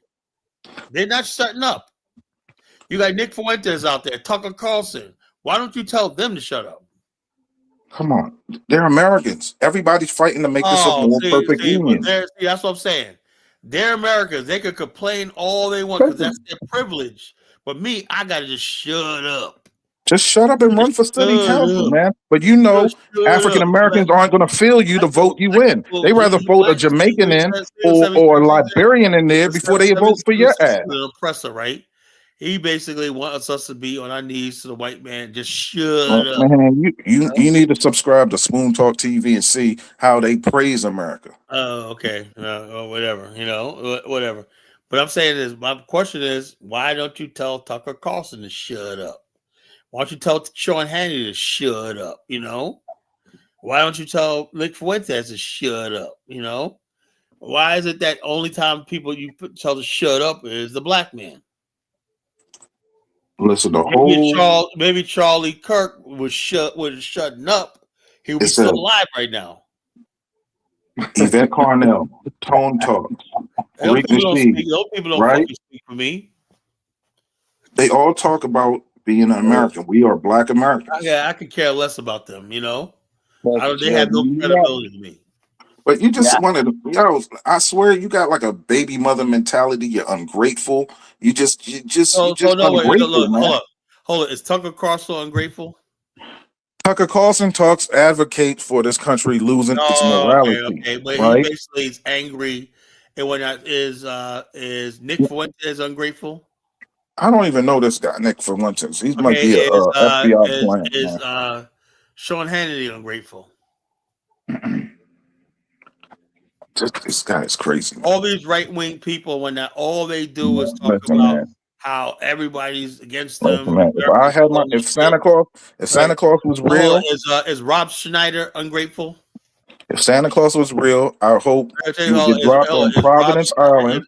Is Rob Schneider, actor Rob Schneider, is he ungrateful? Like what you're supposed to do is go to Providence Island, pray to the Most High, and start your life in Africa. That's what you need to do. No, I think I gotta do what I gotta do. You know.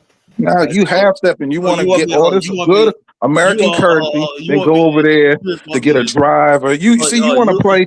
You want that NBA lifestyle. You want that rapper lifestyle.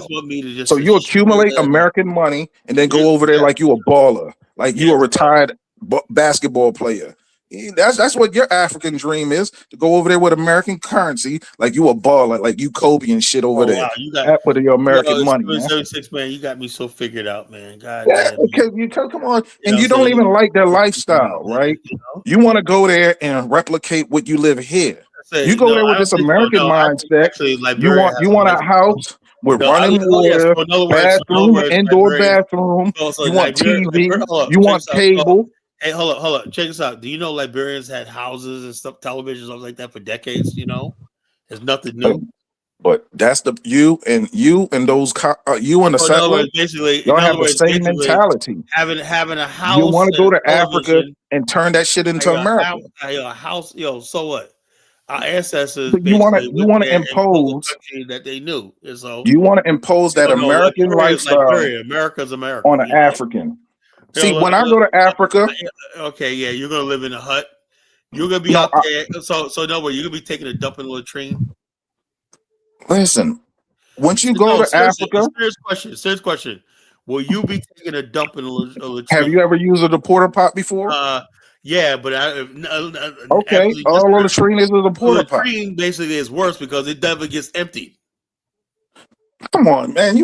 Porta potty latrine will sit there for a year. A latrine has the blue. Until latrine piles up to your shit piles up to you. No, that's not what a latrine is. A latrine has blue water with baking soda in it. Latrines and whatnot, you know. So what? Right. And then there comes a truck. A truck comes out there. You're making the FBA look real bad tonight, man. You know. Listen, I love America. If all you want to do is do nothing, you can do that. So in other words, you're gonna go to a thing, live in a village, and take a dump in a latrine. Listen, my DNA is PA, Pan African, right? So if you take my blood, that's what's in it, right? Okay, all right. If I go to Africa, I'm an African. Okay. So I'm gonna embrace Africanity. You're going to Africa, basically. To live an African life that nobody in Africa lives, you know. They live it every day. No, they don't. Majority of people live in the cities now, you know. Okay, and that's why Monrovia is overcrowded. Oh, so it doesn't matter. People still living there, and they're not stopping. Nah, I'm not a city guy. They also live in Ganta. They also live in Harper. They also live in Gabanga. They also live in Buchanan. They also live in Robertsport. They're all over. It ain't all just Monrovia, bro. If you knew anything. All right, man. America made you. You're American made. No. Look, you're not African made. I'm giving. Look, like I said, you don't even like to eat with your hands. Fufu with your hands. I don't eat. You don't even like to eat cream of wheat with your hands. No, I don't eat fufu at all. You know, how about that? Okay, that's why you're American, Kyle. Look. I go to Liberia. I take what I want. I use what I want. I do what I want and whatnot, and that's it. You know, I don't change. Everything about you is American. You're gonna watch a Super Bowl. Oh, so no, I don't. I'm not watching. Eat a greasy rib on 4th of July. Hold on. You celebrated Thanksgiving. Hey, Steve. You telling me you ain't eating no turkey on Thanksgiving? Look, Steve. What did What's I say up? about Super Bowl? You don't watch it? I don't watch it. Mm-hmm. I don't give two shits about the damn Super Bowl. I don't give a fuck about football, the NBA finals. I don't give a shit about none in this country. Really, I don't. I'm completely fucking checked out. I really am. So you watch FIFA soccer? No, I don't even like that, but I will watch it if there's a championship. I might watch it for 10 minutes, or I'll watch the highlights. I can't sit there and watch a soccer game. No.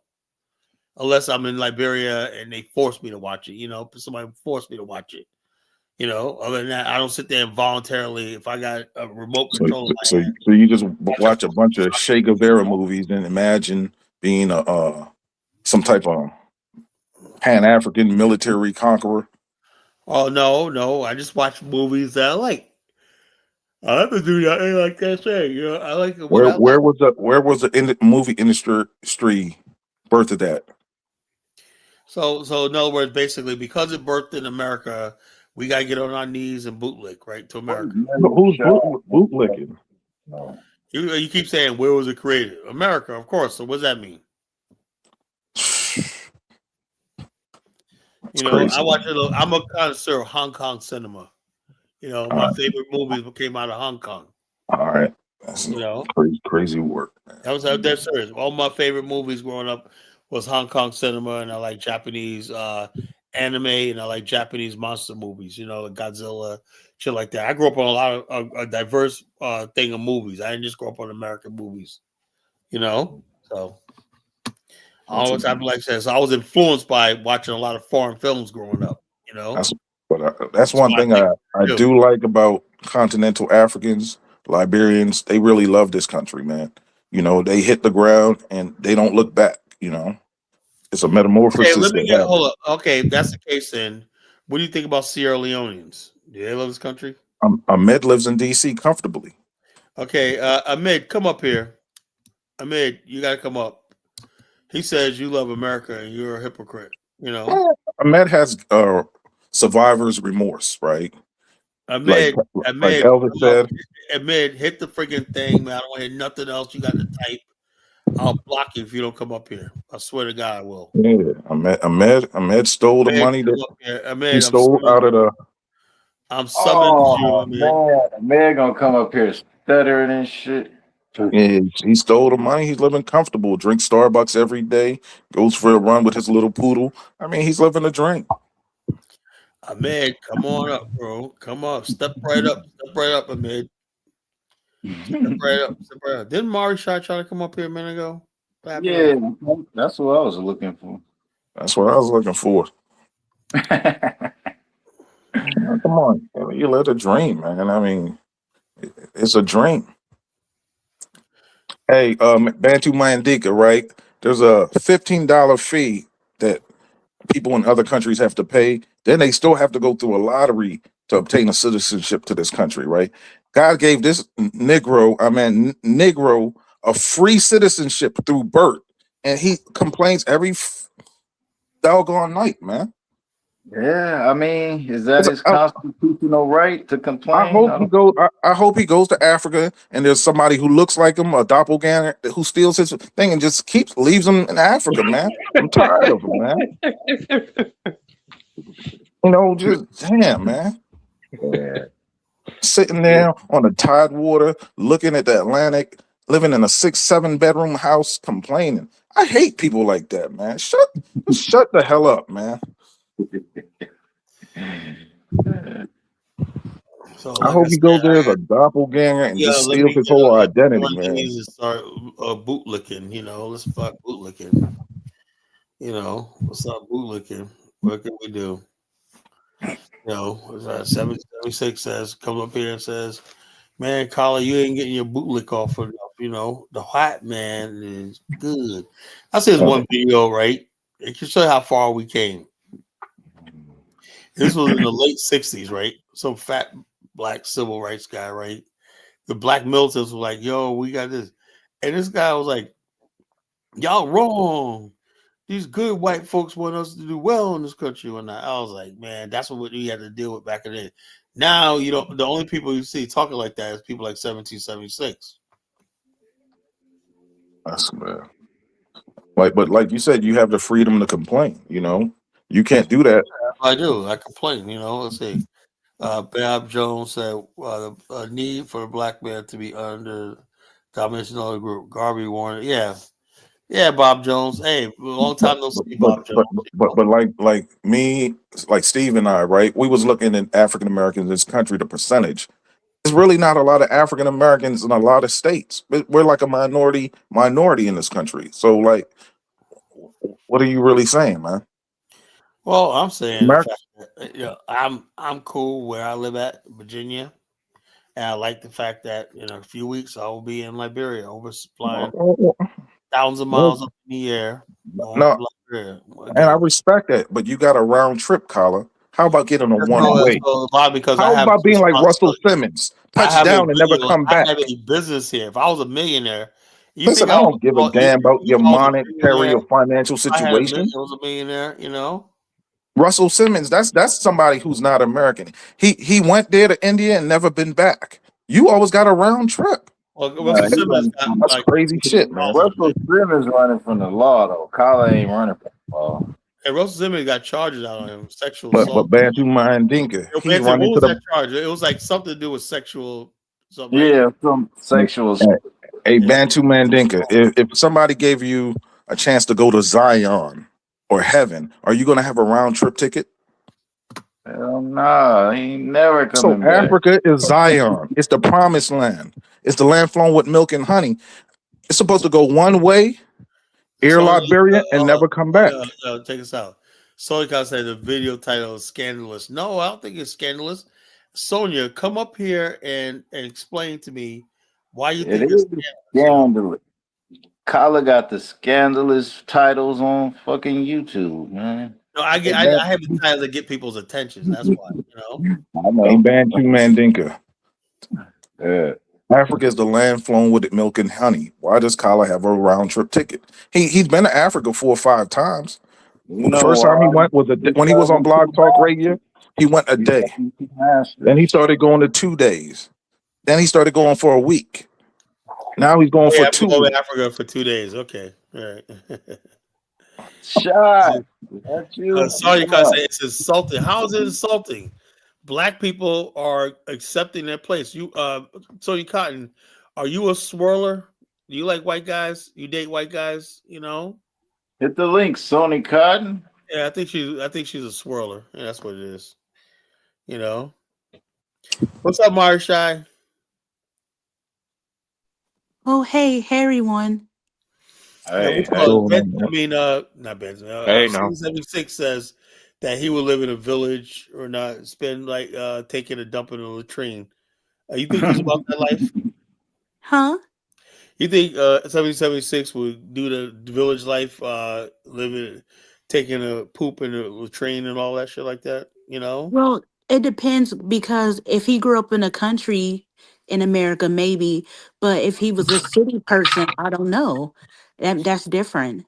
So when he says, "Oh, I can't wait to get there," do you think he's full of shit when he says that? I don't know. No. When I touch around in Africa, man, shirts off. You know, shirts off. Okay. You know. Well, hold on. Somebody that should know about this. Lewis, will your house have indoor plumbing or a latrine? Oh, I've got it all, man. All right. Well, what do you think about 1776 telling us that you ain't a real African unless you live in a village with a mud hut and a latrine? Listen, I wish you type in, you go on YouTube now, you see how people are living in the village nowadays. All the rich people. I showed a video. Yo, they got modern houses. Those huts are like modern houses now. You know. Listen, man. Listen. Just you see the brother back home doing around high speed or what his name is. Yeah. You see the love he's getting on the continent. Yeah. Right. You see, it hurts people like this brother here. It hurts. No, see, Lewis, I'm a Pan-African, right? Yeah, go, brother. But I'm a Pan-African, right? So when I touch down in Africa, he bootlicks the white man. He tells me I should shut up. Lewis, I should shut up. You know, See, like if I touch down in Ghana, I'm gonna try to join the Akan tribe, right? I'm gonna join that tribe. I'm gonna embrace that tribe. I'm gonna embrace my chief. I'm gonna live a Akan life. You're a clown, man. But Kala, how do you Hold on, let Marshawn talk. Go ahead, but Kala, how do you feel about composting toilets? Is there something wrong with those? Well, yeah, but there's not enough. There's not enough of them. My guy Flo, I stayed in his place twice. 2024 and part of 2025. He has a compound called Amani Beach in Liberia area too, and he has like 7 buildings, right? And the toilets there have the composters, the degradable stuff like that, but those are expensive. He rents the places out for $30 a night. I stay there sometimes, like at least like half the trip. My trip, I stayed there in area too till I move into the city of Monrovia, or later on. But yeah, those are very good. But I don't see a lot of them, Murray, in the villages. They latrines will step up. Yeah, because I like eco-friendly type stuff, like stuff that that's better for the earth. Yeah, that stuff that's better for that costs money. A lot of villages don't have that. Yeah, it's all about capital, and what it is you can build in such a way whereby if the government gets round to put in the system in that you can just join it up with whatever you got. What is it? This is what people have to understand. This is how the challenges, but they're not big challenges. They could be overcome. You just have to wait time until we develop, till we got that. But we can have a system that's still clean up to now. Yeah, to the brother who was speaking earlier on, Akan is a big group. It's a nation. And within that, there's different sects of them. But those people, they have a different way of mindset to the way you're thinking, brother.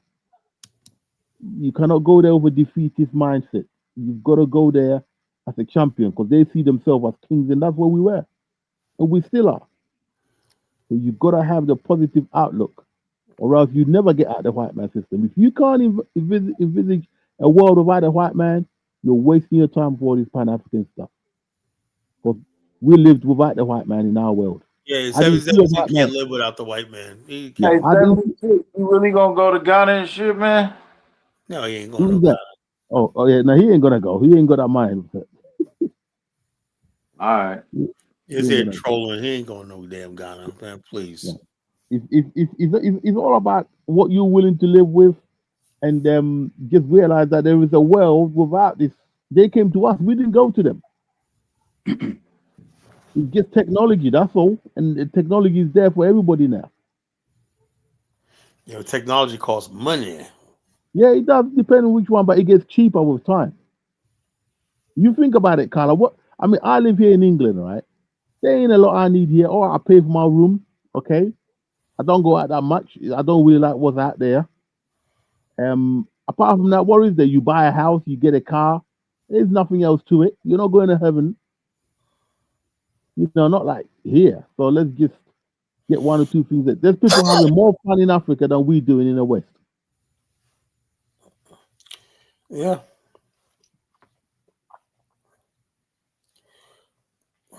There goes Bantu Mandinka. Jonathan Miller, go ahead, bro. Kyle, I just came over from the Telegram group. I was arguing with Flexed Up and in St. James. St. James, listening to these niggas talking about the AES being a regional power and St. James. They need to stop. I tried to let it say Jay. I wouldn't hurt his feelings. Hold on, Kyla. Let me get this out of my system. The nigga said in a few years, if the United States pulls up, they gonna get their ass whooped. That's what he said. By the AES. I said, Kyla, I didn't even have a response. I just left. No, but I said, the Pan-Africans, if they don't stop smoking this hardcore dope, we need to be giving this to the white folks, not smoking it. If it's that powerful, don't smoke it. Give it to them. Because they believe this shit. That's what he was saying on the show last time with he was up here, Jonathan. So I had to come up and check him. Nothing else for the rest of the show. I mean, my God. I mean, They trying to keep Troy alive, nigga. They can barely do that. His propaganda, man. Man, I'm sick of that shit. I mean, that shit makes me want to cry. We can't be this damn stupid. Yeah, that's next level stupid. He doesn't have effective control of his country. You know, I feel that the time has come. We just gotta let people live while they want to live. If they're free of them, think they can do well, let's leave them. You know, let them do that. But they know let people have their dreams, I guess. Yeah. That's what I ain't gonna argue no more. You know, now hold on. JS is the number one superpower in the world right now. I told Flex Up. I said, have you read? Not Flex Up. CJ, have you ever read The Art of War? No. Well, I can't believe Flex Up was arguing for AES side. Check us out. I'm saying like this. I said, look, The Art of War says know your enemy, know yourself, right? And I read the data to him yesterday, right? You know the jihad has killed over like 40,000 people so far. Everything. The ISIS, all of it, they're trying to build and take that area over, right? That's what they're fighting. But yet they keep talking about this fight. Like somebody said on Diane's show today was brilliant. Traore screwed up when he put all his eggs in one basket with Putin. He should have played both the superpowers against it, just like Liberia did. Liberia played Germany and the United States against each other, right? And Russia and the United States, and got a whole lot of shit out of it, both sides, you know? Yep. What you call Traore put all his eggs in Russia's basket, right? He should have said, like, because he believes in this old pattern of the West. No, you got to play the West like you play No, it's not an anti-AES panel. It's a panel telling the truth. We ain't gonna say and glorify. What about these dons? What about these females with this AES shit? You know, they just like he loves Traore. I know that's your man. He's a fine. Dude, like Brandon said, the black woman likes a criminal, a thug. He's not a criminal, man. He's a good leader. But the bottom line, I'm just telling you. So the guy he killed to become president wouldn't say he's a good leader. He came to power through. He didn't kill anybody. What are you talking about? All right, He didn't kill did you see the anybody. video? That's the only Was it a thing bloodless flu? that's Pan-African hope. That's the only thing that's giving them hope. Now, 1776. Why do you say that? No, all That's black what men like Brandon. I said drugs. Brandon said. He said. I mean, that's I'm sorry, Brandon. I'm sorry. I'm sorry. I apologize. He didn't kill the last. We got to be realistic. And for the first time I ever realized that when Africans are Pan-Africanists, they believe any goddamn thing. Anything. A Black American Pan-Africans, our belief is limited. We got limited belief. We don't believe That's stupid why shit. my name is American Pan-African. American Pan-African. We ain't I gonna always be bet that. on black, Jonathan. I told you that. I always bet on black. Steve, I'm willing to bet on black, but if America decided we going into Burkina Faso, them niggas is gone, and I'm putting every little dime I got. Hey, Jonathan, I got a question to ask you, Jonathan. Is Burkina Faso military at the same level as Venezuela's military? No. Nah, hell no. Like how far No. you think, is it close or is it far apart? Very far apart. Well, It's not even close. there you go. So who you think has the more supreme military, Venezuela or BF? Venezuela. It's documented. You can just look it up. Yeah, but they didn't even bust a shot. Exactly.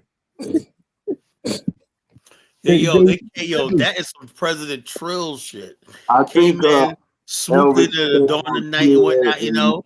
Got off in there, grab Maduro off while he's taking a dump, whatnot, you know. Hold on. Rico Miller said. Up in the fucking courtroom. Rico Miller said, "I bet on Black Hawk helicopters." Don't forget that Burkina Faso soldier can go 3 days without water, apparently. Yeah, that wasn't no true report. Venezuela put up a fight. Oh yeah, they did. I heard. Yeah, they put up a fight. The nigga was still kidnapped alive. So they put up a 30-minute fight. In and out in less than 7 minutes. I think what was some Cubans got killed. Some Cubans got killed. Yeah, they were the early ones fighting. They knocked out the lights. They knocked out the lights and electricity, so they didn't have no night vision goggles. That's how bad the equipment was. You know, see that. Yeah, but now, let's pretend that let's pretend that was Burkina Faso. The lights already knocked off. Get over there, Jonathan. If it was the AES, stop it. I think BF has a stealth fighter too. Man, can you imagine in one country they gotta knock off the lights. In another country, there's no lights already. They just go on in. In one country, Venezuela, well, with all due respect, Venezuela got nice roads. They ain't living in Chamber like that. In one country, they still gotta work on the roads. America got no reason to go to any country in the area. So you know why? Because they ain't got shit to offer. What the hell you going there for? Bomb that motherfucking shit. Hey, listen, they have let Ghana wake up and say, "No, what? We ain't selling chocolate no more." They got us fucked up, nigga. We want our Snickers and Kit Kats. Take that shit. That's what it's gonna be.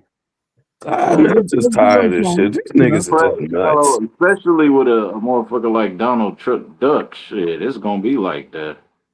Hey, let's give them time. What I don't like is all this propaganda shit. Well, hold on, Sonya Cotton. I do love Troy. I'm I'm stepping for him. Let's not put too much pressure on move over the top propaganda. I mean, come on. I know the Russians are behind it, but it's too much. You know, you go in a discussion panel, you make a comment. Russia never came to the aid of no one. Yeah, in the final end, don't even hold on a second, because we gonna this disrespectful as hell. My one black man on the panel has the aspirations of Troy. Heifer, are you not listening to college innocents talk about building the country? I doubt it. Fuck you, mean. Hey, check this out. Hey, look, by the way, he got this. If I had Burkina Faso and I was a leader, you know, what happened? I fucking build that shit, you know? I know it, you know? So, but the bottom line, space, time, and opportunity, I'm stuck in America with somebody like 1776 telling me how grateful I am. I don't have a nation of my own. No military, no army, no Afghanistan, no nothing, you know? But, you know, it is what it is. Hey, Jonathan, when you're in Nigeria, do they look at you as a native, or they look at you as an American? I'm an American. Okay, that's all I'm trying to tell Kyler, man. When you go, he goes to Liberia, they still look at you as an American. Hold up, when I'm in Liberia, yeah, I'm an American. So what? What's the difference? I'm still there. Okay, that's what Bantu Mandinka said. You can't serve two masters. Bantu Mandinka said. What am I supposed to do? Say, oh, I'm not American. I was born in America. You know, you can't change that. I was just pointing it out. You've been going to Liberia back and forth. You still haven't joined a tribe. What do you want me to do? You want me to tap my feet and turn into a Liberian? No, you have to join a tribe like Musa and Bantu Mandinka. Shut the hell up. Hey, Jonathan, are you joining a tribe? Hell no. Why would I join the fucking tribe? Jonathan already got a tribe. Igbo man. This nigga said Musa, the dumbest motherfucker that be up on this planet. Come on, man. Shout out to Musa. I know you watching. I know you watching, Mensa. I love Musa too, man. Mensa, I know you watching, Mensa. Hold up, Musa is a good brother, but he's not the sharpest tool in the shed, you know? Hey, but Prince, Lewis. Yeah. What like you see what I'm saying? He's half stepping in his Pan-Africanism. At least I have never been to Africa, right? But when I go, I'm going to fully embrace the tribe. Kyler goes there and still lords over those people like an American. How you gonna do that? No, because Kyler has a problem with the tribe concept. Listen. Yeah, but like if I go to Ghana, I join a Khan tribe, I'm gonna pledge my allegiance to the chief. He's gonna laugh at you. That's nothing wrong with that. Loads of people do that. By the time they get off the street, we trying to kill the chief because he's gonna fool him and die laughing, man. By the way, Kyler, while we're on the subject, there's a really good film on YouTube on one of the Akan kings. His name is Jobin Hene. He's my family member. He built a beautiful private house for himself. And yeah, man, look, bottom line, Lewis, man, you ain't telling me nothing. You Ghanaians always know how to build a nice house, but you gotta work on the roads. No, that's what made. No, listen, it's the roads and everything in his village. That's what makes that place special. Because my cousin's in charge of that village. Lewis, y'all need to learn how to make a damn Snicker bar. All that damn chocolate can't make no damn candy. You try to sit together. Can't make candy. There's loads of Ghanaian manufactured candy. What you got to remember is, so if I go to Ghana, when I get a craving for M&Ms and Snickers. Yeah, you can get them. You can buy all day long. Listen, you just type in supermarkets in Ghana. You be sure. Made in Ghana. Plus the native made chocolate. What you got to remember with chocolate, you don't just make chocolate with the cocoa. You need sugar, and then you need milk. Sugar, and all that, man.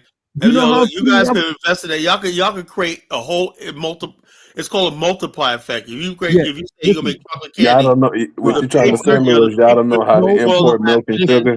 Oh, the paper foil wrap it in, the paper. You know what else is like that, big? all that stuff creates jobs in the industry. The cashew. They've got all that. The problem you got to remember is peanuts and whatnot. You know, you guys can basically, you guys got cashew nuts, you got chocolate. All you need is cows. Oh look, don't Bikini Faso don't Bikini Faso. Hold on, don't Bikini Faso got cows? Yeah, loads of cows. That's where you guys get milk from. That's where you guys get your milk from, man. Like, yo, if I was in charge of West Africa, man, they would not be going. Listen, you know? The African cow is a natural cow. We don't produce that much milk, mate. The cow you got is well, you gotta give them the hormones and print the milk, man. You know, you gotta domesticate them, man. You know. Yeah, we listen, man. We can't keep up. Look, there's something that we got that is not in our culture. Okay, that's sweet stuff. We do. Oh, you gotta change the culture, man. Come on. Listen, you don't even have. I never even knew what cheese was. Let's just say progression is not a part of the culture. It is part of the culture. Let me tell you how it works. Well, I can't live without cheese. I learned the hard way that progression is not a part of African culture at all. Right. Listen, we had a factory, and Nkrumah had a can factory that used to do corned beef. Okay? Where did Nkrumah get educated at? Lincoln, Pennsylvania. Lincoln University, Pennsylvania. No. Listen, in America, he was already educated when he left the continent. Okay, he just furthered his education in America and Britain. Their levels of education. I see what happens when you get educated in the country. He was a Prince Hall Mason. Yeah, right. He had 2 factories that was manufacturing corned beef, and all the beef came from Burkina Faso and the northern areas of Ghana, and people came in from as far as Mali, bought their cows in. Where did he get the ideas for the manufacturing? From the West. No, he didn't invent. It was already manufacturing, was already existing when he was alive. He didn't have to. His cannon factory, all that came from the West. See, that's why I love Ghana, because Ghana doesn't make America a rival. It embraces America. It embraces the West and Africanity. Ghana is just a great place. Right. Listen to me very carefully. It was the great Miles Davis who said, "First you imitate, and then you innovate. You don't have to reinvent the wheel here." Exactly. You don't have to repave the road. Right. You just drive. Right. All we've got to do is do that, and that's what this current government wants to do. Fair enough, I'll give him time. But now we know where we're heading because we've seen the Eastern Bloc do it. The only problem is when we get to a certain level, these people come in to stop it. Look how See, that's the thing. The thing about Ghana embraces the West and Africa, right? The AES want to be a rival of the West, right? That's not true, man. Stop it. They banned Americans from coming. Yeah, they do. St. James told me that the biggest thing that the AES did was they criticized Maduro's kidnapping. I said, "Ooh, that's scary." Listen, they banned America after America banned them 1776. Right. Listen, you got to remember our people are coming too much out of the hands of the West. Steve, do you know what it means when Burkina Faso says they banned America? Nothing. That means the 22 people that been wanting to go there all their life. Oh my God! I was thinking the same fucking thing. Like you banned America. Like I got a question, Steve. I got a question. I want you to be honest. Yeah. When was the first time you heard of Burkina Faso? Like 2 years ago. Come on, man. Come on, bro. It was like 5 years ago with that dude, JT the Bigger Figure. Oh yeah, JT the Bigger Figure. It was like a couple years ago when I heard about everything going on. Me was JT the Bigger Figure. Steve, I love you. As a Pan-African myself, me too. Didn't know this nigga Cuddy was the one who taught me about BS. And the only country of all these countries that I knew existed was Niger. You know why? Sounds like nigger to me. I mean, the only 2 countries I knew is because of the globe, right? Because me and my friends used to make fun of the names and whatnot. We used to call it niggeria and nigger, but that's the only 2 countries I knew as well when I was young. But yeah. And that's my point. Okay. But as I grew older, I learned more about all the different countries and stuff. I did too. I can name all the countries now. I can name all of them. Like I say, as a Pan Africanist, like our dreams and aspiration rises with the Black Star of Ghana, man. That's the only country in the Western Africa. Yeah, what you call it? Yeah, Jonathan, what do you think about his comment? She says, "Your preacher choir. I know the African spirituality that is protecting Troy." Now, Man, where's get this the hell African out of here, bro. spirituality at? You know, I like to know. I like Let me tell you something. Wait. The African spirituality that is protecting Troy? Yeah. Ma'am, why it didn't protect us? That's what I'm talking about, man. I'm mad. What the fuck are we smoking? No, Listen, I don't Jonathan. know. What do you mean? Why they didn't protect us? Pan African peace pipe.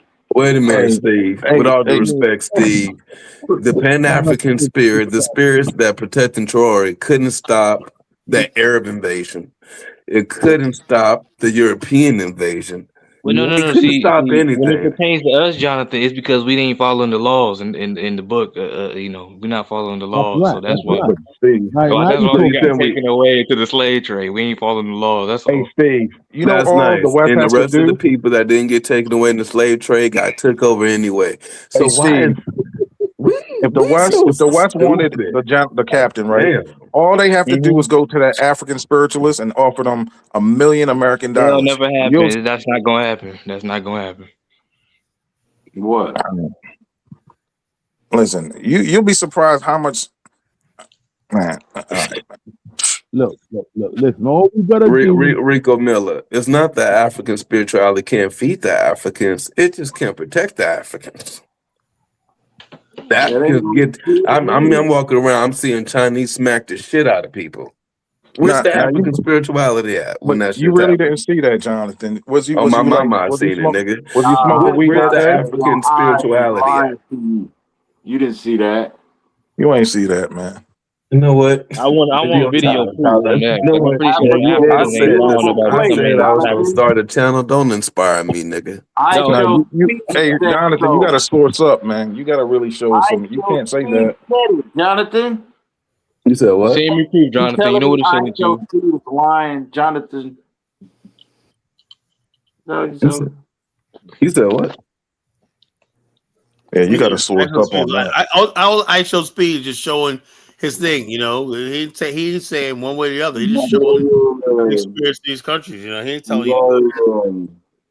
Yeah, black Crazy. Hey, you guys, listen. You know we started the construction of a nuclear reactor. You know that in Ghana.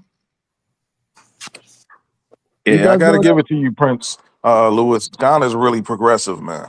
Well, they will they're going to speed up more. Don't give them too crazy. They got to full speed up. When we get full power, nuclear power, that's when we're there. When you get that, you got to keep quiet and cool and just, you know what I mean? Let's get there. Yeah.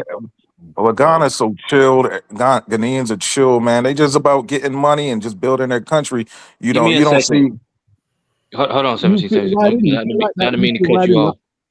White spirituality has you in fear. Heifer, black people went to Kenya and said, hey, he's black, and got stoned to death. What is he talking about? Well, that's what he's talking about. When Kenyans ran them Hebrew Israelites up out of there, man. They started throwing. He said Jesus is black. They started throwing stones at him. They lucky they was in Kenya. They was in Nigeria. They would have been set on fire.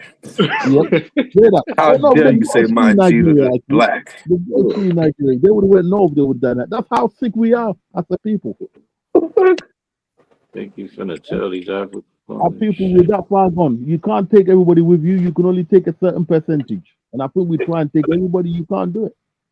Hey, Louis, let me ask you a question. What brought you to the light, you know, that you are a true Hebrew Israelite? I want to know. Well, it's like this. I was raised, right, in a chieftain house. I say a chieftain house.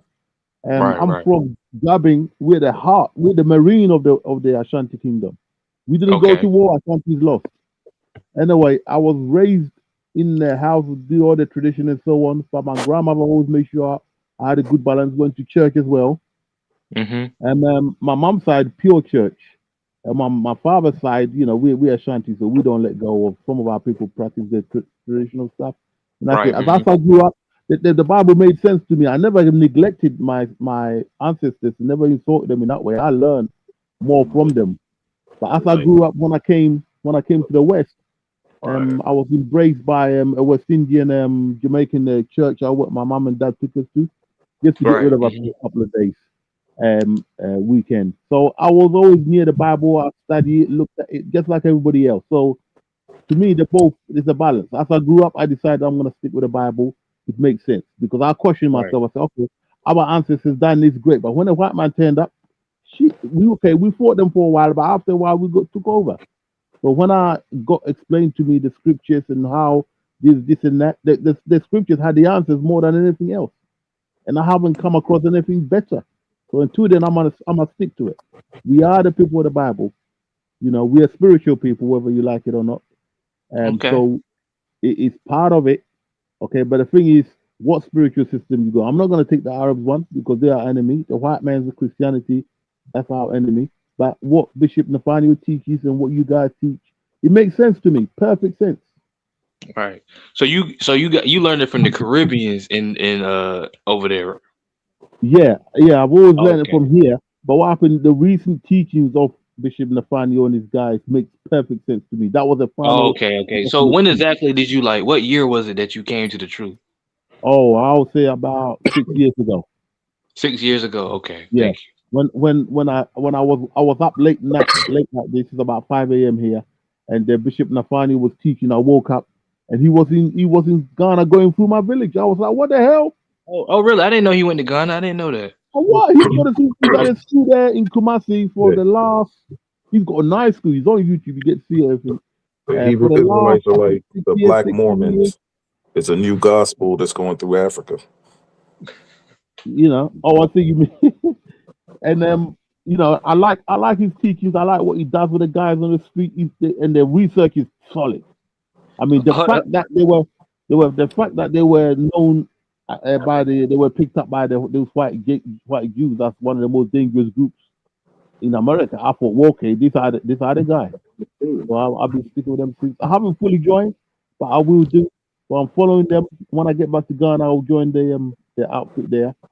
I'm not interested in preaching to the white man to prove nothing to him. I just want my people to see the light. If they are digging in the Bible and you can't get rid of the Bible, then let's go in the Bible and dig out what we got. And we can fight it through the Bible. You see what I'm saying? Cyan Cotton, I understand what you're saying. Cyan Cotton, there is no spirituality in genocidal religions of Rome, Mecca, or Jerusalem.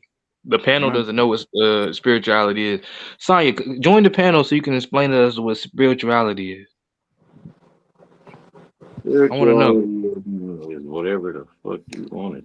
I've been asking that for 20 years. What is spirituality? I've never gotten that. Like you got the spirituality is like the Force, like in Star Wars, right? It's the Force, like Star. All right, like what? Yeah, You know? like when you align with African spirituality. Your position with sage and incense. No, that's yoga.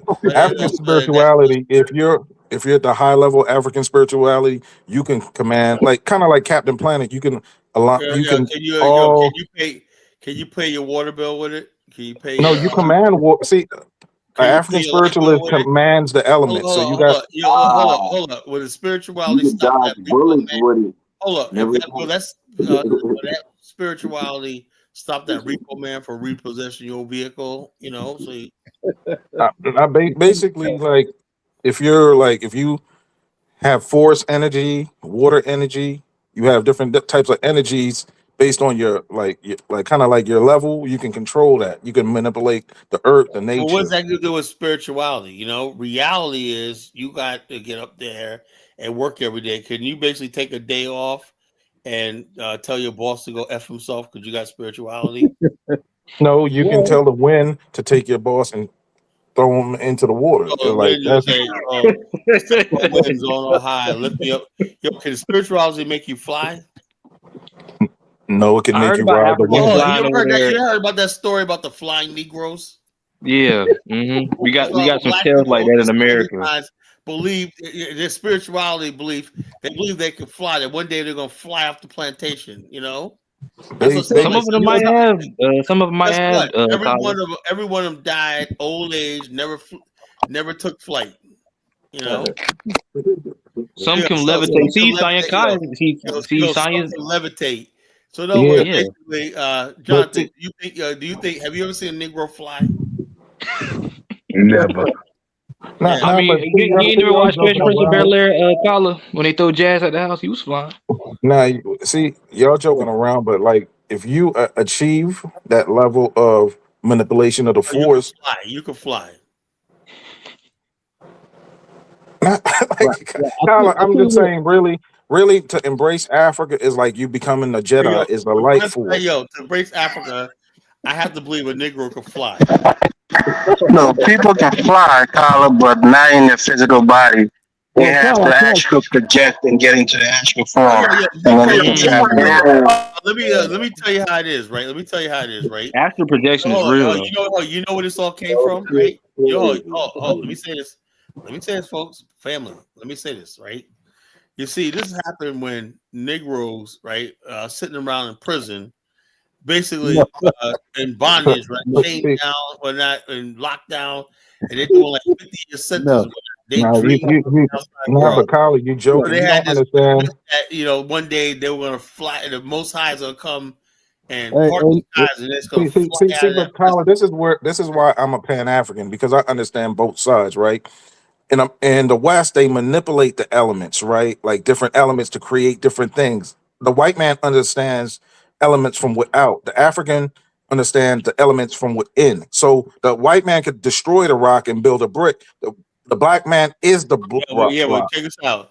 How many of that spirituality, flying, and stuff like that, saved us from slave? When that slave ship docked and it was Collar, I'm telling you, the reason why we got in slaves is because we won't following the laws. That's why we got so taken. You wasn't following laws. So No, but when the white man used to go to Africa, laws and whatnot, but you can't tell me what the laws were.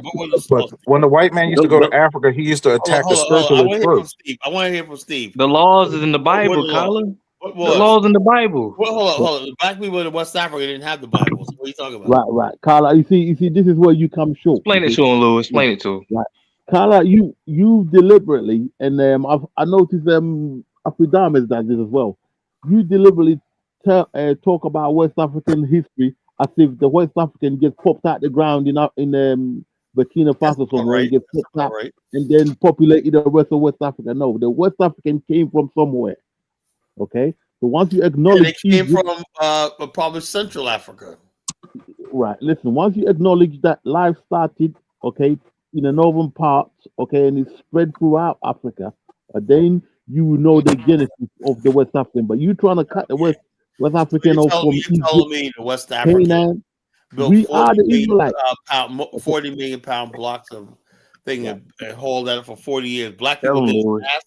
Right. I don't see. Look, Africans don't build anything beyond like 2 weeks. Who told you that? Come on, man. Listen. I'm just looking at West Africa. Kyle, see, that's why you go in and out. See, you criticize me, but you say some heinous things about Africa. I understand Africa. Yeah. Look. Bottom line is this. Look, there's no stone buildings in West Africa. Come on. Who told you that? Right. Listen. I'm just telling you the truth. There's no stone buildings in West Africa, except for Liberia. Liberia's the only one that has stone buildings. Right, the white man blew them up. Listen, except for the slave castles. Right. No, because he built them solid. That was he built that. We didn't build that. I know that. That's what I'm saying. That's the only stone buildings in Africa. The first official book that was written about the Ashanti was done by a British explorer who was allowed in. This is about 1850 or so. He was allowed into the kingdom, right, on an agreement. And he was a very good, those days they have to be good at drawing as well as writing. I've forgotten the guy's name, but the book is you can get it on YouTube and all that. The book is out of print. They're trying to bring it back into print. And the Kumasi Museum recently started reprinting some of them again, but only on photocopy versions. They're trying to reprint. He wrote a sketch. He had a place, the apartment he stayed in was a ground floor and first floor. And from his window, he drew a sketch of the street with the roads and the buildings on it, all arranged. You type in ancient Ashanti buildings and it will come up. There's a sketch on it. That's what I'm trying to tell you, right? Carla. Before the West came, we had our development, and it started from Egypt. It gets spread out as people went further out. It became less and less more westernized But as you went further north, you know where the foundation of everything comes from. But we beat ourselves down because the white man eventually took us all over and run all of us. So we just beat ourselves down, and we've got to stop that. And what you can't do, Carla, is say that West Africa just pops out the ground and then we're just here and then we're not attached to the rest of the. No, it came from the Nile Valley and spread out. We were the Canaanites, the Israelites. That was us. Yeah, we ruled the world. The white man came later. Exactly. Right? So the spiritual powers and all that the brothers are talking about, those existed, but the Lord turned that off. But the white man had it in a different version. But the white man's got to make so much sacrifice. He's the real Satan worshiper. That's him. That's why we couldn't handle it. Man, Lewis, you spitting right now, man. No lie. You gotta understand. The white man has to build a fortress and a house. We are what the white man builds is what real Africans are. Yeah. Like we really don't even need it's different when 1776. Come back home. Listen. When you come out of your African this is your definition of Pan-Africanism. Please stop. Nah, but you have to watch Star Wars, right? Jedi's really didn't have technology but the sword, right? But they knew how to wield a sword in such a way that they can defeat darkness, which is the West. That movie is deep if you really put it. The Jedi was the African man. The thing is, you need a good understanding of text, and once you understand the biblical history, then everything else fits into line. And then you realize this guy in line. They riding on a different plane. Okay, they riding. When you convict, man, I ain't gonna lie. The thing is that when you convict the white man his way, like you got to listen to reggae, like Butcher Bonton and stuff. When you envy the West and you want to be like the West, it deprives you from being your full African self. Right, being one with nature, being one with the elements. We're not a nuclear power. We are uranium. You know, that's the real form of Pan-African. You become the element, not try to manipulate it. Yo, stop the cap, stop the bullshit, man. I think we are uranium. What the fuck is it? It's time that we doing white supremacy. Elvis, he cooking right now. These niggas is cooked. Let him cook. Let him cook, Elvis. Keep going. No, he is cooked. Yeah, keep going. Keep going. 1776. You spitting right now. When I was a kid and I used to watch Captain Planet, Power Rangers, I really didn't understand that it was really describing the real Pan-African, the Hornisten, the manipulation, the conquering of all the elements. Right, that's what it is, man. Those powers, we had all that, but the Lord has turned it off. There is energy beyond our comprehension. We don't need nuclear or none of that. That's just a particular form of energy they've been told about. Why do you think only a certain group of their people bring about this technology? The Oppenheimers. Look at the back, and they come from a particular. This is why people laugh at us, man, when we're saying silly shit like this. Power is power. Nuclear power is nuclear power. Spiritual power, every group on this planet has spiritual power. All you have to do is to concede to a principality, and they'll lend you some of their powers, and you can perform witchcraft and other things. But technology comes from the mind. It doesn't come from witchcraft. Lewis, Elvis hasn't seen the light yet. I know. I understand. He ain't come to the truth yet. One thing I've learned is not all of us are on the same level. Two, if the Lord doesn't open your eyes, you ain't never going to see. Yeah. So in time, how many of y'all actually read the Bible? Y'all know that part of the Bible where it says wisdom is the principal thing, and with all I get and understanding, I now understand why we at the bottom. Right. But the thing is, Jonathan, see, you have a Western, but see, we're not gonna be cursed no more. Jonathan has a Western way of thinking. So the white people, it's about reading. It's about reading, right? But for the African man, the book is within you. It used to be, I would just say, the white people.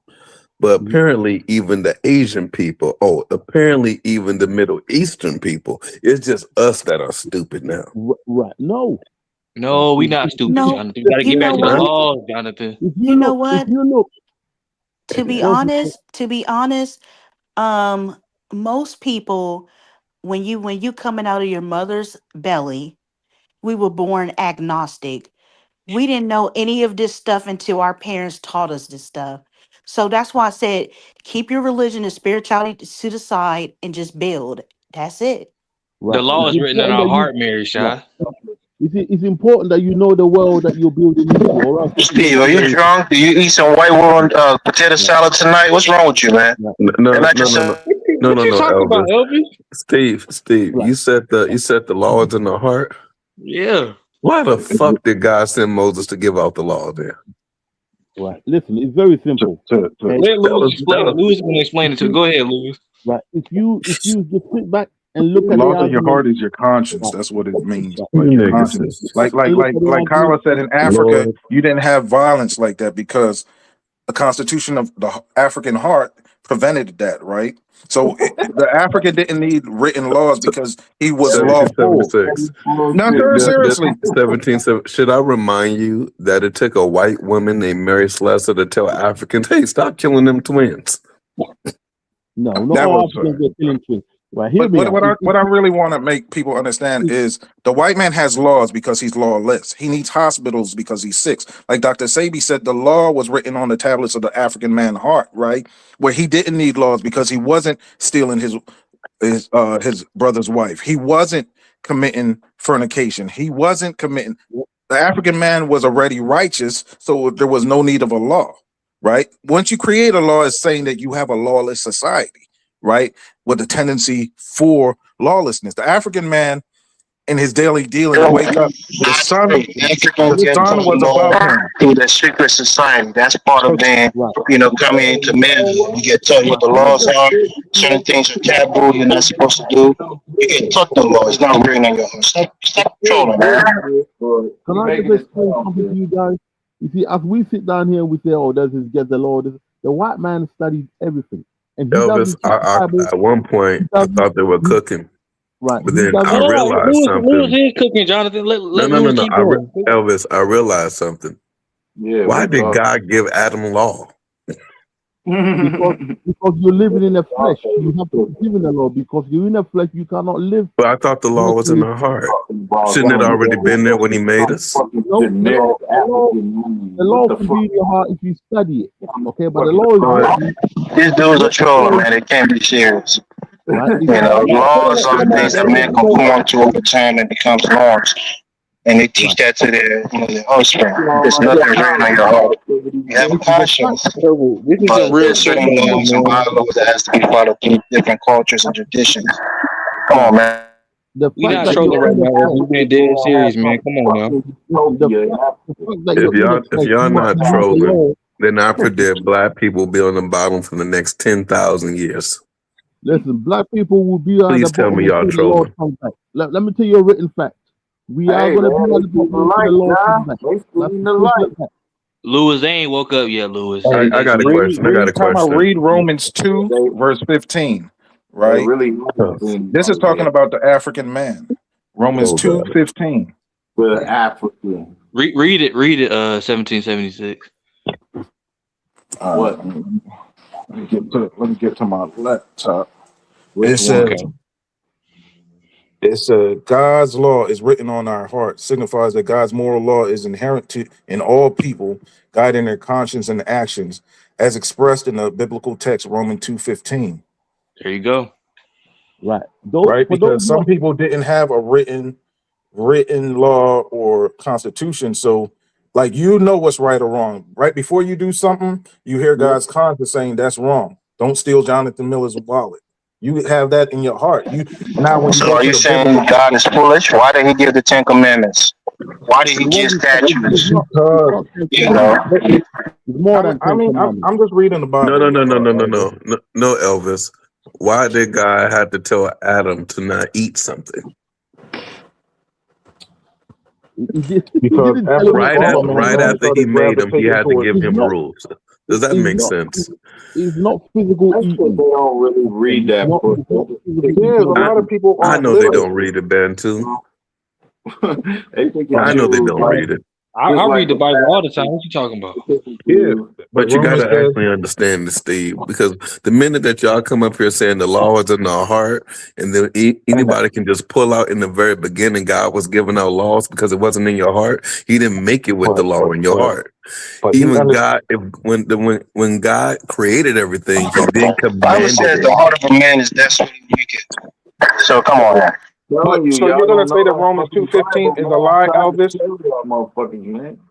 It says they show that the requirements of the law are written on their heart. Their conscience also bear witness, and their thoughts sometimes accusing them, at other times even defending them. So when you the Bible just is like the Ten Commandments is the written law telling you what you already knew. It just codified what you already knew. There you And the go, African 17. man heart, That's not true. People make laws to curb behavior. So if something is going on that's fucked up, they're going to put it in writing. They're going to, officialize it. To tell you that this is wrong. Don't do this, and if you do this, this is the punishment. That's why they wrote those laws, because it was rampant within Israel. So God had to bring the law down to give them the right path to life. That's why they wrote the laws. You never read Romans 2:15. The codified law is the secondary law. Elvis, you gotta explain Romans. Was it 2:15? You said Yeah. 17. You gotta explain it. So your conscience, unless your conscience is seared, you know what's right or wrong, right? Babies know what's right or wrong, There you right? go. But you have to codify it because man tends to gravitate towards lawlessness, especially the Western society. The Pan-African man, like Kala always says, is not violence in Liberia. It's not none of that. It's like a breath of fresh air when he's there. Like a lot of the stuff you see in the West, you don't see in the African man, right? Because the African man is still oriented towards the Most High. You got to understand that. 1776. Join the Telegram group. I got some shit to show you. All right. That religion is There's good people stealing goats and sheep right now in villages in Liberia. What are you talking about? No, Elvis. If they want to look at someone eating human beings, I got it for you. I we want don't y'all need to to come. see that. I need y'all to That's come fine. out of this dumb shit that y'all talking We on right now. we on live, Jonathan. Let's not talk about that. Right. Listen, what I just want to say to you guys is that there is a kingdom of the light, which is God's kingdom, and the kingdom of Satan. God selected who's going to be who. Okay? God selected Jonathan not to believe. He selected that one to believe and him not to. He's done it all. He separates the light from the darkness. Hold up. Sonya Cotton said and then light that came in. religion is witchcraft. Whose religion is witchcraft? Which religion? Shut the fuck up, then. Wait, who just said that? What are you talking about? Man, He's just saying anything. you know what? I'm convinced. After listening to the Pan African group on Telegram and listening to y'all niggas tonight, if we just put a little bit of this attention into economics, into science, we might actually. Jonathan, it's not gonna work until we return back to the laws, man. You know this. Nah, but y'all trolling. You gotta understand. I'm about to shoot you with a spiritual bullet. Right. I got a spiritual AK-47. This nigga Steve, you're he's not even talking. You know that commercial, you gotta get a Snicker if you're not feeling yourself? Get a Snicker, Steve. You got to look all through Africa, right? There's not a hospital in every county, every block, right? Because the African man is in his oneness with divine energy, right? Doesn't really get sick, right?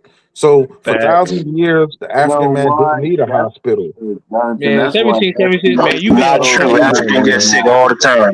The only difference is that they have herbs that the people in the village will come and get a couple leaves and mash them together and give it to you and make you feel better. But they get sick just like everybody else. The reason why they get sick is because they're not following the laws, man. I'm trying to tell you.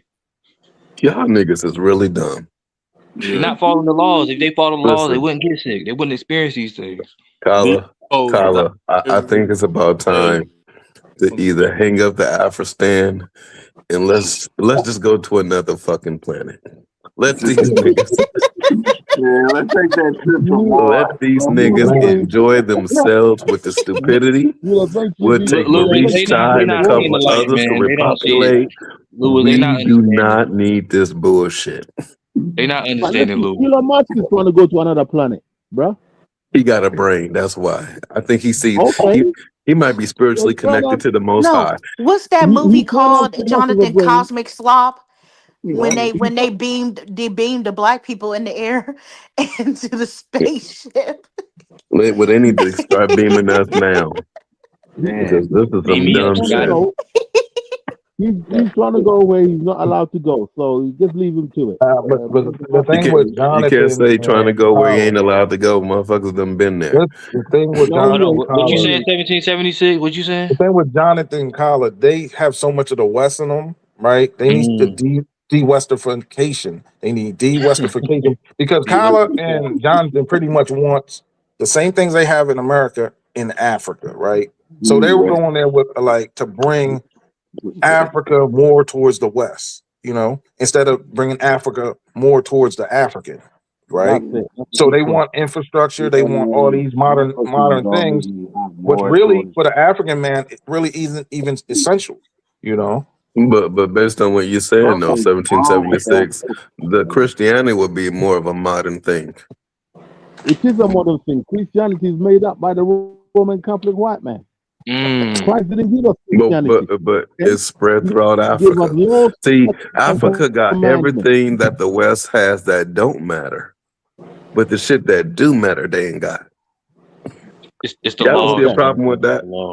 Damn, that was a bar. The only thing Africans don't have is the only thing they don't have is modern infrastructure. That's all.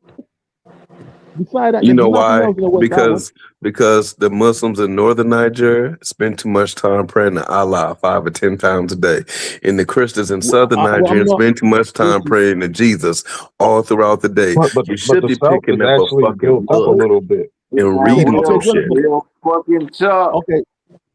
Okay, Jonathan. So which one would you rather do? Pray to Allah or to Jesus? Which one would Neither you? one. At this point, I gotta be honest. I seen something crazy, right?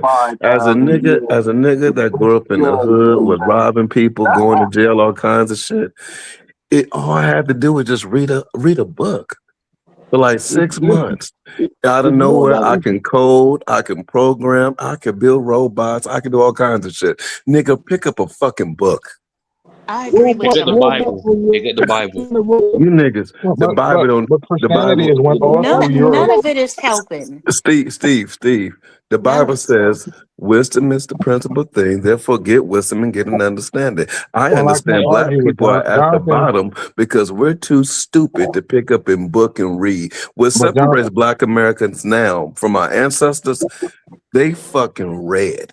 They went to church and then they read. They went to church and then they studied. They went to church. You niggas are just staying in church at this point and not even leaving church. No, but the Steve, thing you is, probably at Jonathan, church right now, laying on the floor in the sanctuary. Jonathan is right. Jonathan is right in a point because God says to get wisdom. Once you get wisdom, you get everything else.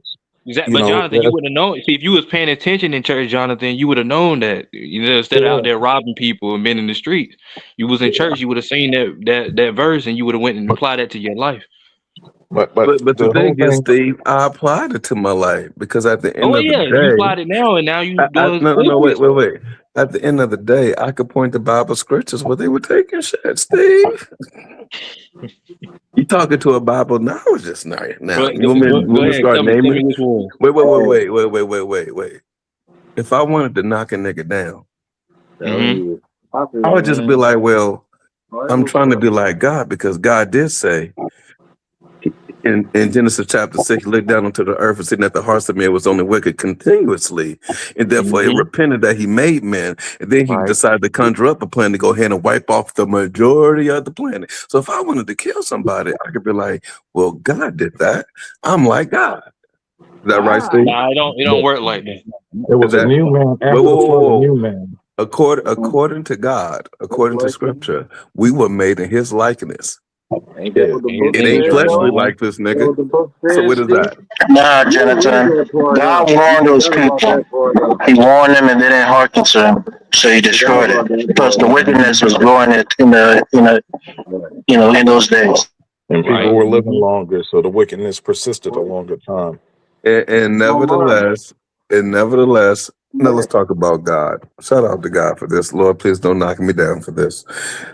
Imperfect, perfect person. God is perfect. Everything he does is perfect. But created some shit that was imperfect.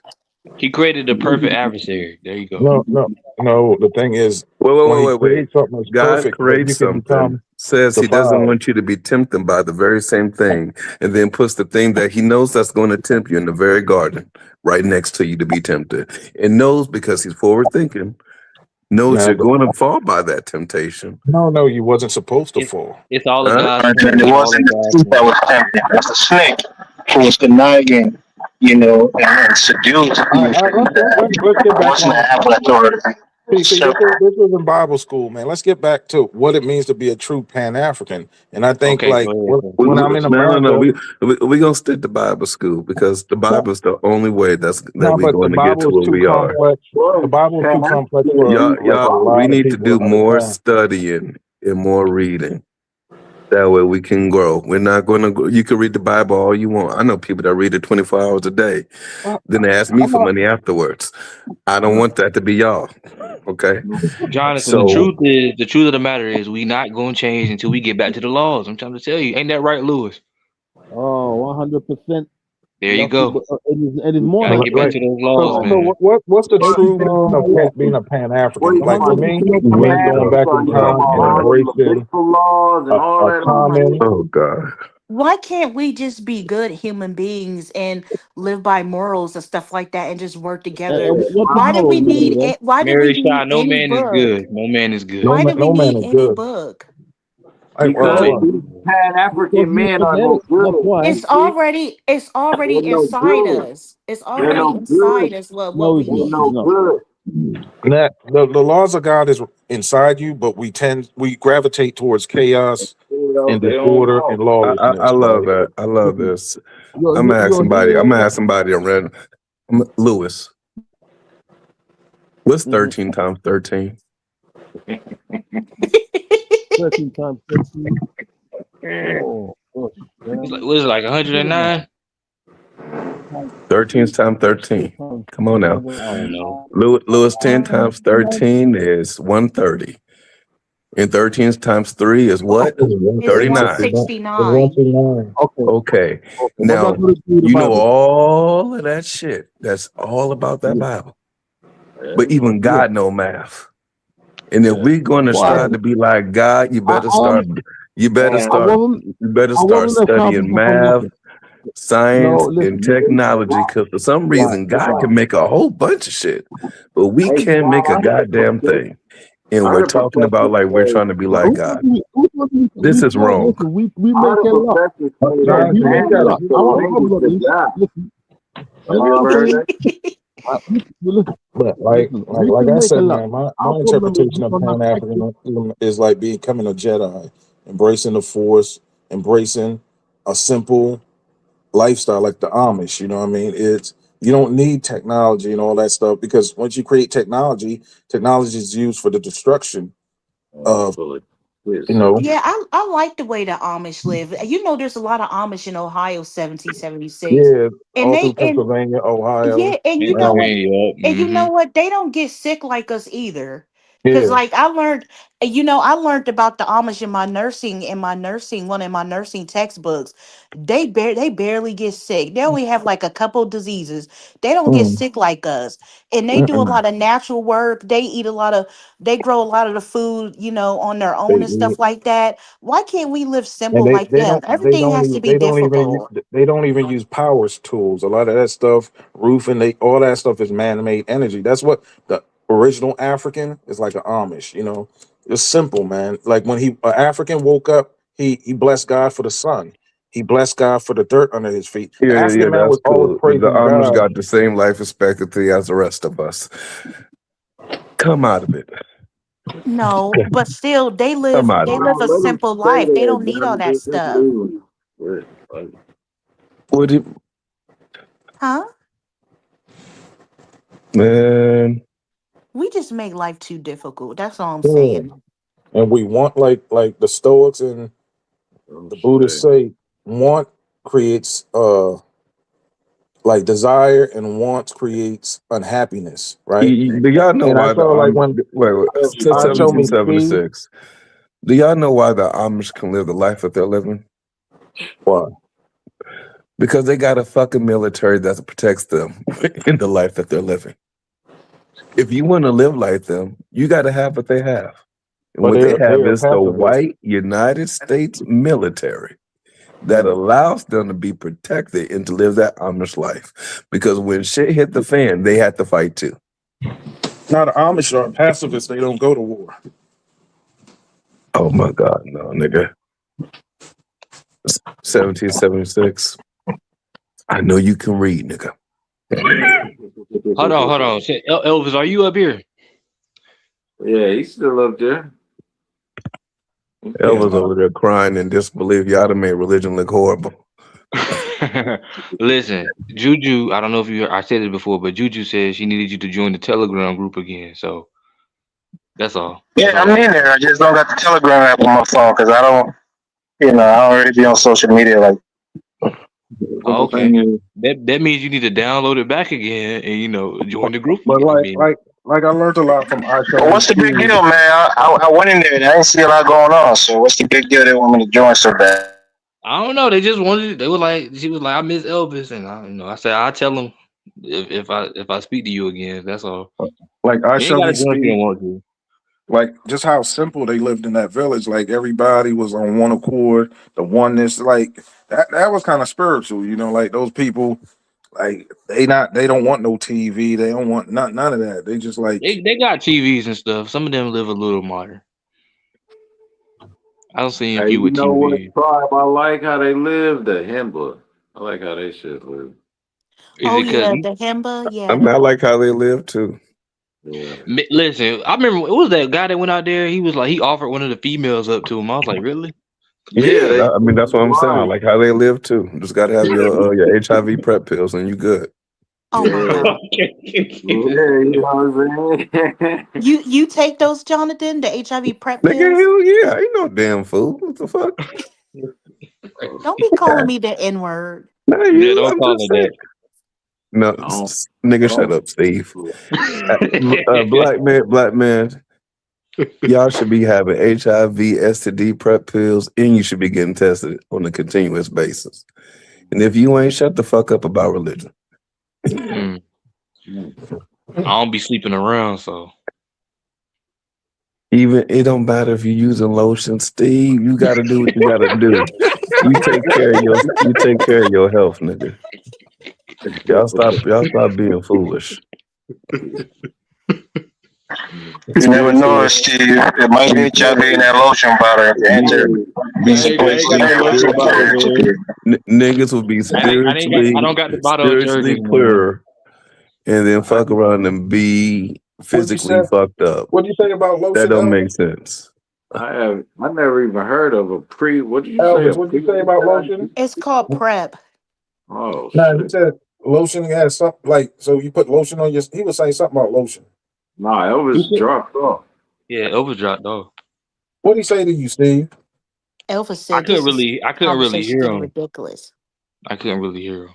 I can't be. Yeah, I don't be hearing what he's saying either. His phone be messed up. Sound like he talking on a walkie-talkie. Yeah. My man doing some time in county. He'll be out soon. Yeah. That's that county jail shit. What kind of phone you on, nigga? Where the fuck you at? You recording live? Oh, mercy. Man, Lewis is a good guy, man. Why you leave? I don't know. Lewis is a Because good I guy. asked him with 13 times 13 ass. I had it wrong. I had it 109. I forgot the 30 part. I'm slow. I try to do math real quick in my head. Didn't even. 2 times 13. Yeah. Man. It's 139, right? Yeah. No. 13 What is times it? 13 is 169. 169. See, look at me. One good thing I can say about You better stop. Christianity. Give me another one. I'm gonna pull your Black American card, nigga. I'm not gonna lie. Out of all the 15 religions out times there, 15. 15 times 15. Hold on. Christianity promotes the acquisition of wisdom. Nigga, you really Like, thinking? no, Yeah. seriously. Somebody said Lewis got raptured. No, seriously. Like, I would say Christianity promotes 200. wisdom, right? Islam kind of like, a lot of people who gravitate towards Islam really aren't intellectual for some reason. It doesn't, Steve, the easiest way to do this will be 15 times 10. That's 150. Now Right, 15 times 5. That's Right. 75. Yeah, that's how I break it down in my head as well. 25. Okay. Okay, it ain't that deep. It's not. But this AES thing, man, like Jonathan said it, this is kind of like No. No, seriously. No. Jonathan really was hitting. He No. was doing a Mike Tyson, man. This No. AES stuff is really mental psychosis, man. Like, No, it's not. The AES is doing their thing. Leave them alone. You really listen, think man, they got I looked at the AES, some of the technology, some of the guns, man. That's like what shit we had in Vietnam. Or If they're not even up to Venezuela speed, well, who do you think they had a chance? yeah, like AES, man. This is like the the thing propaganda is that next level. the black race, we become so hopeless that if we don't have blind hope in some bullshit that we know don't make no sense, then we're seen as being haters. Okay. Yeah. So that means I already gave up. good job, Marie, because that means that if you don't have faith in me, I go to the gym for one day and I'm ready to get in the boxing ring and fight a professional boxer. If you don't have hope in me, You saw what happened to Jake you Paul, a traitor. man. Yeah, you a damn fool. So what happened to Jake Paul? I'm Nah, not but no fool. the hype. I started No, I'm seeing not all talking these AI about videos. I started seeing all these AI videos and stuff like that. And I really did some research. Like, talking about VF really doesn't have paved roads. They really lack a lot of infrastructure. Like right now, they shouldn't be worried about military. They should be worried about building, no, you smart for giving up on Pan-Africanism. Now she gave up on black people in general. That includes you. She gave up on FBA, ADOS, Pan-Africanism, everything. Yo, That's true. everything, man. And rightfully so. No, I still love all my people. I still love black people, but I'm talking about I'm giving up on us working together because it seemed like it's not going to happen. Oh, okay.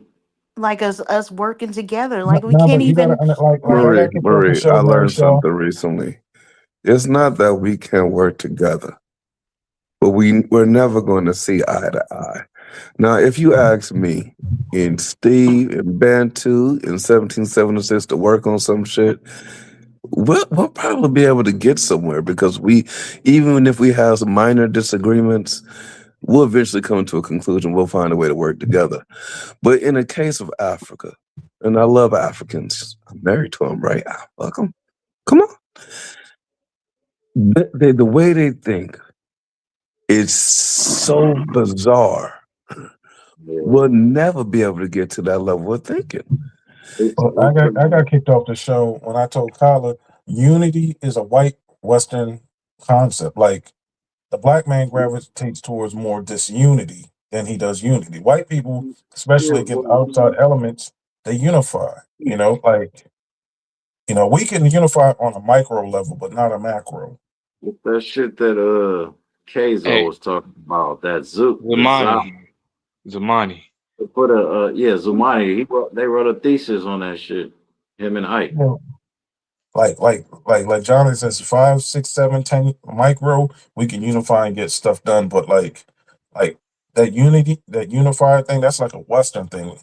Western people always unified are like Mike and Ike. The African ain't that stupid. Oh yes. Oh no, yeah. it's just once you understand the nature of a thing, complexly, but he really thinking stupidly. Like once you understand the nature of a thing, you don't get upset, and like we just don't unify. We never did in the history of the world. So it's like unity is a Western And we're concept. not going to. What we can do is Black Americans and Nigerians, just a couple, the really good, intelligent ones come together and say, you know what?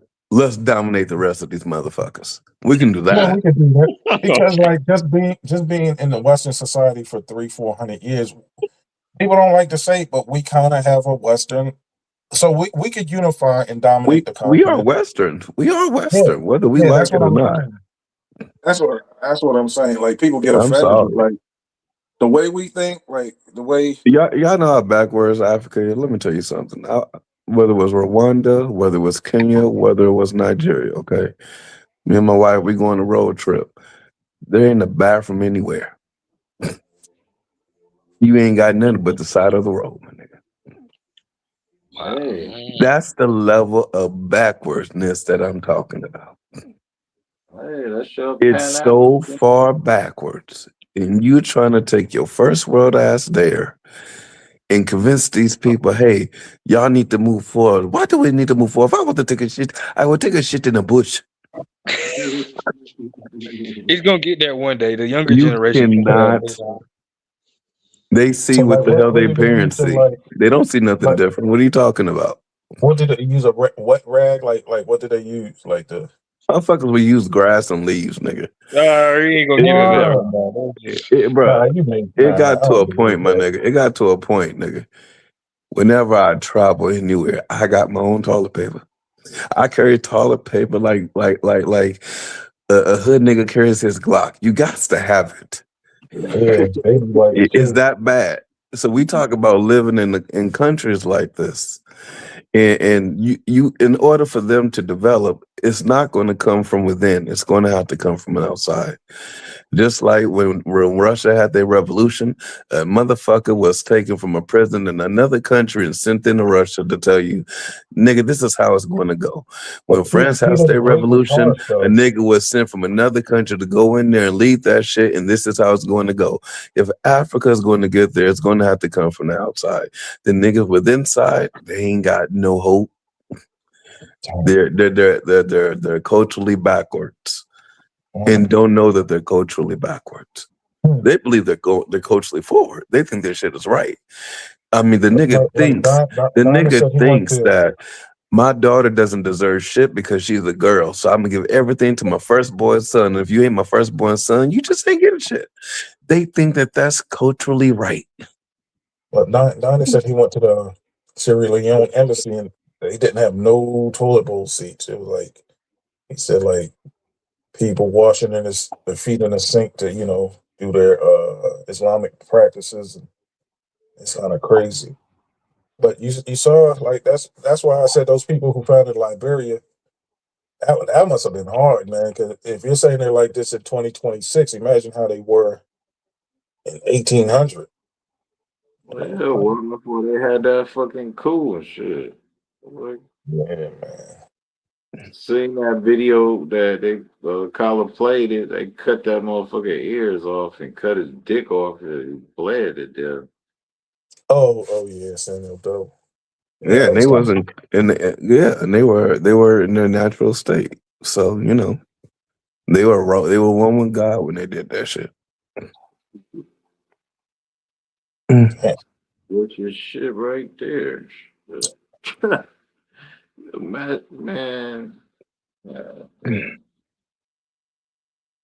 the thing is, a lot of people from the continent that come here, they love America, man. They come here, they like law abiding.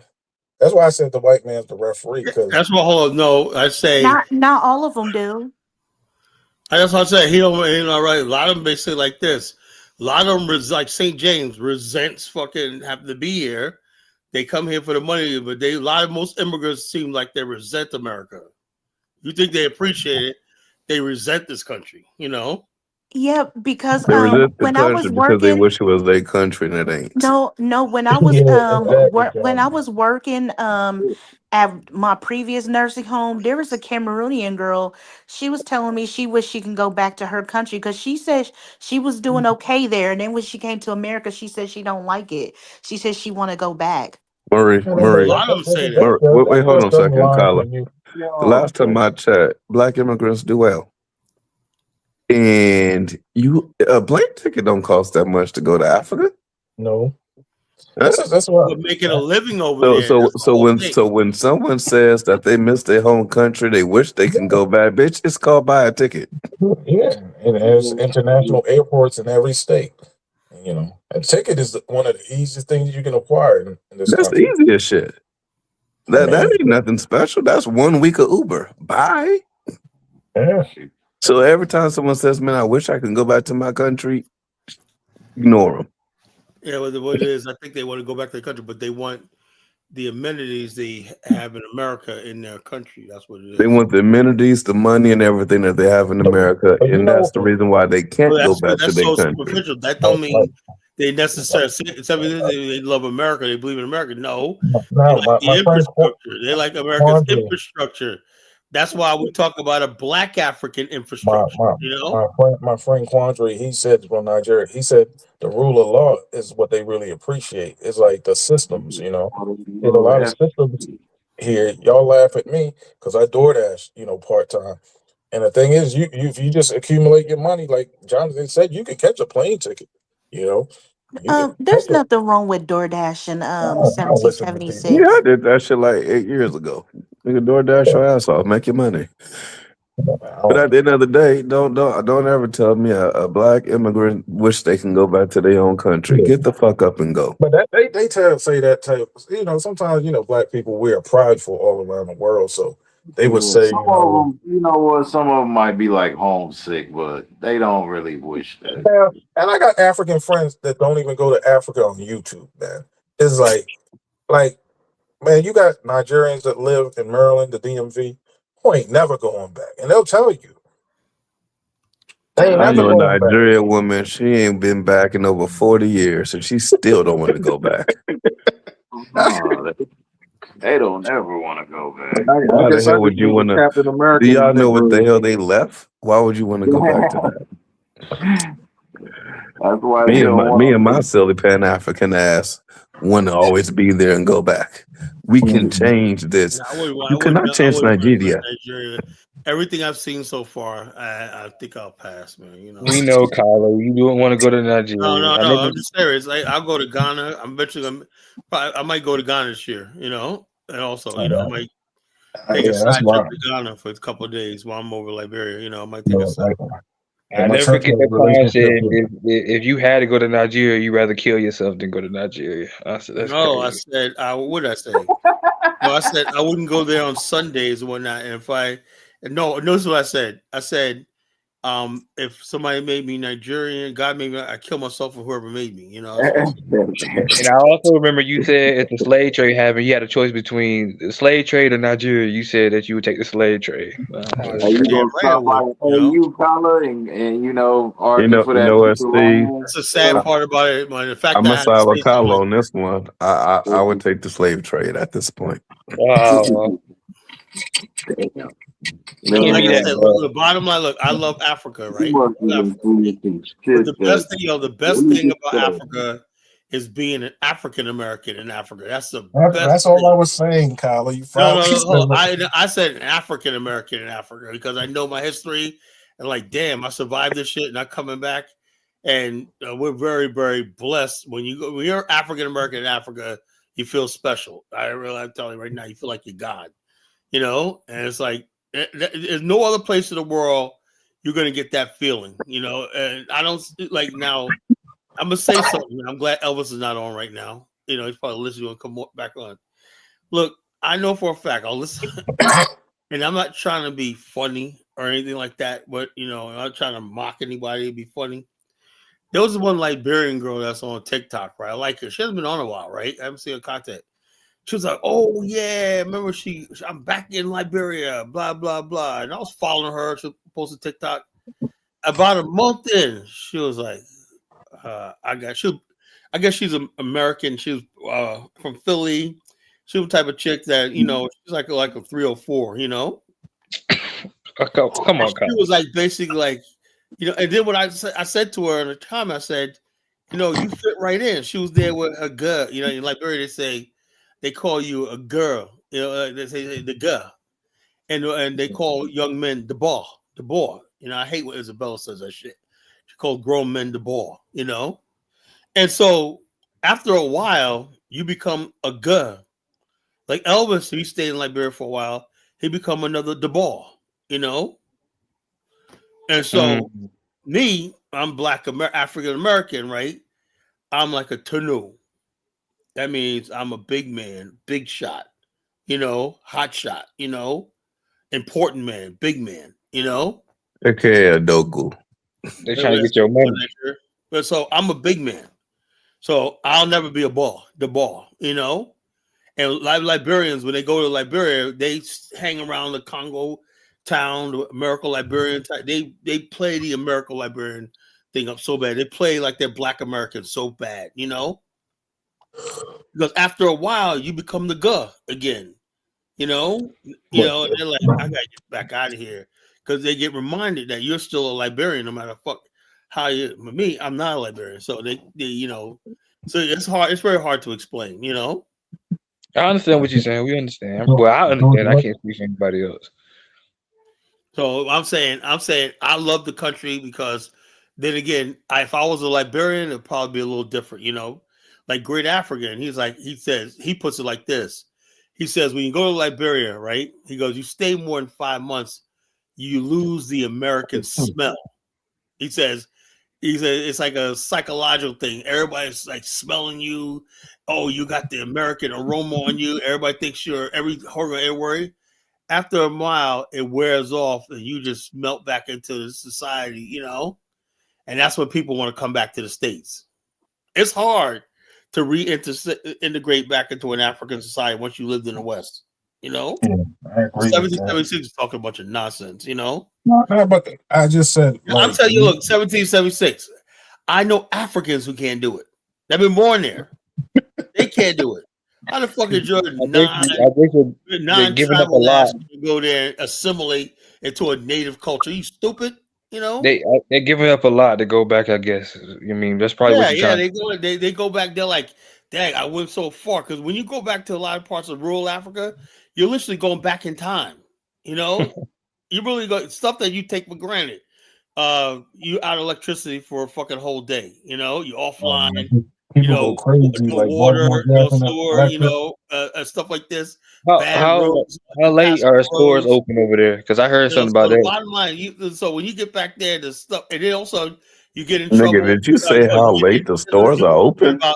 Everything here, you get accident, ambulance will come in the village. You know, you get sick over there. No, I'm talking about like in general, like cities and stuff like that. Like, let's say they got you got gas stations and stuff over here that be open late. You got gas stations over there too. So like it's not the same. In Lagos specifically, in Ikeja, they have some stores that stay open 24 hours. Like deli. In Africa, they got deli shops like Sheets. And Monrovia is just a modern thing. But the bottom line is this: I am part of the modern Liberia. There's two Liberias, right? There's a modern Liberia. And there's a not so modern Liberia. I'm part of the modern Liberia when I go there. So Liberia is like, to me, when I go to Liberia, it's like being in America, you know, until we go up country to the rural areas and I get to see like, you know, rural, like go spend time in a village or something like that. But for the most part, the lifestyle I have in Liberia is no different than the lifestyle I have in America. Nothing.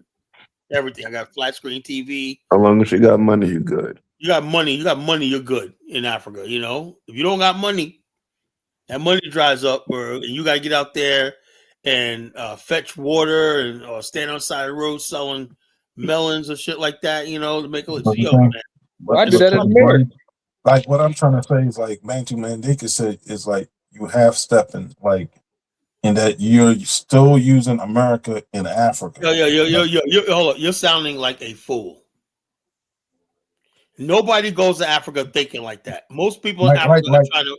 Most people in Africa, all of them are trying to get into the modern era. They're trying to move to the city. They're trying to better their life. So when you go there, I want to like this. They're gonna look at you and laugh at you. You're a fool. Like Cuddy fully embraced BF culture. Cuddy lived in a house. One, Cuddy lived in a house. Cuddy lived in a house, bro.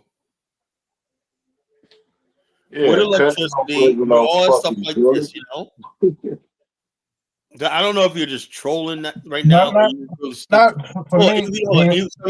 Either you're trolling or you just. I'm really not. I don't troll. I don't troll. So I just feel like, you must be really stupid then. You can't believe that what you're saying. Hold on. no, I I'm think you just saying can. that- So are you trying to say like rural in America is not the same thing as rural in Africa? No, it's in America, you got roads, you got bridges, over passage, you got culverts and everything, running water, electricity. It's developed. Rural in Africa, it's like you have to just spend for yourself. You ain't got a goddamn You ain't got thing. a goddamn thing, you know. You're on your own. but you have the well, you have wells and stuff like that. You And have that access to ain't no water. guarantee that a well works either, you know. Damn. Ain't no They guarantee. don't have wells everywhere in the village. You don't have wells all the time. You You know? never read the story "No Sweetness Here"? Like it was African books you had to read in school. You know, like "No Sweetness." Man, y'all When things have fall to. apart. Y'all know. have to see it. Y'all have to see it for yourself. Yeah, like reading books. Y'all National Geographic point of view is not it. You're gonna get heartbroken. Yeah, I believe. Mary Shaw had a good time in Nigeria. Yep, see, there you go right there. She had a good time where? In Nigeria. She had such a good time she came back. I was just joking. Actually, See, I don't brought take my playbook. actually I brought a little bit well, never mind. I don't want to go into that. No, go ahead. What you bring back? No, I'm not. No. You almost got it out. Go ahead, tell us. No. But the thing is, if you Marie, want did you first get world any of that living, special oil that the Europe must be selling? No, I'm not talking about that. I brought a piece of farmland in Abelkota State. I don't know if I'm pronouncing it right. You damn sure Basically, Ogun State. You let Ogun somebody sell State. you some land in Africa. No, remember that thing with Dynas? Dynas was in the first phase. I was in the second Oh, we phase. talking about with Taiwo and Lou Major and all that. We was You gonna. was We doing had. that, Mari? I was part of God. I was a part of the second phase, but I got my money back. I don't know if everybody else got their money back, but I got my nobody money got back. their money back. Nobody. No, I got my money back it seemed like Pan Africanism is wearing down because Dynas. I sold my piece. I sold my piece of farmland to this Nigerian lady in the UK, and so we had to do the transfer, and she gave me the money for the piece of my land. Man, I hope she actually got land. What? Marie, I like you already, girl. You know that. You a real Nigerian. You saw her. You bought some invisible land. No, John, did you ever see that story with Dynas, Lou Major, and Taiwo and all that? I seen the clip when you did a show on it. I was just like, what the fuck? That was something. Niggas was falling for this? The hell? Oh man. Well, it wasn't a scam. Well, it wasn't for me because I got my money back. Well, Only brought look, the reason why Where you got your money back when you sold it to somebody else. Look, I wasn't that dumb. No, You I got my sold land invisible back. land to somebody else. I got my money back. Wait, That's what I'm Marie, saying. did you ever see that land in person? Doesn't matter. Yes. Amari, let me tell you something, Marie. They were selling you guys land that didn't exist because what happened was when Taiwo found out that the land would exist, they moved everything to Ghana, right? On some other land, my guy Michael Jackson offered them, right? And they said the COVID things. They said, "We'll buy us some time." They had a whole month. So they just spring up like, oh, you know something that didn't work, but we got a better deal. You know, that's what happened. You know, but you don't have to put boots on the ground to really buy something or. Like, you're a fucking fool. You don't go and buy nothing. I wasn't that dumb. I wasn't that dumb because California. Look, I wasn't. I'm not gonna let you get up here and talk stupid nonsense. You know. No, I'm telling you, I can go purchase land. Shut the fuck up. You know, I had to do that all night. Look. In this case, if you listen to 1776, you a dumb motherfucker. That's In he come here Africa, talking. I think you better what he go does, there what and he see the does is shit. deliberately come up here. So if somebody listens to the show for the first time, if I I don't think shut it him was down, they think I bullshit. agree with his nonsense. You know? This man, I knew he was like it. I knew he was like it. The black race is very incredible.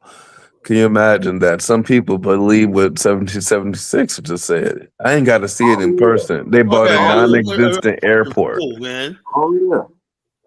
Oh yeah. Not They sell understanding they are the non-existent God. That's why airports when you. your dumb ass don't go see what the That's hell why that you you're so buying. pissed. I never understand what Africa is Vivi's talking about. Africa is the only place that I it ever was been to that says there's always some kind of property dispute. Every I single know, but time. it You was don't like a buy land group. in Africa. I know, but I it said was just a put group. Oh my 419 over the God. whole Right, African right. I knew continent. the whole thing from the beginning I to the know, end. I know, but It was a scam. It was a scam. I know, but it was a group project, and I didn't want to put much money in there, so I just said I'm just gonna buy one plot. So I didn't even buy a Marie, you lot were of younger money. back then, so I understand. I didn't buy a lot of land because I knew, like, I heard like a Yo, lot of rule number things. one, anybody like that, I'll tell you, land in Africa, don't do it. Don't do it. You know? You need if you're gonna buy land in Africa, you gotta physically be there, physically get a lawyer, not some lawyers that these Oh, people know. I know, Jonathan. I know that You gotta now. get I'm a not lawyer dumb. to watch the I lawyer. know You that gotta go now. to the Watch the court, other you gotta lawyer. get documented papers all over the case. And even that sometimes ain't good enough. I know sometimes lawyers lie and You stuff see like what that. happened to Leslie in Ghana? You see what happened to Leslie? Y'all remember that one? Chop collar. I had Leslie. people in Ghana that lost land and whatnot, you know.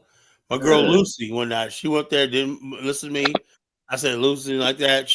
They drove her off her land, stole her goats and everything, you know. Stole her goats. Bianca situation years ago. 2 African American women killed for their land in Ghana, you know. That's Bianca, 2015, you know. Nah, but I show speed, collar, you know. I show speed. No, look, nobody go to Africa, visit, have a good time, you know, and get involved. I never tell anybody to invest in Africa unless you're gonna be there like 4 or 5 times and you're ready to really commit to the continent, you know. I never told nobody to invest in Africa, and I never told anybody to freaking buy land, you know. So you can't tell me anything like that because, like I said, I make my money in America, like I whatever money I put in Africa, if I invest enough, I want to have a farm in Liberia, right? But I know it ain't no get rich thing. It's just gonna be a labor of love. I might have some chickens and some cattle and whatever like that, you know, just 1776 said 1776. I guess that's what he was trying to say before he got kicked off. He says you can acquire land globally through reputable websites. Right. Not in Africa, you can't. You know, there's no reputable site. You know, Tyler on booking.com, a reputable website. I booked a hotel that didn't exist. Oh yeah, in Liberia they got that too. I almost got in Liberia. I told my boy Ross, go check this Airbnb out. He said, man, that shit not even there. Somebody, somebody's house. Somebody took it up and put it in an Airbnb. You know, so I said I got people on the ground in Liberia, right? And they always check everything out. For now, I do that because I got a house. But I would say, yo, check this place out. It sounds too good to be true. Yeah. I went there and the place is a dump. It showed you only the good parts, whatever like that. You don't believe nothing you see coming out of Africa. You gotta have somebody on the ground looking for you. You know. Tyler, can you imagine? I walked around. We drove around the whole damn neighborhood in the same area. Like, where's the building at? I don't see the building nowhere. Yeah. Crazy work. That's how it is. You can't trust that. Go by that. Bookings.com and all that. So it's a elaborate scheme. Once they know you're from America. Also, you know what I learned real. My wife was telling me I learned real thing. Anytime you're a Black American, right, and if you are gonna get a property or rental or something like that, or buy a car, vehicle, or not, don't you go. Don't you go. You have somebody else, and you don't go near the place. Like me and my wife was getting a place we were gonna get, and I had to pay for it. They made sure I was not there because they know the price would have been triple or double. So they say a Black American. You know what I'm saying? As soon as you come from the West and whatnot, they see you. They basically triple the price of everything. You let the local person negotiate for you. You know, and you're not. They don't even. You don't even open your mouth. Don't tell them who you are, or don't even be there. This man, 1776.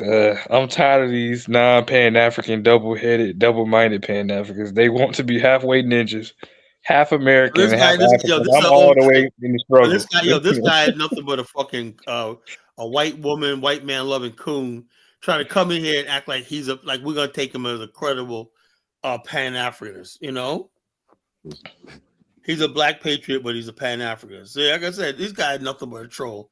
Let me delete this fool's comment. You know, delete that comment. You know, dumb nigga. You know, dumb nigga. You know. B1, man. B1 gonna go back to Nigeria soon. I know you will. He gonna go see his homeland. Be well, you better keep your ass in Lagos or Abuja and take your ass right back to America. He told us he was born in America. He said he don't know if he want to go back to Nigeria.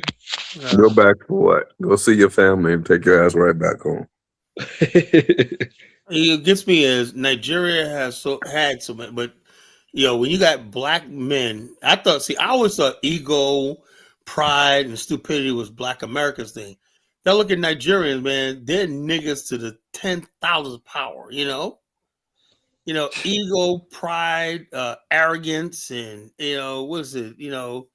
Just what's the word I'm looking for? Iniquity, vanity. That's another thing about Africans I do not like, is they're so full of vanity, It's like, look, a shirt, right? A cloth, right? We look at a cloth, okay, you got a nice shirt on, right?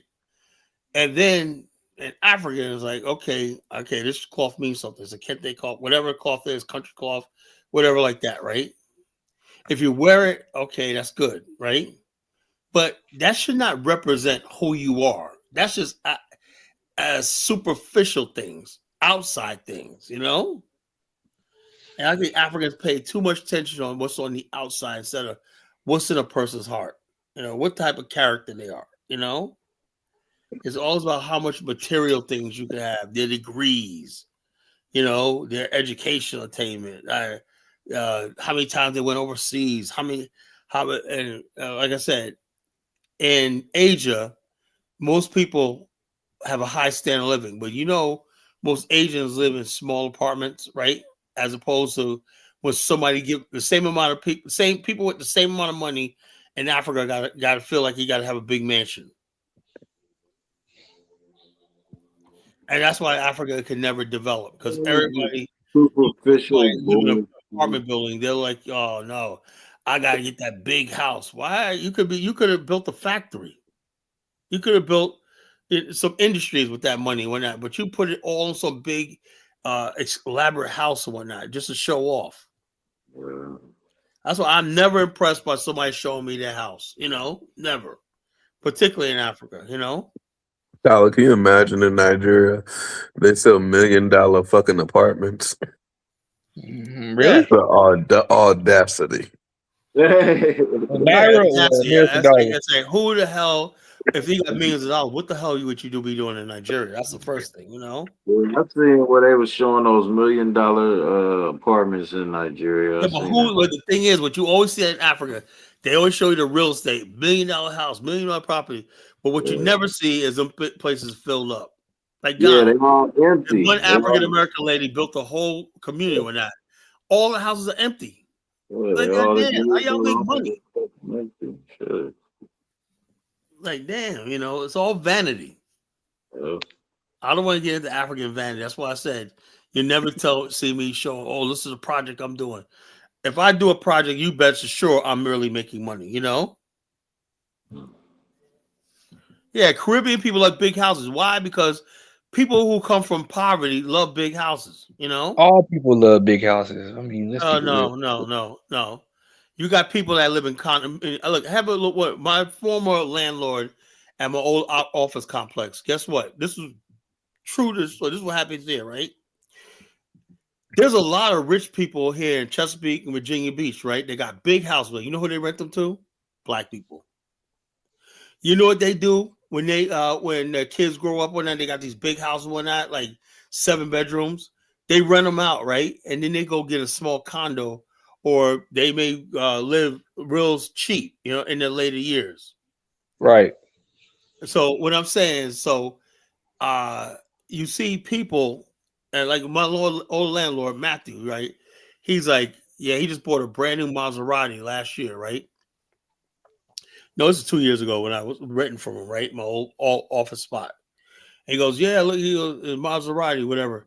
And he goes, his house, like a big giant house, man. He owns a lot of property. He owns like 8 commercial properties. He goes, this big giant house. Him and his wife, he's Indian, he's from India. And he goes, yeah, I going to rent my house out, me and my wife. He goes, why? Because, it's an upstairs and downstairs, and we just want 1 floor. So they're going to get a condominium right now, and rent it out to a family, probably a black family, that want to live big, Mm-hmm. And that's what it is. So people, like he said, yeah, we don't need a lot of room, you don't.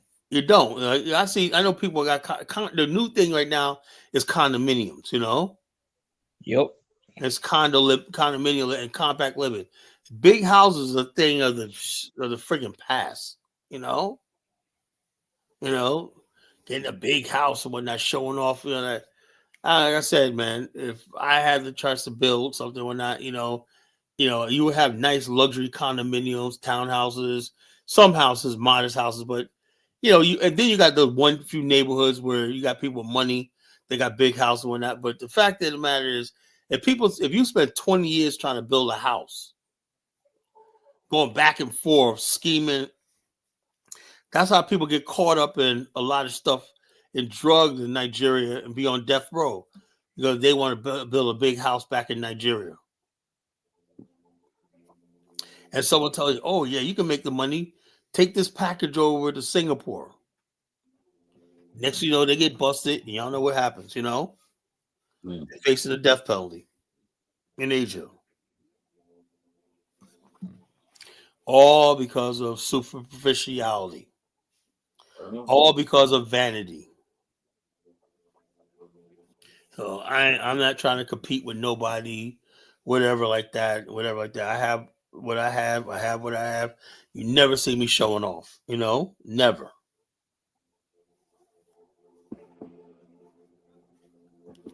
No.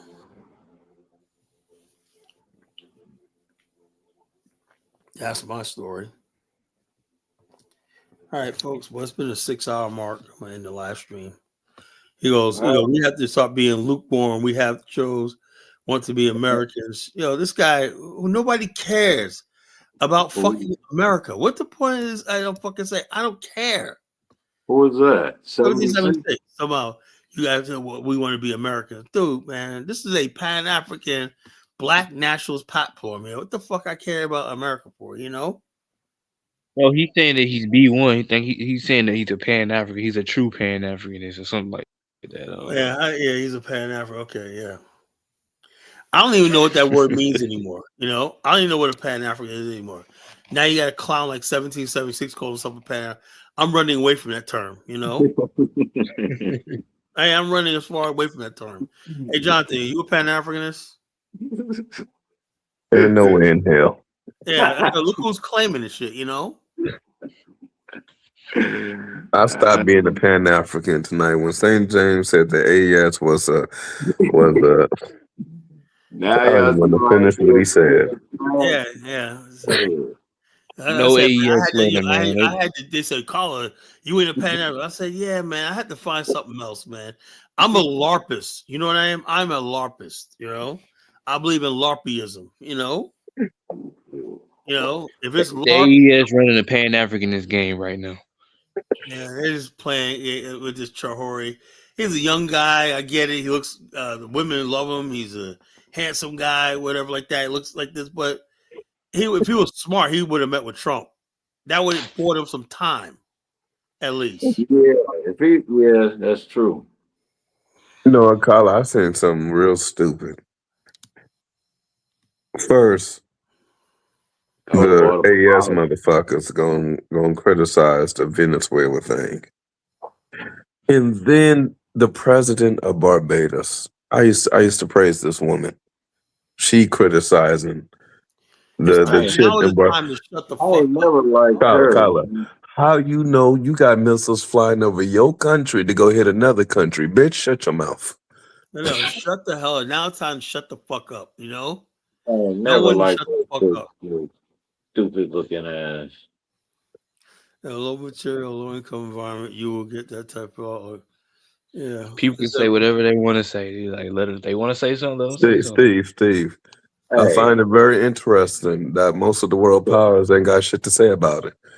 That's The ones right. that's trying to come up, they ain't got nothing to say. You know why you ain't got nothing to say? They don't want to get hit in the crossfire. There's a time. There's a time when you need to shut the fuck up. Yeah, like 1776. Hey, look, African guy says, Kyle, I agree, Kyle. Africans are too material. Yeah, materialism is killing Africa, right? Materialism, I see it. You know, Africa could have developed a Is long the show time over? ago if it wasn't for Not yet. materialism. I mean, materialism is just. I mean, I see it with black people in general. Before you speak, materialism means you put value material things over the basics. Exactly. I see Negroes in America do the same thing. I see people. Kyla, he don't understand that there's one thing that people in America, you say they're materialistic, right, Steve? Right. But they also in the country with a government that will support their ass if they don't have anything. That's what I'm Is saying. that In right, America, Steve? we actually have the money, you know? Right. Now, Steve, imagine caring more about shoes and your family ain't got no food. In the country where your kids you have to pay for your kids' education. You can't afford to be materialistic, but you're gonna be materialistic and be like, fuck these kids, fuck my wife, fuck my. I'm just saying, if the situation was the same. Right? Hold up, like which one said? Just points to this. Hey, instead of shutting down Makoko and building housing for everybody, they got a few houses in Banana Island, right, and Lekki, right, and they're mostly all empty. It looks good. That's materialism. That's phoniness.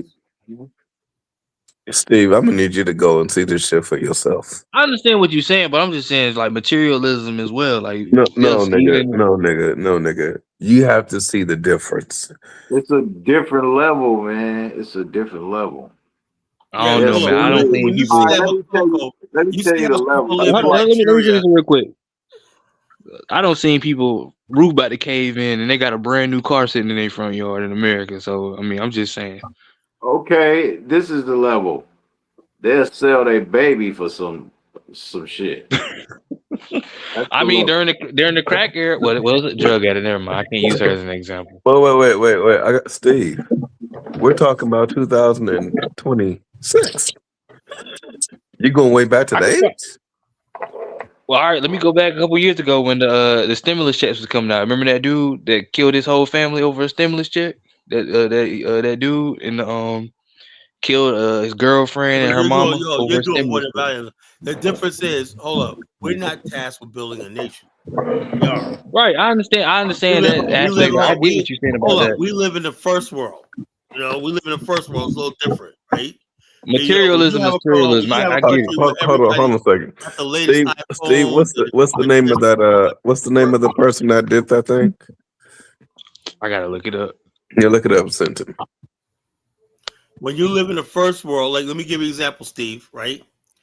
In New York City, the average person in New York City, right, since the IRT, the Interborough Rapid Transit, right, literally can travel hundreds of miles a day in the subway system. But the thing is, the average person could travel more in 1 month in New York City, right, through the subway system and everything, than most people in Africa travel in their whole entire lifetime. But the thing that's conflicting is, as a Pan-African, should you really embrace the first world? Stop calling yourself a Pan-African. This is Look, hold on. I'm not a Pan-African, so it doesn't really matter. Yeah, Kyle, hold on a second. This Phillyardi dude said Barbados is the only independent island in the Caribbean. Big up to her. Crawl on your knees, I guess, or walk on your feet. We gotta stop with this dumbass trying to sound intelligent quotation bullshit. Bitch, shut the fuck up. But can you really truly embrace, like Bantu Mandika said, Can we? I'm just tired of people being lukewarm. Are we Hold on. Nobody first has world people? Nobody owes any American any allegiance, bro. No, we're not talking about America because a true Pan African. Nobody, hold on. You keep saying there's no Pan African Bible, you know? We're talking about Pan African. I'm not in no Pan African cult, man. So Is that my phone? I don't know, it's somebody. It's 1776, man. Well, I got a question. The problem is he acts like there's hold up. Bantu, I think that's you. No, that's Steve. No, I think it's me. I'll back out and come back. 1776. I got a question. Is African is African a lifestyle or is it a people? When they try to put this generic African shit, that's why. You gotta live the African lifestyle. This guy 1776. What is the African lifestyle? Because poverty, suffering, man, living beyond your means. The Zamani man. So 1776 is a clown. You don't know what the hell he's talking about. Us Pan African. There's no Pan Africanist, bro. It does not exist. Just people who are interested in Africa who just say, look, we go there to build whatever like that. And you may call it Pan African, but there's no rule book that we got to follow, no roadmap that we follow and shit like that. He's not a Pan African. Everybody calls himself a Pan Africanist. There's no real Pan African like you saying something. You a Pan. That's what I said, man. I don't call myself a Pan Africanist because you got too many clowns that call themselves thing. I can't be in a company. No, it's just my constitution as a man. I just hate a half-stepping nigga. Either hold on. I just say half-stepping when you can't. Not because like there's a lot of people go to Africa, right? You can't even be loyal to your own fucking race of women. Why are you gonna call somebody half-stepping? Hey, Jonathan, I posted in the back the guy that did what I was talking about. You can't even hold up. You can't even be loyal to your own fucking race of women. I respect that, Kyle. Like, I need to correct that. No. Hold up. The first thing you gotta do is you gotta renounce being with white women. Then you could talk to me. Yeah, that's gonna be my 2030 resolution. No, 2030 nothing. You gotta give up those white crackheads and transvestites you fuck with. Man, I'm all straight, man. All straight. I don't know what you're talking about. So the bottom line, whoever you're fucking with in the street, I can tell you. But the thing is, like, this is why I'm saying I'm conflicted, right? Because if you embrace the West and the things of the West, the first world life, I don't embrace nothing. Look, I embrace myself and whatnot. And then you're trying to superimpose that life on an African. Ain't nobody superimpose nothing. No, but you want. But when you go to Africa, hold on. Let me tell you something. It's called dainties. Let me tell you something. The dainties of the West. Hold on. Liberians and Africans had the same thing: radios, electricity, as long as we had it in America. But that was the Congo people on the floor. No, the whole country, and that's why the people overthrew them because they didn't have access to that. Movie theaters, all that shit like that, and the rest of the same thing with the rest of the continent. Eventually, everyone had it, So we my thing is like Bantu Mandinka was saying, you have to decide: are you all in? What are you all in? Like when I'm Pan African, I don't have to decide nothing, man. What are you talking about? I don't need none of the dainties of the West. I don't need nothing. Yo, check this out. You're full of shit. Really, you're full of shit. I don't know what you're trying to do. I'm keeping it real. I'm not. Bro. I'm gonna say it again. You are full of shit. Listen, I live in America because I embrace it, right? But to be an organic Pan African, say it again. You are fucking full of shit. Like I said, to be a real Pan African, organic, you're not a Pan African, non-GMO Pan African. You're just trolling. You don't believe in it. You don't believe in nothing like that. You're just trying to put that. But how do you feel, Kyle? You're just trying to use a straw man tactic because you want to justify being with white women and loving America. So what you try to do is discredit. You can have that in Africa too. Hold on. You're trying to discredit Pan Africa so you could feel comfortable about your fucking. Listen, you don't know the tenets of Pan Africa. No, hold on. You don't know. You don't know no damn tenets about. You're just running your fucking mouth. There is Pan African starts in the mind. Love of Africa. You're just running your fucking mouth. You don't know no damn. I gotta get this fucking guy out of here, man. I'm just fucking. Look, I've had enough, man. I can't do it no more. Really, I can't. The tenets of Pan-Africanism by 1776. Like I said, man, this guy. Like I said, I don't know why. Why you guys let me have me on my fucking show? I don't like talking to him. The fucking idiot. I'll talk to anybody that got sense. This guy just a fucking clown.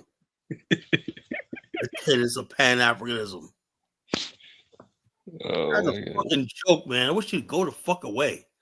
The tenets of Pan-Africanism. Like there's some fucking book out there written down, some scriptures written on the Pan-African scriptures. That's all. I wanted to hear what the heck he was gonna make up, man. No, I don't want to hear that. So you call him offline and let him tell you that shit. I don't want to hear it.